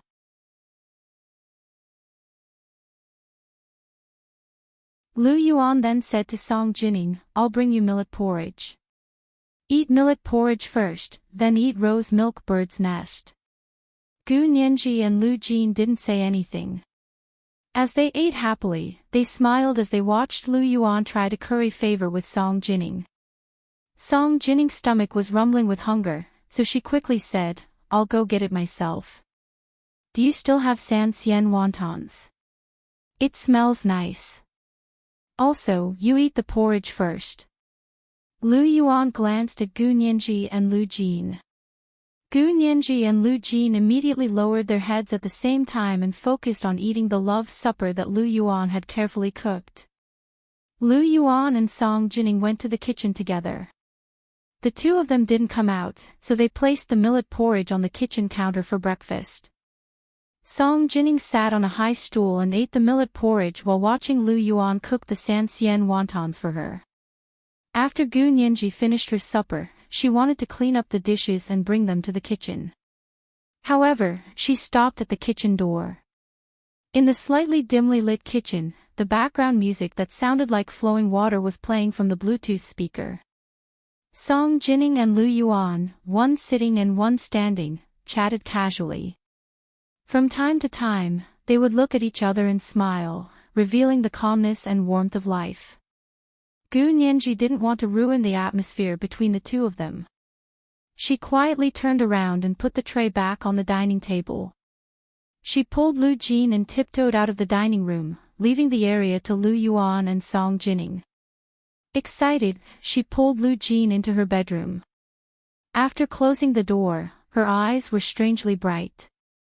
"Dad, did you see that? President Lu and Ms. Song have a chance." Lu Jin looked at her in amusement and said, "Why are you so excited? Aren't you excited? The 2 of them missed out on so much." Gu Nianji almost had a book in her mind. Lu Jin shrugged. "Why should I be excited? When Boss Lu strikes, he never misses." Gu Nianji, okay, this person was really confident in Lu Yuan. Gu Nianji sat on the sofa and held her head with her hand. She said in fascination, "It's not strange for President Lu to make a move, but Miss Song can accept him. I think she's braver than President Lu." Lu Jin didn't understand. He walked to Gu Nianji's side and sat down. He frowned and asked, "Why is Miss Song braver? Shouldn't this be a matter between the 2 of them? And it was Boss Lu who made the first move. It was obviously Boss Lu who was braver." Gu Nianji smiled and shook her head. "You can't say that. Miss Song's situation is even more complicated. You see, she was married to President Lu's brother and had a son." Lu Jin was even more confused and interrupted her. "They're already divorced. What's the problem?" Gu Nianji, "No problem, but what do people think?" Gu Nianji didn't notice and tried to explain to Lu Jin what interpersonal relationships was. Unfortunately, Lu Jin had suffered from severe interpersonal disorder for many years, so he couldn't understand Gu Nianji's concerns at all. His frown deepened. But Miss Song and Ho Guanchin are already divorced. Why can't she find another man? So what if that man is Ho Guanchin's brother? The law doesn't prohibit this, does it? Of course not. Gu Nianji felt her mouth go dry. She was really stupid. Why was she trying to say such things to Lu Jin? In Lu Jin's mind, as long as there were no genetic defects, he didn't even think it was a big deal to marry a close relative. Not to mention the insignificant comments of the masses. Nianji, why do you care about these completely meaningless words? Lu Jin was very confused and said disdainfully, anyone who gossips about Ms. Song and Boss Lu is a potential mental patient with a twisted mind. You should advise them to see a psychiatrist. If it's serious, they should go straight to the psychiatrist. Gu Nianji, she raised her hands. Dad, I was wrong. I shouldn't have said such things to you. You're still a good child if you know you're wrong. Lu Jin smiled and patted her head. All right, I'm going back to my room. You should go to bed early too. Gu Nianji was defeated. She got up weakly to send him off. Dad, I'm going back to work in the Senate tomorrow.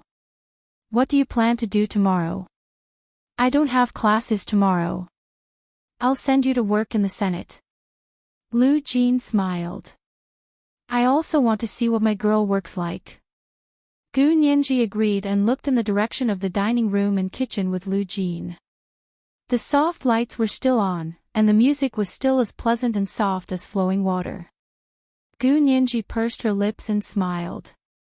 She whispered, Dad, please walk softly. Lu Jin nodded and carefully returned to his bedroom. Gu Nianji closed the bedroom door, took out her phone, and sent Hua Xiaoheng a text message, it's late. I'm going to bed. Don't come over today. Hua Xiaoheng was in a meeting in the conference room at the headquarters of the Special Operations Forces. After a months-long vacation, he had officially returned to work. He had been away from his job for more than a year, and he had too many things to deal with. Today was an emergency. At around 8:00, he was called back to the headquarters of the Special Operations Forces to listen to the report from his subordinates. He didn't see Gu Nianji's text message immediately. It wasn't until the meeting ended that he took back his phone and smiled. The next morning, when Gu Nianji and Lu Jin woke up, they found breakfast on the dining table in the dining room. Lu Yuan left a note saying that he had sent Song Jining to work. Lu Jin was very unhappy and muttered. I also work at the Institute of High Energy Physics. Why didn't Boss Lu send me off? Gu Nianji laughed and patted Lu Jin on the shoulder. Dad, aren't you going to work in the Senate with me? Oh, right. I almost forgot. Lu Jin laughed. Boss Lu values his girlfriend more than his friends. I won't lower myself to his level. That's right, that's right. Gu Nianji smiled and comforted him. You have a daughter, but President Lu has nothing. Yes, he's indeed quite pitiful, Lu Jin said sympathetically. His mood was balanced, and he began to eat breakfast happily. As long as there was delicious food, Gu Nianji and Lu Jin were willing to maintain the status quo. However, Lu Yuan was indeed only sending Song Jining to work at the Institute of High Energy Physics. He had an appointment with his fund manager early this morning to see how much the inheritance that Hua Xiaoheng had passed to his mother was worth. Was it enough to start an investment banking company? This was the first update of the day, Chapter 1982, Boss Lu has never missed. Today was the second update, 8:00 in the evening. Moi, my little angels.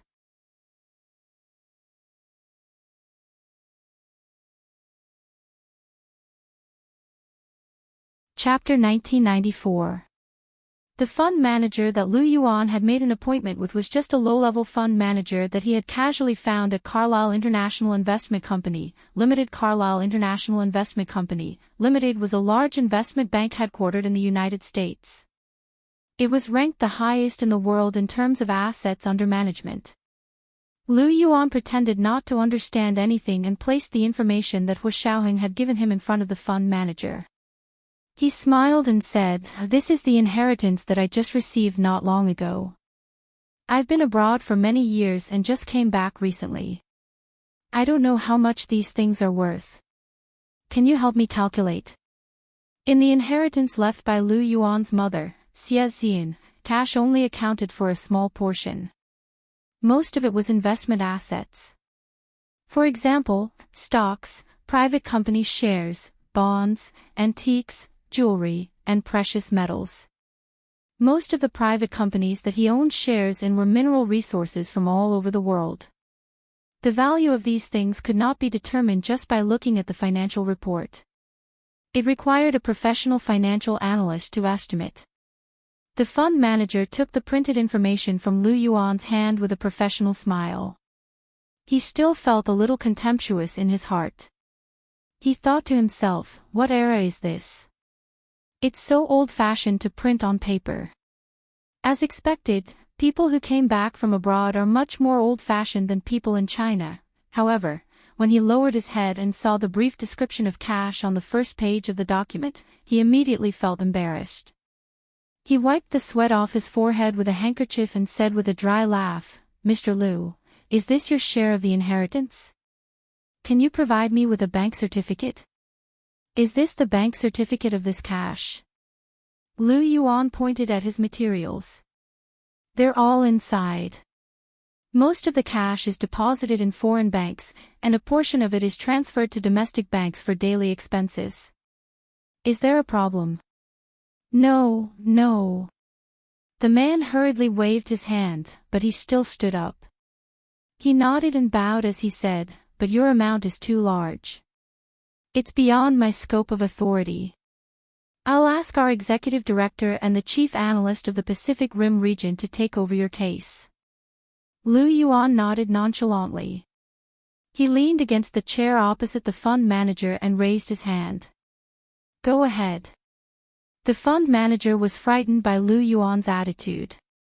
He thought that he might have provoked an invisible tycoon. He did not even dare to complain in his heart. He left his office in a panic and went to report to his superior. In a capitalistic society, everything was ranked according to one's wealth. Investment banks, which were obviously capital-operated companies, spoke with money. The most obvious manifestation was the level of the customers. Of course, the more money a customer had, the higher the level of importance.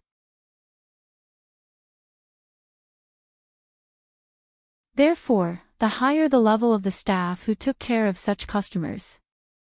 According to the assets that Lu Yuan had thrown out, just looking at the amount of cash deposit, it was enough for Carlyle to send out an executive director and a regional chief analyst to provide services for him. Lu Yuan sat calmly in the fund manager's small office. His expression was calm and natural. He was neither cold nor domineering, nor warm and humble. It was impossible to tell what he was thinking. Deputy Director Jia looked at Lu Yuan through the surveillance screen. She spun the pen in her hand and said with great interest, "This person is too arrogant. Can't we really find any information about him? The time was too short. I only found out that he came back from abroad and had just inherited a fortune." "Abroad? Which country? If he was overseas, how could our company not find out where he came from?" Deputy Director Jia raised an eyebrow. "Know yourself and know your enemy, and you will always be victorious. How do you support department's work?" "Director Jia, I've found out about his overseas experience. It's just very ordinary. I can't see anything special about it." The person quickly placed Lu Yuan's overseas experience in front of Deputy Director Jia. "Look, he went abroad to study in his early years, and then naturally stayed abroad to work. He was promoted all the way, but after he became a director, he resigned and started his own small business. He returned to China not long ago and rested for a while. He didn't continue to work. Now it seems that he inherited a fortune. Deputy Director Jia flipped through the information sent by his subordinate and felt confident. He teased, "All right, he really has a mine at home. Go ask Demon Girl E if she's free to come with me to meet the big client." The subordinate quickly went to Yi Xinyan's office, knocked on the door, and asked, "Miss E, there's a big client." Deputy Director Jia asked if you want to meet him together. Yi Xinyan saw that it was Deputy Director Jia who wanted her to go, so she didn't ask further. "Okay, I have 15 minutes. She packed up her laptop and carried it to the conference room. Lu Yuan had already been invited from the fund manager's office to the luxurious conference room for big clients. Deputy Director Jia was already waiting here. He was introducing their conference room to Lu Yuan and said with a smile, "There's a special anti-eavesdropping device here. Don't worry, our conversation is absolutely confidential and won't be eavesdropped by any third party." Lu Yuan smiled, bowed slightly, and said, "It doesn't matter if you hear it. I'm not lying." Deputy Director Jia almost couldn't hold back his smile. At this moment, Yi Xinyan pushed the door open and came in. She saw Lu Yuan sitting against the light. His half-smile was like a magnet, firmly attracting others' attention, making it impossible for them to turn their eyes away. His posture was not arrogant at all. Instead, he was very calm and very polite, but there was a hint of strangeness and estrangement in his politeness. It was this bit of strangeness and estrangement that made him appear even more unfathomable. This was a capable man. Yi Xinyan quickly came to a conclusion in her heart. She had seen many rich people, but ordinary rich people couldn't compare to this man's aura. Although she didn't know this person's true identity, Yi Xinyan could already tell that Lu Yuan's level wasn't something an ordinary tycoon could compare to. The smile on her face became more sincere. She walked in a dignified manner and sat next to Deputy Director Jia. She reached out her hand to Lu Yuan. "Mr. Lu. I'm Yi Xinyan, an analyst from the Carlyle Company. It's our first time meeting. Please take care of me." Lu Yuan's gaze looked over and slowly slid from her beautiful face to her outstretched hand. Her fingers were slender and fair, and her nails were properly trimmed. She didn't wear any nail polish, so she looked fresh and clean. Lu Yuan nodded and didn't shake Yi Xinyan's hand. He smiled faintly and said, "Nice to meet you. Actually, the two of you don't have to make such a big fuss. I just want to know the valuation of my assets." Yi Xinyan and Deputy Director Jia looked at each other and made up their minds to keep this big client's assets in their company to manage. "Mr. Lu, we will use all of our company's resources to provide you with the most professional services." Yi Xinyan spoke. Her voice was a little hoarse, but it wasn't obvious. It just sounded a little low, like the voice of a contralto singer. It sounded very pleasant to the ears to most people, but Lu Yuan wasn't an ordinary person. He could tell from her voice that Yi Xinyan's vocal cords had been injured, so her voice was a little abnormally low and hoarse. There was a subtle difference between a natural contralto and a bass voice caused by an injury to her vocal cords. Generally speaking, this kind of difference could only be detected with professional equipment. However, Lu Yuan had received so much high-intensity training, and his own hearing was more sensitive than the average person's, so he could determine if the other party's voice was normal without relying on professional equipment. He smiled at Yi Xinyan and said, "Miss Yi, do you talk to clients a lot every day?" Yi Xinyan was stunned for a moment. "Not a lot, right? What's wrong?" "Mr. Lu, if you have something to say, just say it. It's not a lot. Why would you talk about vocal cords being injured?" Lu Yuan smiled meaningfully. "Do you investment banks do business entirely by relying on your glib tongue? I think I have to consider your professional abilities again." I admire people who work hard, not people who only know how to talk big. Deputy Director Jia was furious, but Lu Yuan's assets were too tempting. He had no choice but to suppress his anger and smile obsequiously. Mr. Lu, you're overthinking it. Miss E is the best analyst in our company. She's the best at value estimation, and she also has an actuary certificate. With her around, your valuation will definitely not be wrong. She's that good. Lu Yuan seemed to be convinced.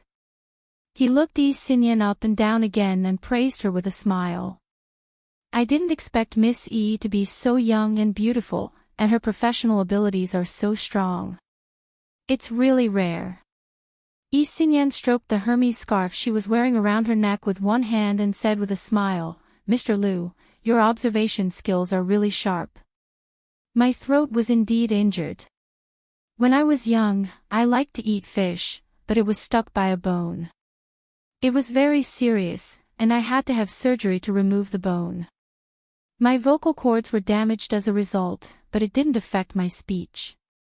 Lu Yuan revealed a sympathetic look. That's a pity. But it's a blessing in disguise. Miss Yi's voice is very pleasant to hear. I apologize for what I said just now. I hope Miss Yi won't take offense. No. Yi Xinyan said with a smile and blinked mischievously. I will provide the best service and value your assets. I guarantee that you'll be satisfied. Only if the valuation went smoothly could she further convince Lu Yuan to let their company be the manager of Lu Yuan's assets. Investment banks dealt with the business of these rich people. Lu Yuan stood up. Okay, I'll leave this information here. You guys estimate the value first. I still have something to do, so I'll be leaving first. The bait had already been left. Whether the fish took the bait or not was up to the fish. This was today's second update, Chapter 1983, There's a Mine at Home. There were 2 updates today. P.S. Thank you to the Peninsula Princess and Beth 1211, the 2 leaders, for the 10,000 Chidian coins each yesterday. Moi, everyone, little angels. You're tuning into the LoveLore Library YouTube channel. We're so grateful for your support, and don't forget to subscribe to join us on this incredible journey through captivating stories. Your generosity through donations truly makes a world of difference, as it's the primary source of revenue that allows me to expand and enhance this channel for you. Thank you from the bottom of my heart for being a part of this adventure.